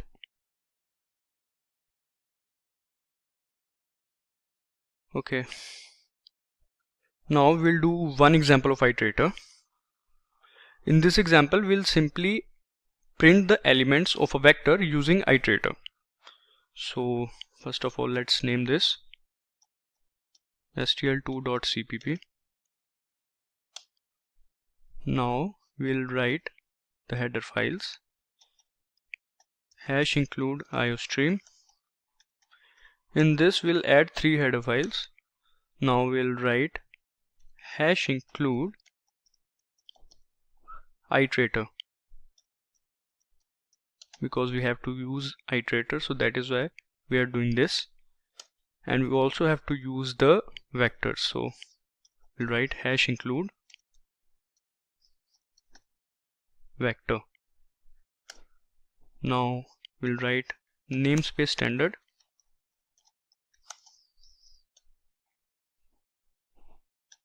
Now we'll start with int main. So first of all, we'll declare a vector in which there are some elements. As in previous question, we already learned how to add elements in a vector. So in this question, we'll simply declare those elements inside a vector. So we'll write vector inside the angle brackets. Now let's say AR is the name of this vector. Now we'll write the elements. Five elements are there. Now we have to declare iterator to a vector. So this is how we'll do it. We'll write vector, then the data type inside the angle brackets. Then after this, we'll write the scope resolution operator like this. Now iterator keyword, then the name of the iterator, that is PTR. Now we'll display the vector elements using for loop and using the functions begin and end. So we'll write, first of all, we have to display a message. Okay, we'll write the elements of vector R. Okay, now semicolon. Now using for loop, we'll write the PTR, that is the iterator, AR dot begin. As we know that AR is the name of the vector. AR dot begin. Begin function will point to the first element of the vector. Then PTR less than AR dot end. We know end function will point to the last element of the vector. Okay, now we'll write AR plus plus. Sorry, PTR plus plus.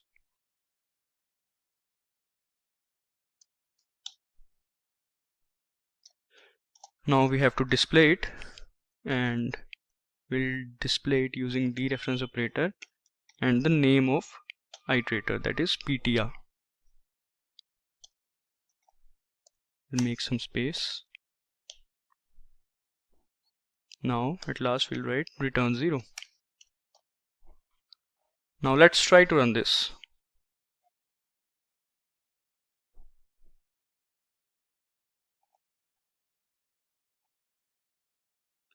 The elements of vector R, as you can see, the elements of vector are 1, 2, 3, 4, 5. So this is how you can print the elements of a vector using the iterator. Here is the vector, and with the help of iterator we have printed these elements 1, 2, 3, 4, 5. Now we'll do one simple example of algorithm. First of all, let's name this stl3.cpp. Now in this example we'll use swap algorithm to swap two integers, and we know that swap is a template function. So let's do this. First of all, we'll write hash include iostream. Now using namespace standard,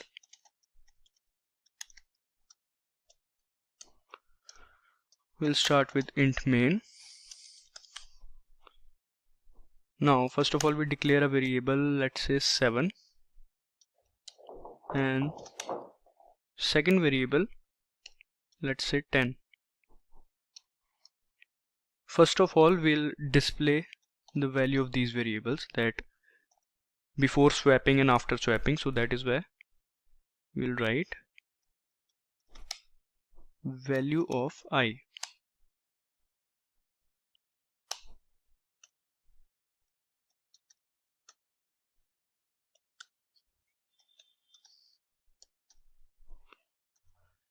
Now here we'll write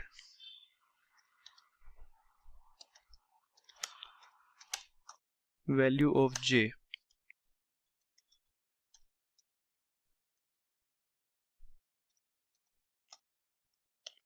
Handle.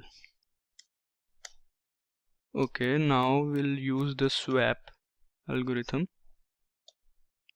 and here we'll mention the elements we want to swap, I, j. It will simply swap the contents of these two elements. Now we'll write after swapping.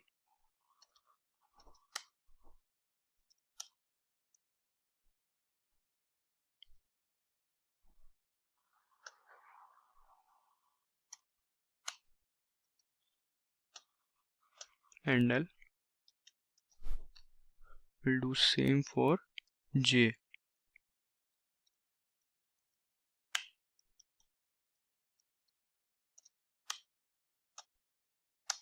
This is a very basic example, but we have to see the functionality of it. We'll write handle. Okay, now we'll write return 0. Now we'll run this.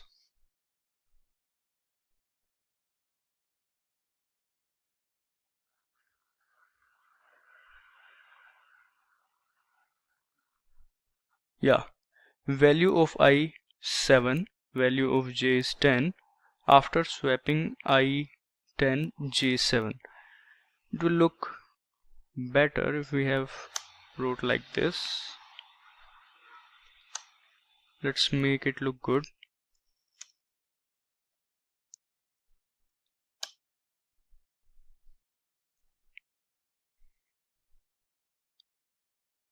Yeah, value of I is 7, value of j is 10. After swapping, I becomes 10 and j becomes 7. So this is how we can swap the elements using swap algorithm. There are some more algorithms, you can try those as well. And now at last we'll do one example of function object. Let's name this as stl4.cpp. Alright, now we'll add the header file. Hash include iostream. Now we'll write namespace standard. Now in this question, first of all we'll start with the function.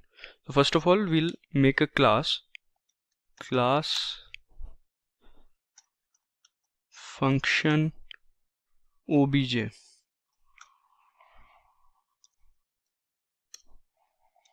Now we'll write access specifier public int. Here we'll write the call operator. As we know the syntax, operator bracket, then another bracket for the arguments, int x comma int y. So this is the syntax of it. And now whatever we want to do with these two variables, let's say we want to multiply, so we'll write return x into y. Alright, as this is a class, so we have to write the semicolon. Now we'll write int main.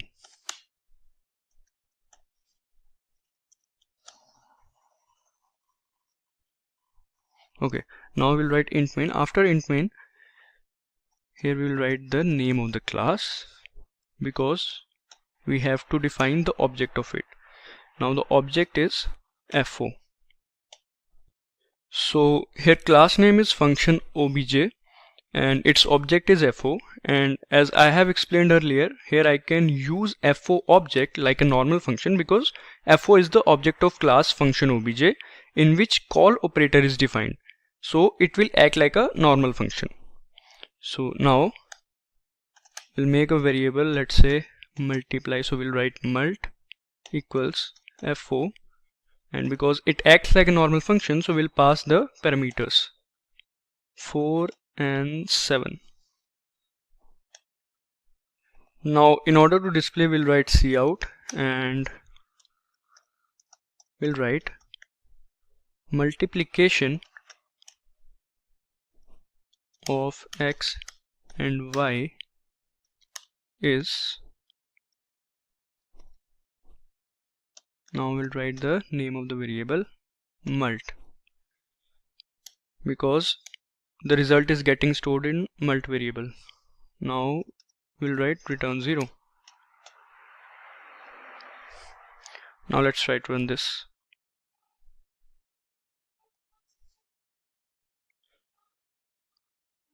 Here we can see multiplication of x and y is 28, and that is true. 4 into 7 equals 28. So it is working, and this is the example of functor or function object. Let's go ahead and have a look at why enums are used in C++. Enums are short for enumerations. These are basically used when we have some set of possible values and we have to select one out of it. For example, suppose you are the shop owner and you have 4 types of coffee in your coffee machine. That is cold coffee, hot coffee, black coffee and mocha. And you don't want the trouble of customer putting any other coffee name in the machine which is not there. Then in situations like these, enumerations are used. Because in enumerations we have to choose from predefined values, and it is also helpful for documentation and readability purpose. Now let's understand what is enumeration. Enum or enumeration is a user-defined data type in which a set of values are specified for the variable, and the variable can take out any value from the set of values. And it is also a way to use integers to represent values. We can assign values to enum, but if we do not assign any value, then the compiler assigns value to them starting from 0. Coming to its syntax, which is enum, that is the keyword for enumerated type, then enumerated type name is written, then under brackets possible values of type enum are written. For example, here enumeration name is player and values are Ronaldo, Salah, Messi, Neymar, which are the names of players. In this example, by default Ronaldo is 0, Salah is 1, Messi is 2 and Neymar is 3. Because we know by default compiler assigns them value which start from 0 and so on. But we can change these default values by assigning values to them. Like here Ronaldo's value is now 4, Salah's value is 2, Messi's value is 8, Neymar's value is 1. Now let's have a look at an example in which we will print the default value of months. So in this example we have enum name as months and enumerated values as January, February, March and so on. And in order to access these values we have written enumeration name and after that the variable. As we can see inside main function, m is the variable and its type is months. Now here we have assigned the month March to the variable m, and then we are printing the variable m plus 1. Here plus 1 will print the value next to the month March, that is 3, and similarly if we write plus 2 then it will print the one next to it, that is 4. These values are default integer values. After printing the output, value is 3 because we have printed m plus 1 where m is 2 and plus 1 makes it 3. Now let's understand how to use enum with flags. In this example we will choose a mobile having any of the 2 features among 3. Here the name of enumeration is mobile and its enumerated values are battery capacity, camera quality, large storage, and we have assigned values to them 1, 2 and 4 respectively. And because we are doing this example of enums with flags, that is why we are using integer values of power 2, because it avoids the overlapping. Inside the main function we are using bitwise OR operator because we want to choose the mobile having both camera quality and large storage capacity. And we know that bitwise operator adds the binary of 2 integers. So the value of camera quality is 2 and value of large storage is 4.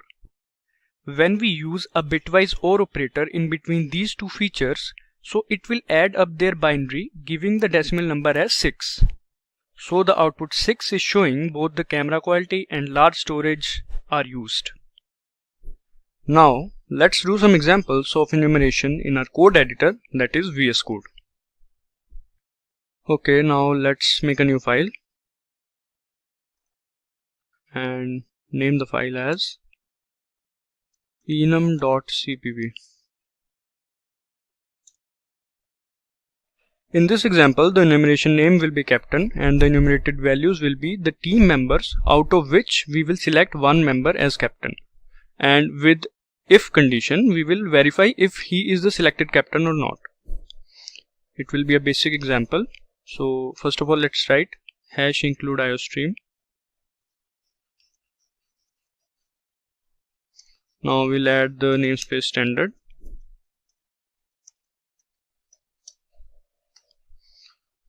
Okay, now we'll write enumeration enum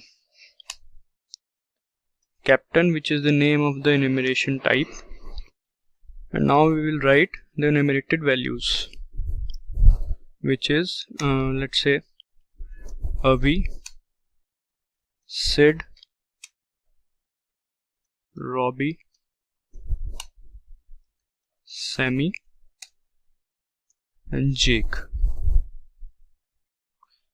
These are the team members. Now we'll write int main.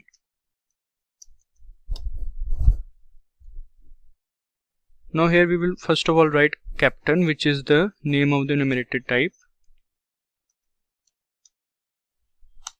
Then we'll make the variable out of it, cap, and let's say Avi is the captain, so we'll write Avi. Now here we will write if condition. We'll write if cap equal to Avi,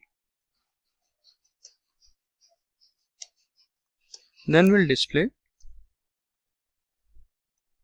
our captain is Avi and its value is whatever the value. Avi's value here is 0, so we'll display that. So we'll write our captain is Avi and its value is, then we'll write Avi. As we know that Avi is at first position, then its value would be, default value would be 0. Okay, so here we will write endl. Now in else, here if we put Sid, Robbie, Sammy, Jake as captain, or if we declare them as captain, then this message would be declared, which we will be writing in else. So the message would be he is not our captain.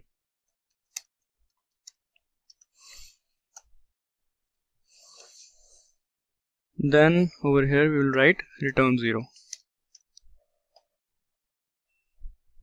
Okay, now let's try to run this.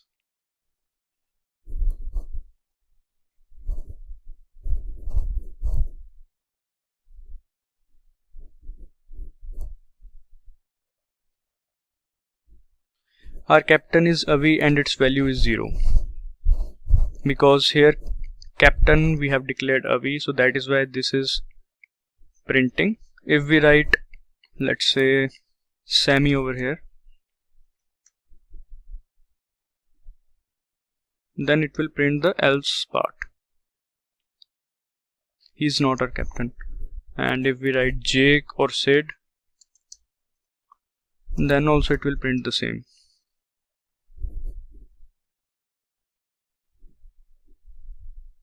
He is not our captain. Only in case of Avi, it will print our captain is Avi and its value is Avi's value. So this was the basic example of enumeration. Now let's move on to another example. Now let's make a new file and name it as enum2.cpp.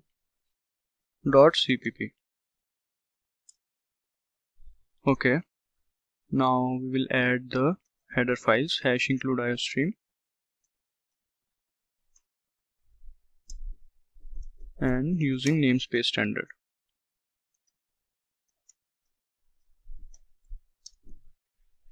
So here we will do an example in which enumeration name will be supercars, and to the values we will assign some integers to them, which will be the speed of those cars, and then we will compare them using comparison operator in terms of speed. So we will write enum, the name of enumeration, that is, let's say, supercars. Okay, now inside the bracket we'll write the name of the cars, which are the values, and we will assign some integers. These integers are actually speed of these cars.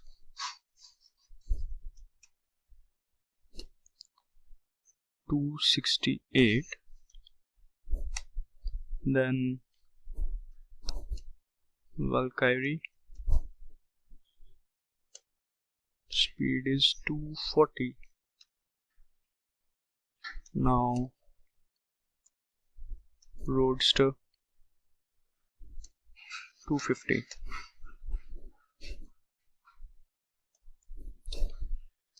Okay, now as we have created the enum, now we will start with int main. So we will write the enumerated type name supercars. Now the variable speed 1, because we want to create two variables in order to compare them. So first we will create speed 1. Now again speed 2. Now we will assign the two cars that we want to compare to these variables. So speed 1 will be Valkyrie,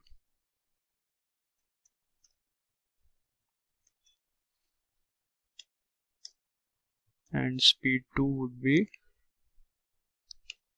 Roadster.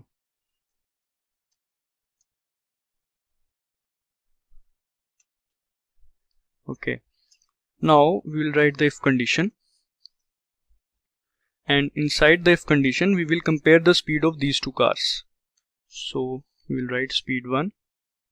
If speed 1 is less than speed 2, okay, then we will print that it's a win for Roadster, because speed 2 is Roadster and speed 1 is Valkyrie. So we'll write it's a win for Roadster.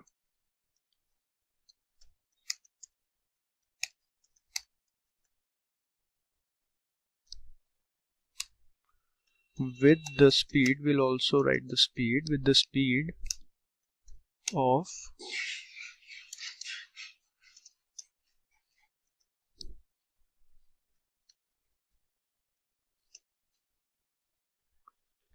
this speed 2 will display the speed of Roadster, that is 250. Okay, now else condition.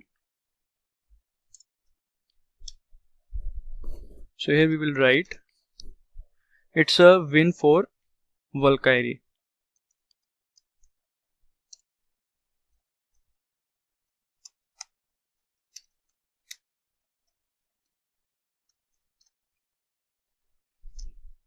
With the speed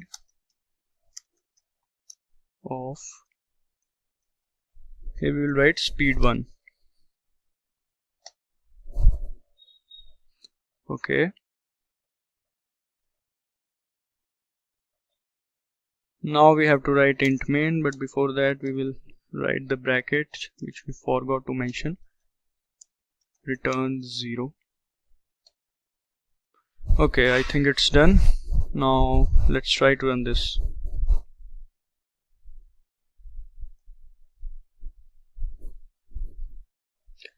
Here we can see it's a win for Roadster with the speed of 250. As we know that the speed of Roadster here is 250 and the Valkyrie speed is 240. So when we compare it, speed 2, that is Roadster, wins because Roadster is 250. So this was the second example. Now let's do one last example. Let's name this. Okay. enum3.cpp. We'll write hash include iostream.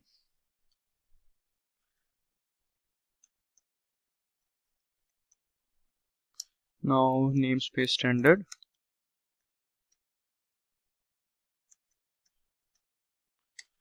Now in this example we will see how to use switch statement with the enumeration. Okay, so first of all, inside int main we will write enum.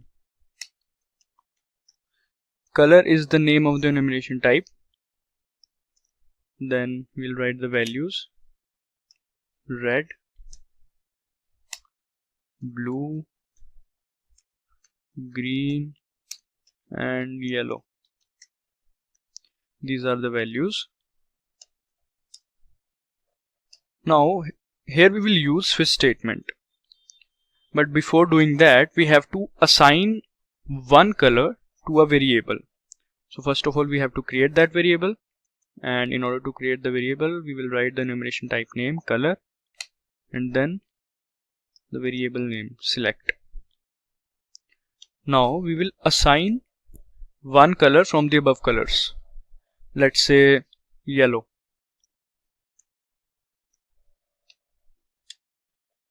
Now in switch statement we will write, first of all we will write switch statement, switch, and we will pass here the variable, that is select.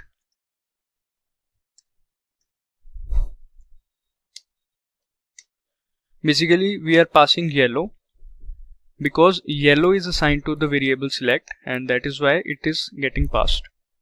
So now case 1, that is case red. First of all we'll write the case red with a colon in the end. Now we will print that it is red.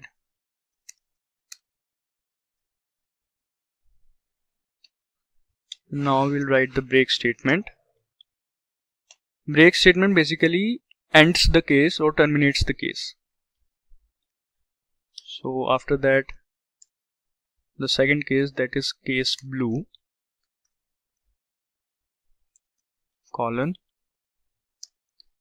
Now here we will print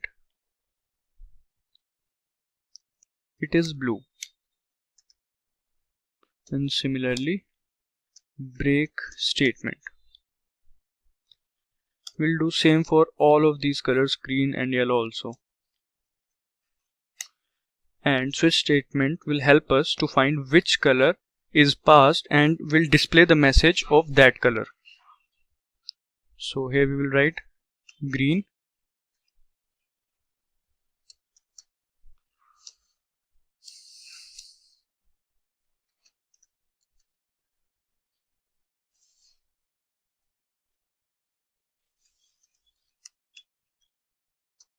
it is green, break statement.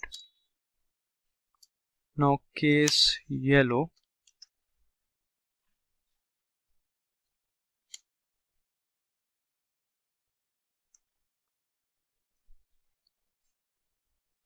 now we'll write it is yellow.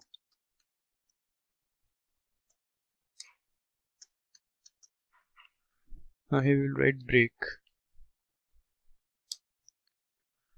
Okay, now at last we have to write return 0.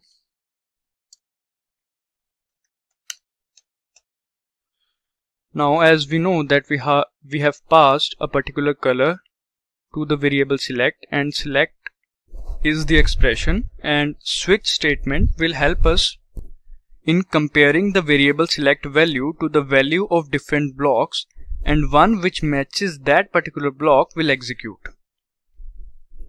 Okay, now let's try to run this one.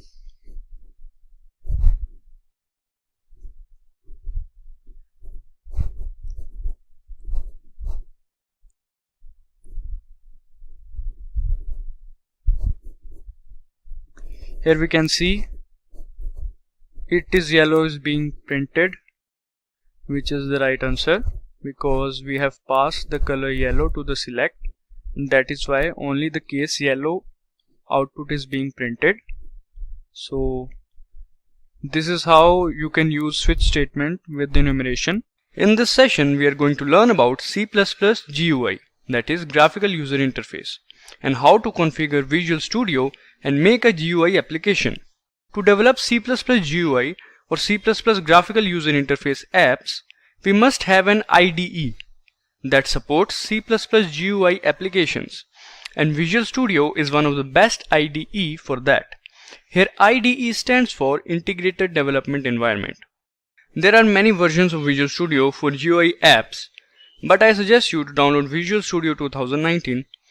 There are 3 editions of Visual Studio 2019, that is Community, Professional and Enterprise. We can download the Community edition. Once the Visual Studio is downloaded and installed, then you need to launch this application. After that, you can select the color theme and change the development settings to Visual C++. Then the Visual Studio will look like this. Then here we will click on this create a new project. And now we have to search for a project template named CLR empty project.NET framework. So we'll type CLR empty project.NET framework. Here it is. Make sure that there is .NET framework over here. Now all we have to do is to click on this and select next. Now here we can name our project. Let's say I have named it project 2, and we can select the location, and now we can click on this create button. Now our project is being created. So here it is. So now let's create a form file by going to the project, then add item, add new item. Now here Visual C++, under Visual C++ we'll click on UI and then Windows Form. We'll click on this Windows Form and click on this add button. So our file is loading.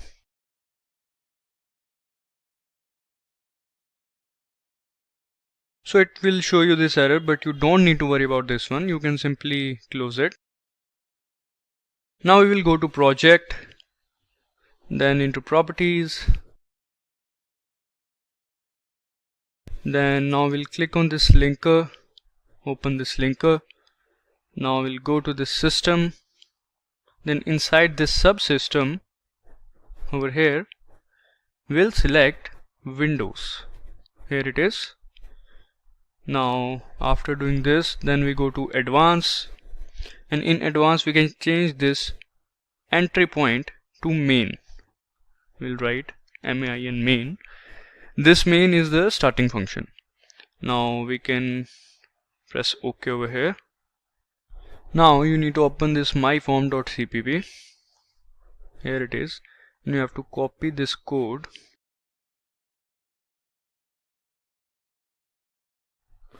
and just paste it over here.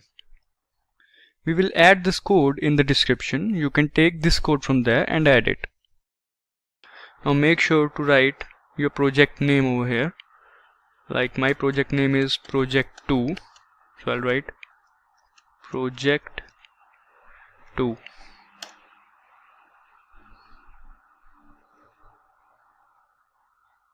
Yes. So after doing this, we can save it by pressing Ctrl and S, and now we can go to myform.h.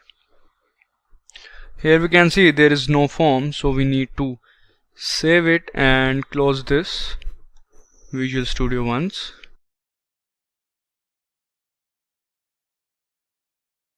Now we need to open the Visual Studio again. We'll go over here, we'll write Visual Studio 2019, here it is. We'll click on this, and this is launching. We can click on this project 2.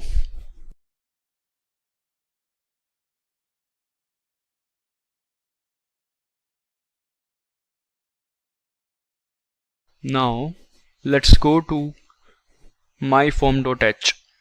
We'll click on this. It is getting loaded. Here we can see the form. Earlier we were only able to see the code, but now we can see this form. Now we can check this by running it by clicking on this local Windows debugger button. We'll click on that and let's see if it is running or not. It will take some time.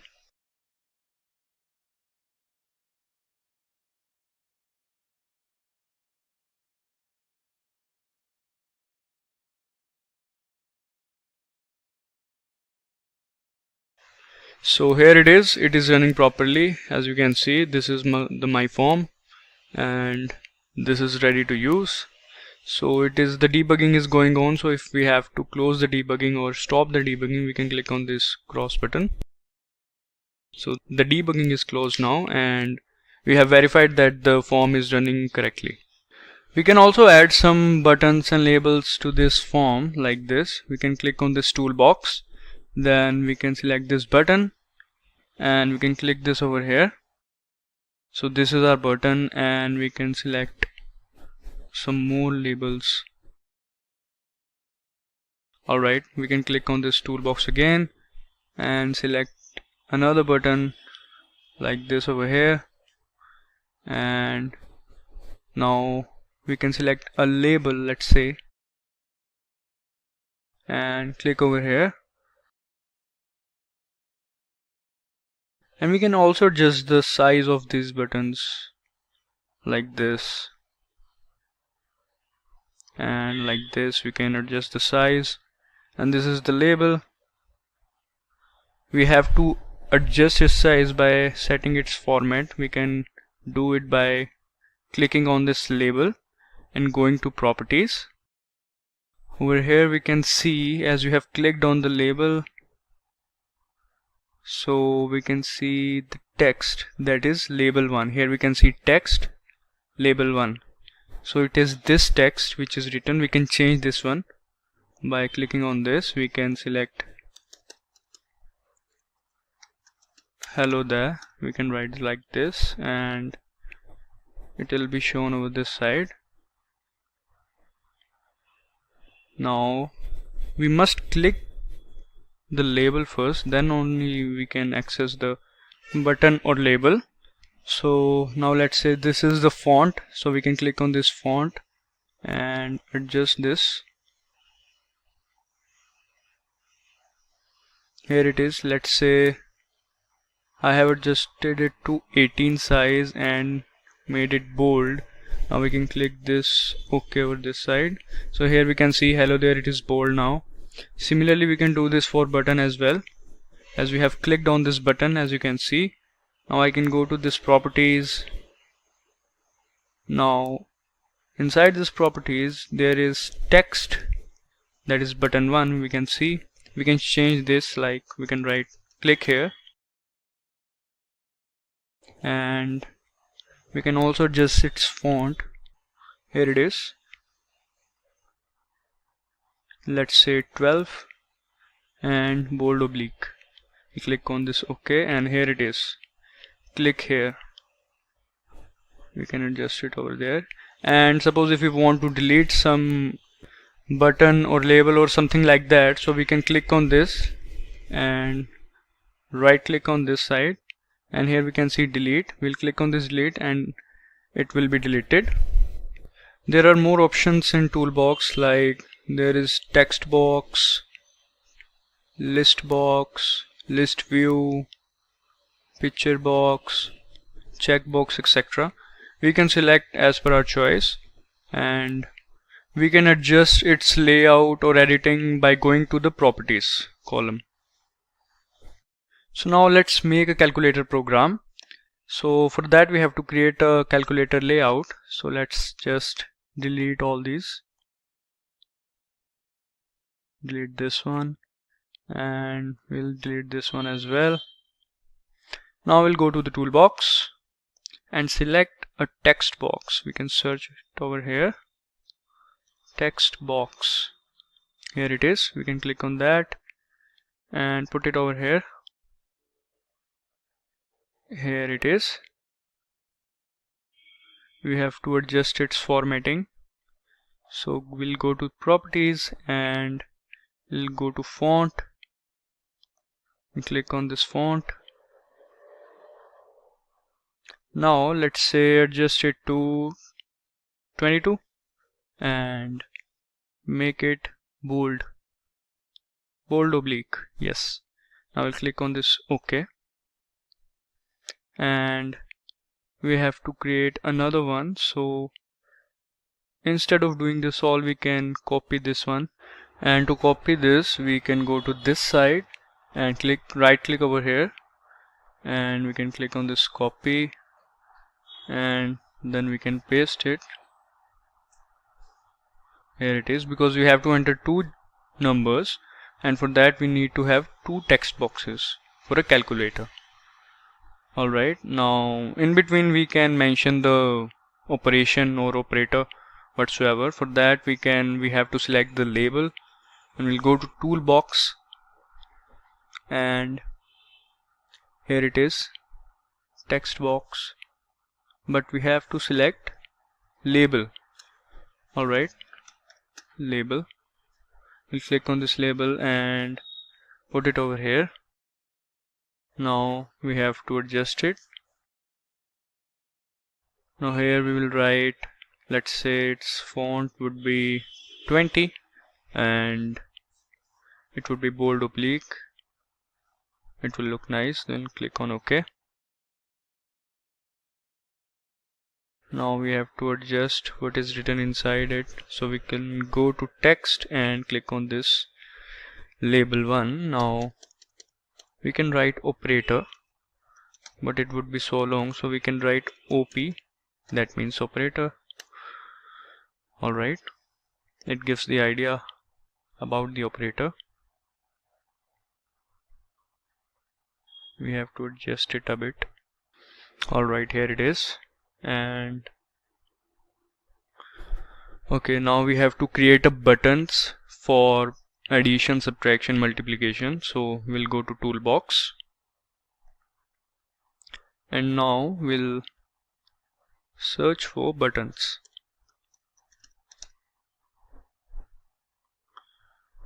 We'll click on button and put it over here, and now we'll adjust it by going to properties and going to fonts.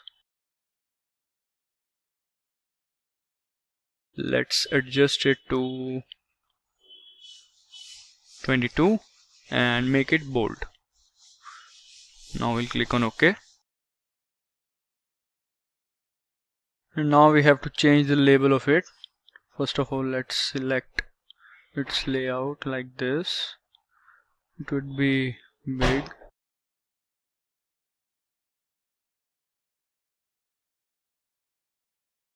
Now we'll go to properties and we'll go to text,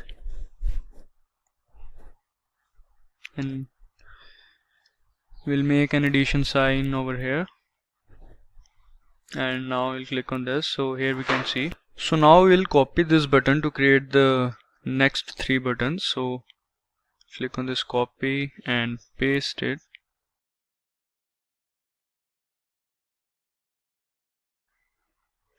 We'll do this for the other 2 as well, and we'll change the text by going to properties later onwards.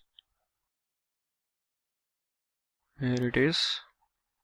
So first will be addition, then here let's make it subtraction. We'll go into properties, we'll click on this properties.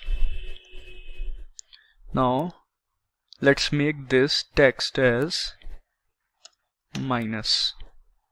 Alright, now we can also change the color of this text. Let's say we can make this color. Here it is, blue in color. Now we'll change this one. We'll go to properties and make this as sign of multiplication, but we'll press X so that it'll look nice. Alright, now this one, we'll go to properties and change this to division sign. and we can change this one as well.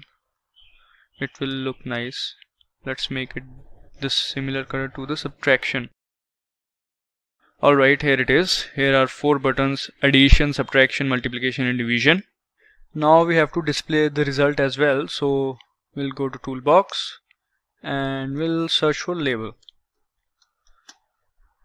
We'll click on this label and put it over here. Alright, let's make it like this and let's put it over this side. It will look nice over here. Properties, now we have to adjust it. Let's make it 22, bold oblique. Okay, here is our result and let's name it as result as well. We'll go to text. Here it is, label 2 written. We'll write result. Now whatsoever operation is done, its result or output is displayed over this side. Now all we need to do is to add the functionality to these buttons. So let's do that. We'll click on this 2 times on this button, and the button name, actual name of that button is button 1. So here it is. So this part is for button 1 and we know that button 1 is addition. So we need to do addition over here. So let's start. First of all, we'll have to declare a variable int result or output or answer, whatsoever we want. Let's write output. Now to add those, we need the names of those 2 text boxes. So we'll go to format design and we need these names, both of these text box names. So we'll click on this first and we'll go to properties. So here it is, text box 1 we can see, and we click on this and properties. This is text box 2 and this is similarly, this is button 1, button 2, button 3, button 4. We can check this by going to properties and by clicking them and going to properties. So this is text box 1 and this is text box 2. So now we know the names. Now all we have to do is to write text box where B is capital. We have to write the exact name. We can check it over here that this is text box. We can check the spelling. This is text box 2, this is label 1, this is button 1, this is button 2. We can check the spellings from there. Now we have to use the arrow operator. We'll write like this. This is the arrow operator. This will give us the access to the members of the object. Alright, so we have to change the text. So we'll write text with T capital. Alright, now we have to add the text box 2.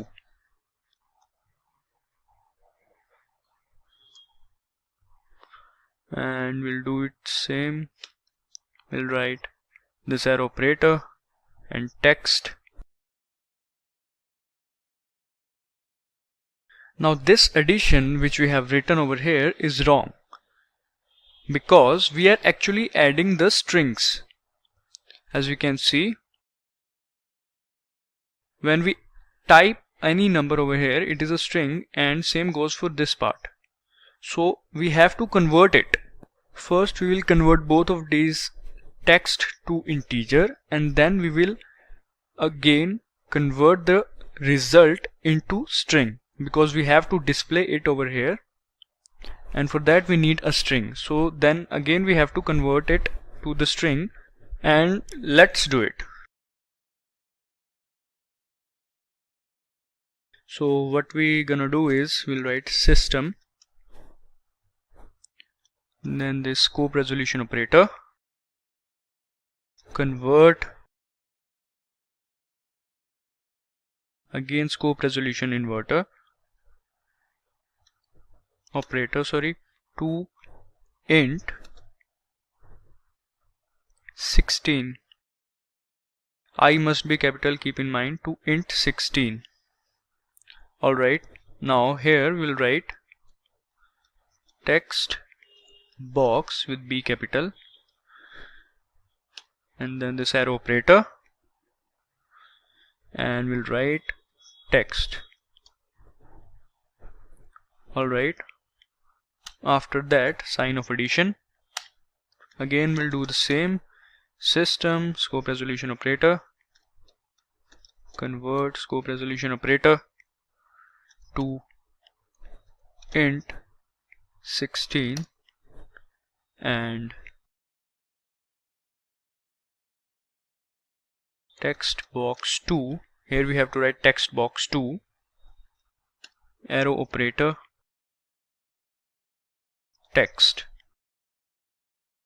Alright, here is the addition part. Now we have to display the result.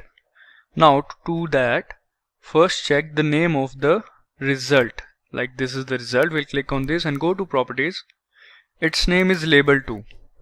So we have to make the changes into label2. We'll go to this form H. Now we'll have to change the text, that is we have to change the result that is written into the output. So for that we will write label2, which is the name, then this arrow operator. After that we'll write text because we have to change it, and then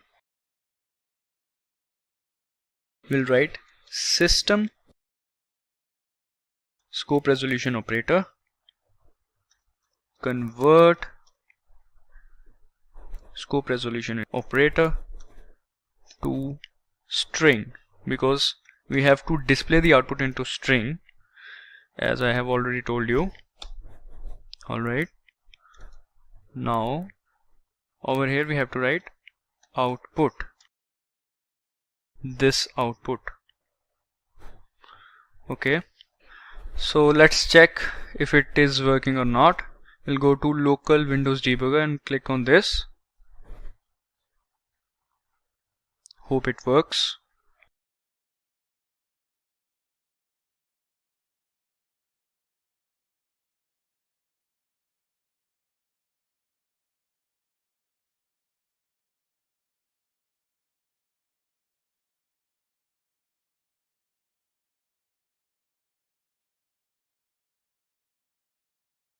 Here it is, my form. So let's try to add, let's say 5 plus 9, and we'll click on this add button. 14, and we know that 5 plus 9 equal to 14, so it is working fine, we can see. And now we have to do this for all the buttons, that is subtraction, multiplication and division. So let's go ahead and do that. Let's first close this debugging. We have stopped the debugging and we'll go to this. Now we have to do that for the next 3 buttons. So alright, now we'll click on this subtraction button 2 times. Here we can see now the code is same for all of these, and so we can copy the code from here, and we have just copied it and we'll paste it, and we'll make the changes in the sign. Like I have used here minus sign for the subtraction, and the rest is good. Yeah. Alright, now we'll do it for the next one, that is multiplication. I'll double click on that, and here it is. We'll copy the code from here and paste it.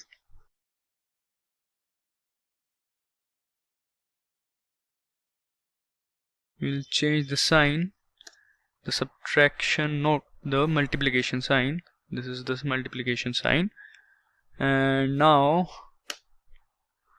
the next one, that is division. Here we go. We'll again select, copy and paste. Let's change the sign of this as well.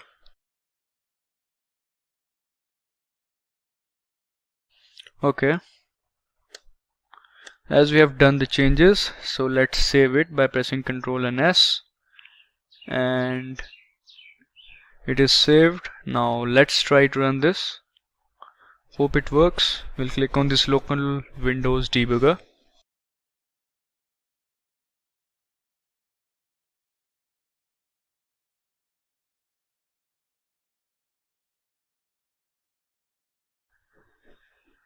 It usually takes some time, and here it is.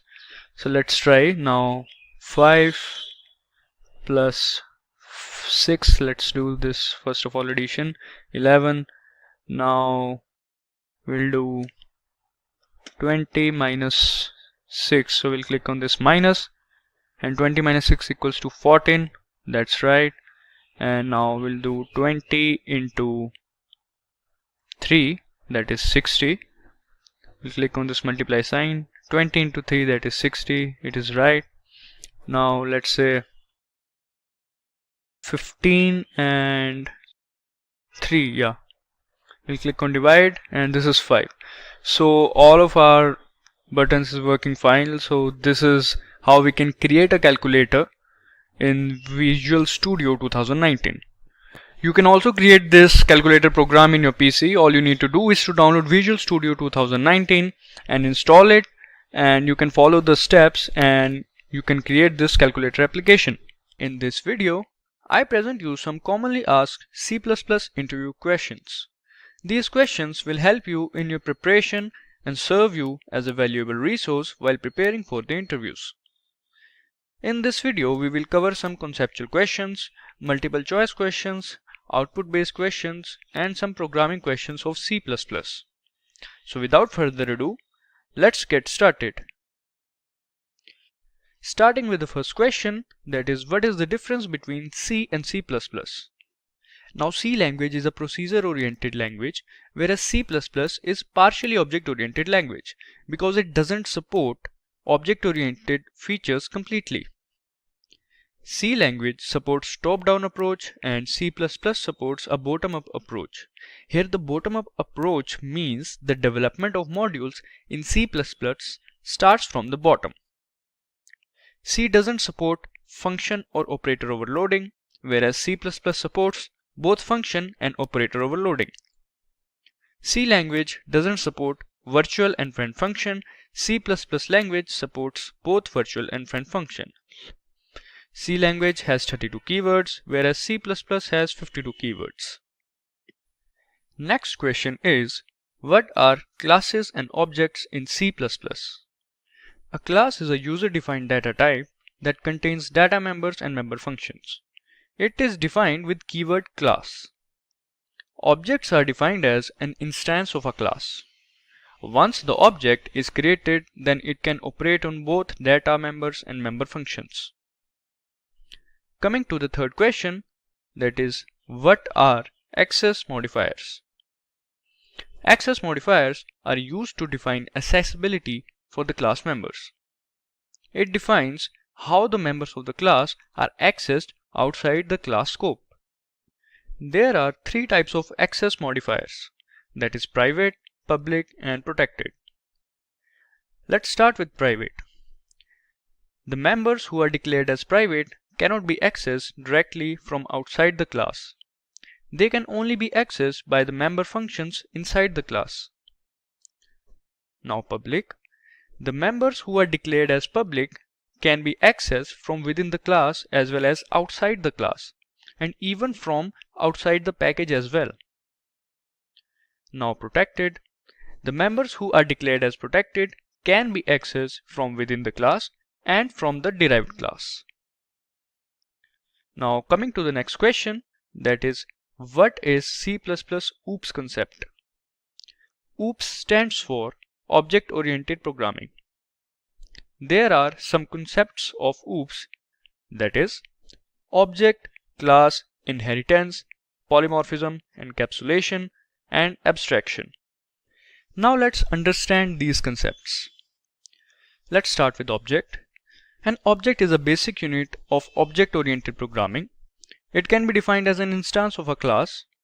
We can create multiple objects of a class. Now class is a template of an object. It is user-defined, which holds member functions and data members. The data and code which is defined inside the class are said to be the members of the class. Now inheritance. Inheritance can be defined as a process in which child class inherits all the properties and behavior of its parent class. The class which is inherited is called the base class, and the class which inherits is called the derived class. Now polymorphism.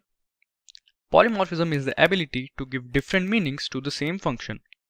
It allows us to redefine a function and create it with a completely new definition. Now encapsulation. Encapsulation means binding code and data together into a single unit. Now abstraction. Data abstraction specifies hiding the internal details for the simplicity and showing the functionality to the user. Now coming to the next question, that is, what is the difference between a while loop and a do-while loop? So first is while loop. While loop verifies the condition. If it's true, then it iterates the loop till the condition becomes false. On the other side, do-while loop first iterates the loop body once, then it checks for the condition. In while loop, the syntax is while keyword, then condition inside the brackets. The syntax of do-while loop is do block, and after that while keyword with a condition. In the while loop, if the condition is false, then not a single statement will execute inside the loop. On the other hand, in do-while loop, if the condition is false, then also the body will execute once. Now, coming to the sixth question, that is, what is a constructor? A constructor can be defined as a member function that is invoked whenever we create an object. It has the same name as that of class. There are two types of constructors in C++, that is, default constructor and parameterized constructor. Default constructor are those constructors which do not take any parameters. If we don't define any constructor, then the compiler will automatically provide a default constructor. On the other hand, parameterized constructor are those constructors in which we can pass the arguments. Now, coming to the next question, which of the following operator cannot be overloaded? Our options are A. Subtraction operator, B. Addition operator, C. Ternary operator, and D. Modulo operator. So our correct answer is C. Ternary operator, because overloading this operator is not syntactically possible. So let's move on to our next question. Write a program to find the factorial of a number. So here we have to write a program of factorial in which we will enter a number and its factorial is displayed on the screen. So here we have declared an integer n, which we will take an input from the user, and another variable fact which we have initialized as 1. After that, we have displayed a message, enter a positive integer, and we have taken an input of the integer. Now if the number or integer entered by user is less than 0, that is in the negative, then it will display error as there is no factorial of negative number, and all the positive number will go to the else block. Inside the else block we have used for loop, and it is iterating from 1 to n, that is the number users had entered. And inside the for loop it is written fact into equal to I, which can also be written as fact equal to fact into I, which means one by one all the numbers from 1 to n will be multiplied by fact variable and the result will be stored in the fact variable itself. Once the iteration is done, then the fact variable where the result is stored is displayed. So this is the factorial program. Now coming to the 9th question, that is, what is operator overloading? Operator overloading is a mechanism in which we provide an additional meaning to the operators. In this, an operator is overloaded to give user-defined meaning. For example, we can overload an addition operator in a class like string to concatenate two strings by only using addition sign. Now, our next question is, what if we compile a program without the main function? Now, another question arises, is it possible to compile a program without the main function? So the answer is, yes, we can compile a program without the main function, but we cannot run or execute the program because the main function is the entry point from where all the execution begins, and without the entry point, the program is not executable. So we can compile the program, but we cannot run it without the main function. Now, moving to the next question. What is operator overloading and function overloading? As we have already discussed operator overloading allows operators to have an extended meaning apart from their predefined meaning. Function overloading, on the other hand, defines a method in such a way that there are multiple ways to call them. Now, our next question is, what is the difference between equal to operator and assignment operator? The equal to operator checks whether two values are equal or not. If equal, then it's true, otherwise it will return false. The assignment operator, on the other hand, assigns the value of right variable to the left variable. Coming to the 13th question, that is, when void return type is used. Void return type is used when we don't want to return any value. It specifies that the function doesn't return a value. Function with void return type completes its task and then returns the control to the caller. So our next question is, what is call by value and call by reference in C++? First of all, both of these methods, that is call by value and call by reference, are the methods to pass the values to the functions. So let's start with the first method, that is call by value method. In call by value method, we pass the copies of actual parameters to the function's formal parameters. This means if there is any change in the values inside the function, then that change will not affect the actual values. In call by reference method, the reference or address of actual parameters is sent to the function's formal parameters. This means any change in the values inside the function will be reflected in the actual values because here we are sending the address of the values. Coming to the 15th question, that is, what is inline function? The inline function is expanded in line when it's called. When this function is called, the whole code of inline function gets inserted or substituted at the inline function call. Or in other words, the compiler replaces the function calling location with the definition of the inline function at compile time. Its syntax is the inline keyword, return type and function name, and parameters inside the brackets.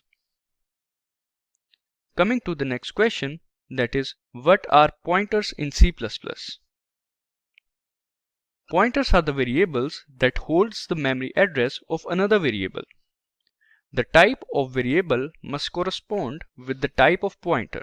For example, the pointer of character type can hold the address of character type variable, and the same goes for integer and other data types. Its syntax is type of variable and asterisk sign with the name of pointer. Moving to the next question, that is, what is scope resolution operator? A scope resolution operator is represented as shown. This operator is used to associate function definition to a particular class. This operator is used for the following purposes: to access a global variable when we have a local variable with same name. Second is to define a function outside the class. Now moving to the next question, and this question is output based question. So the question is, what is the output of the following C++ program? So in this question we have to determine the output of the following program, and we have to select the correct answer from the following options.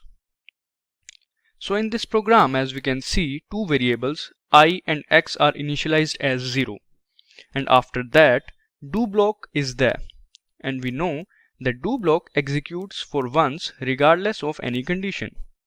And inside the do block there is if statement, in which the condition is if I mod equal to 0, then only the block will execute. So if I is initially 0 and we know 0 mod 5 is 0, so the condition is satisfied and it will display 0 as the value of X. X is 0 initially. After that the value is incremented for both I and X. Now the value of I is 1 and 1 mod 5 is 1, so it doesn't satisfy the condition. So the value of I will increment again, and similarly the process will repeat for 2 mod 5, 3 mod 5, 4 mod 5, but 5 mod 5 is 0. So the value of X here, which is 1, now will be displayed and increments to 2. Then afterwards I becomes 6, then 7, then 8, then 9 on incrementing, but doesn't meet the condition at that time. But when it becomes 10, the control will move outside the loop and 2 will be displayed. So our answer becomes 0, 1 and 2. So this is our answer, 0, 1, 2. Now let's move on to the next question. So this question is a multiple choice question, and in this question we have to determine the size of integer data type. So our options are 4 bytes, 1 byte, 8 bytes and 2 bytes. So our answer is 4 bytes. 4 bytes is the size of integer data type. So now let's move to the next question. This question is, what is std in C++? First option is std is standard class in C++. Std is standard file reading header in C++. Std is a standard header file. Then last option is std is standard namespace in C++. So our correct answer is std is a standard namespace in C++. It is used in programs while writing using namespace standards, and it tells the compiler to take everything in standard namespace. So let's move on to the next question. So in this question we have to tell how to input a string in C++ with spaces. Now we all know how to input a string in C++ without spaces because it's quite easy. But let's understand how to do it with spaces. So in this question, as we can see, there is a string that we have declared S. The name of the string is S. After that we have displayed a message, enter the sentence with spaces. And then we are taking the input. Here getLine is the member function of iStream class, which is used to read the string with spaces. So as we can see, getLine, after that in the bracket cin, which is used to take the input, after that the name of the string, that is S, and after that we have displayed the string name, that is S. So this is how we can take the input from the user with spaces using this getLine function. So let's move to our next question, that is, what is the difference between new and malloc? Now both of these are used to allocate memory. So let's start with new. New is an operator, whereas malloc is a function. The new operator calls the constructor. On the other hand, malloc function doesn't call the constructor. In case of new, there is no need to specify memory size while using new operator. In case of malloc, we have to specify the memory size in malloc function. New operator can be overloaded, whereas malloc function can never be overloaded. Now next question is, what is the difference between prefix and postfix? In prefix, first the value is incremented and then the value is assigned to the expression. But in case of postfix, the value is assigned to the expression and then the variable's value is incremented. Now coming to the next question, that is, what is the output of the below C++ program?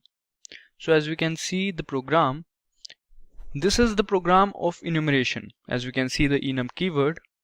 So here 3 enum variables are there, that is blue, green and great. And we know that there are some default values that are assigned to the enum variables that starts from 0. But we also know that we can change these default values. So as you can see in this question, green equals 5. So green's value is 5. And we can see the element great has no value.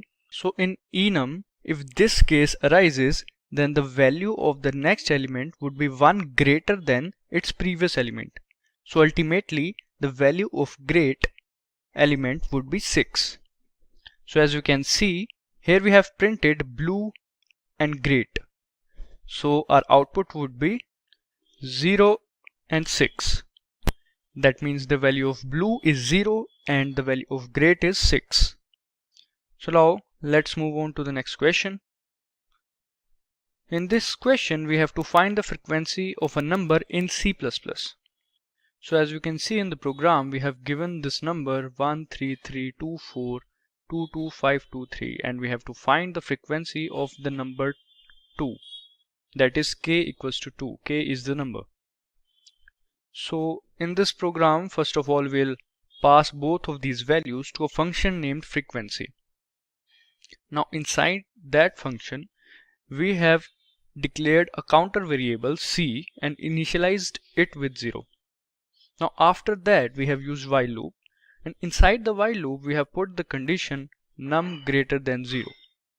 Now it means the loop will execute till the value of num is greater than 0. Now after that, inside the while loop, we have put an if statement condition, that is num mod 10 equals k. Now keep in mind that k is the number which we want to find the frequency of, that is 2. Now num mod 10, we know that any number when mod with 10 gives the last digit of that number. So one by one, all the digits of this num variable will be checked, starting from 3, then 2, then 5, then 2, then again 2, then 4, similarly goes on. So one by one, all of these digits will be checked with the value of k, that is 2. And if the digit matches with k, then that counter variable which we have initialized as 0 will increment.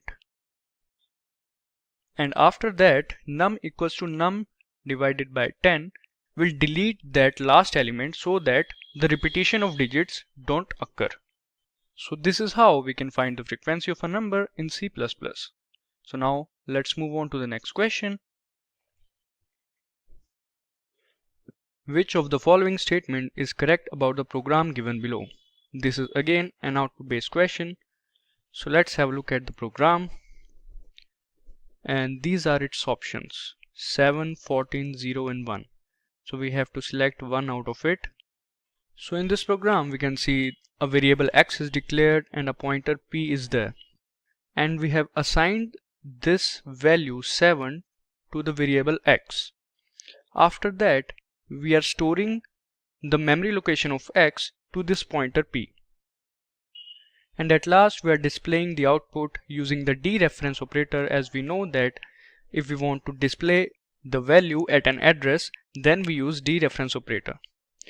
So our output would be 7, as the value at that memory location is 7. Now let's move on to the next question. Which of the following statement is correct about the program given below? Now in this question, again we have to determine the output. So let's have a look at the program. As we can see, there are three variables x, y and z, and we have initialized them 2, 4 and 5 respectively. And after that we are calling a function duplicate and we are passing the values. But in this case we are passing the values as reference. So this is the case of call by reference. And we know in case of call by reference, the actual value of the variable also changes. So here in this question we are passing the values as reference to this function named duplicate.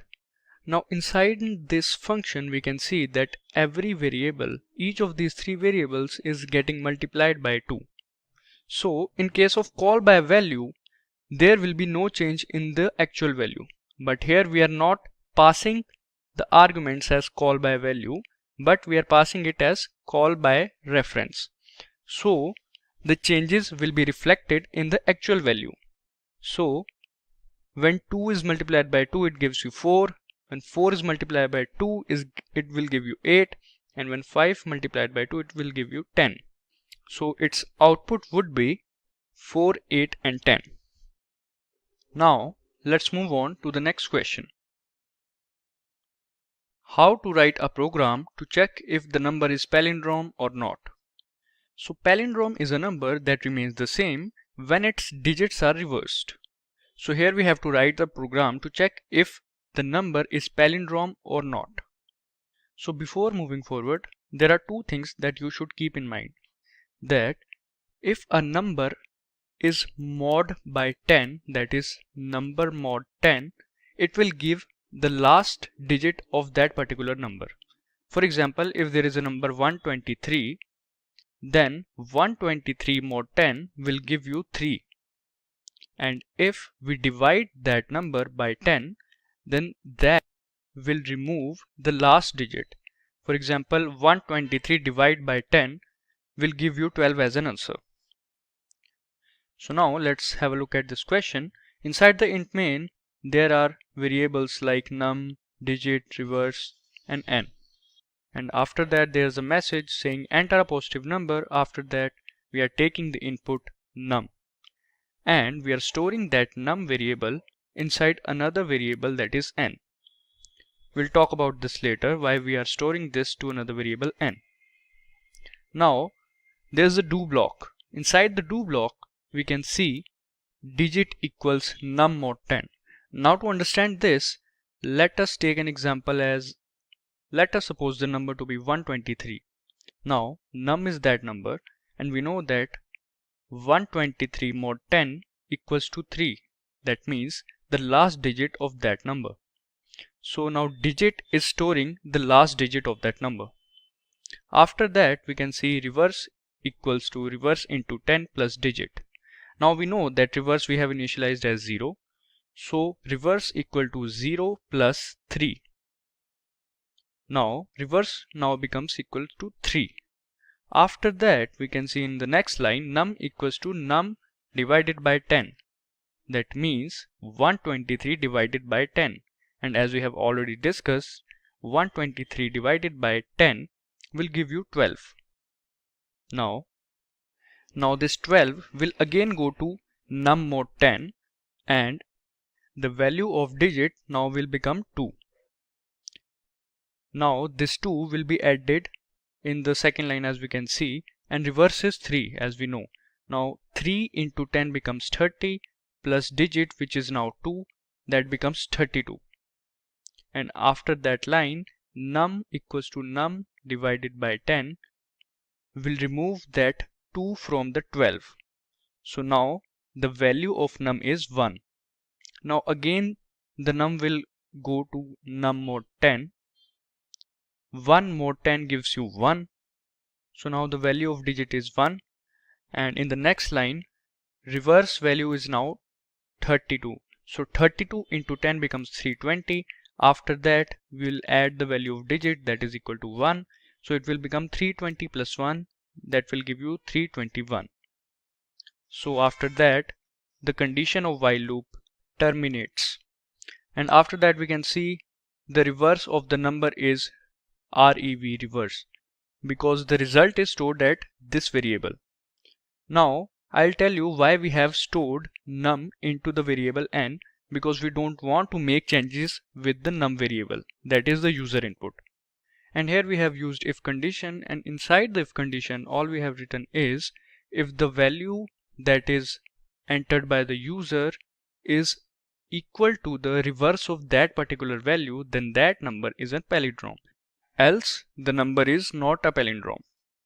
Now coming to the next question, which of the following will give the size of object or type? So the right answer is the size of operator gives the size of object or type. Now let's move on to the next question.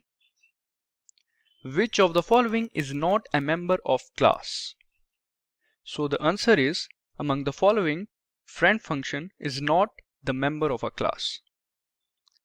Now let's move on to the 31st question. That is, what is STL?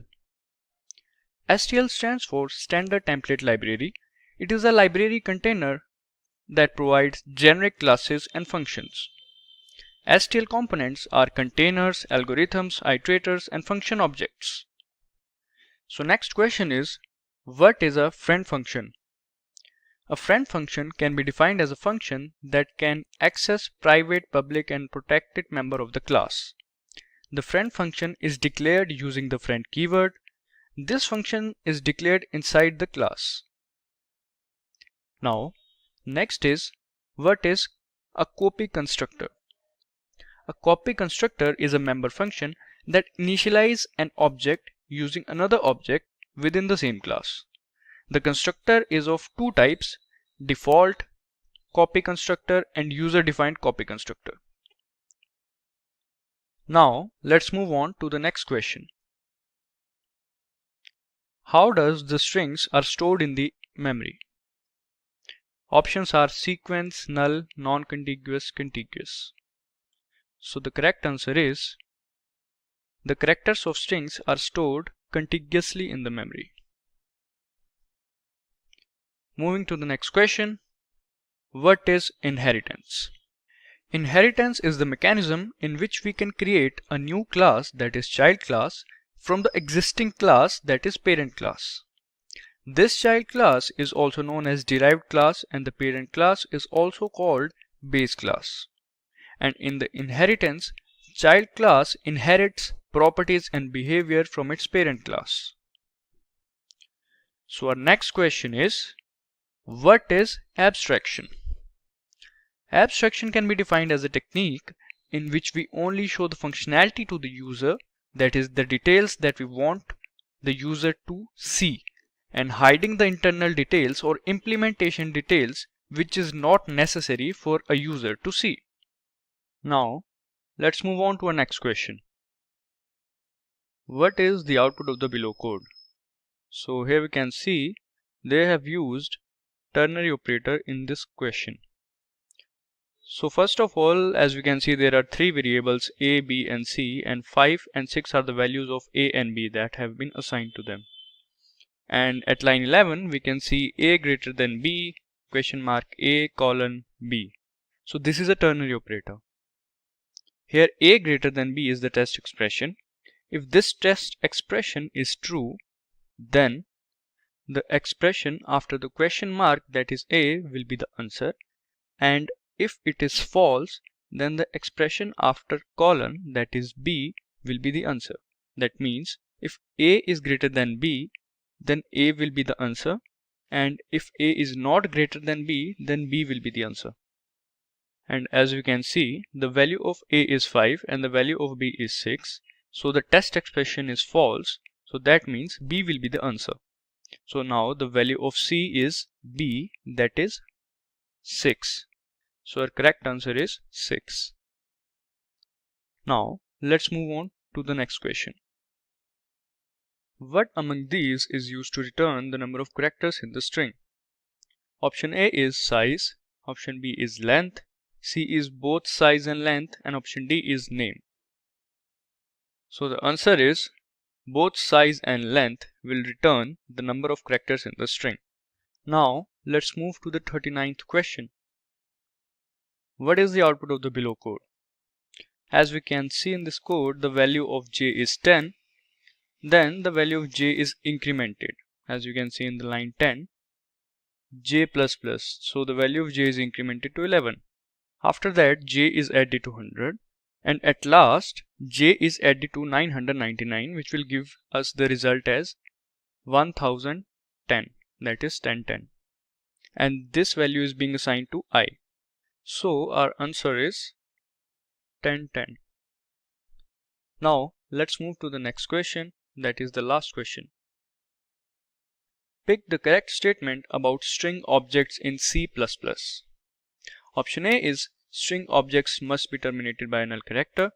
Option B is string objects have a static size. Option C is string objects have a dynamic size. Option D is string objects use extra memory than required.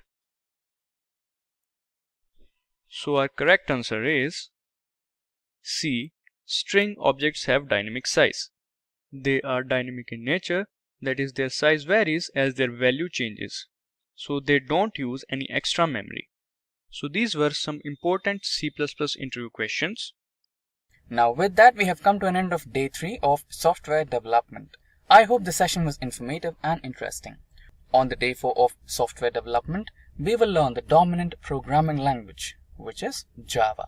If you have any queries related to any of the topics discussed in this session, then please feel free to let us know in the comment section below, and our team of experts will be happy to resolve all your queries. Until next time, thank you for watching, and don't forget to subscribe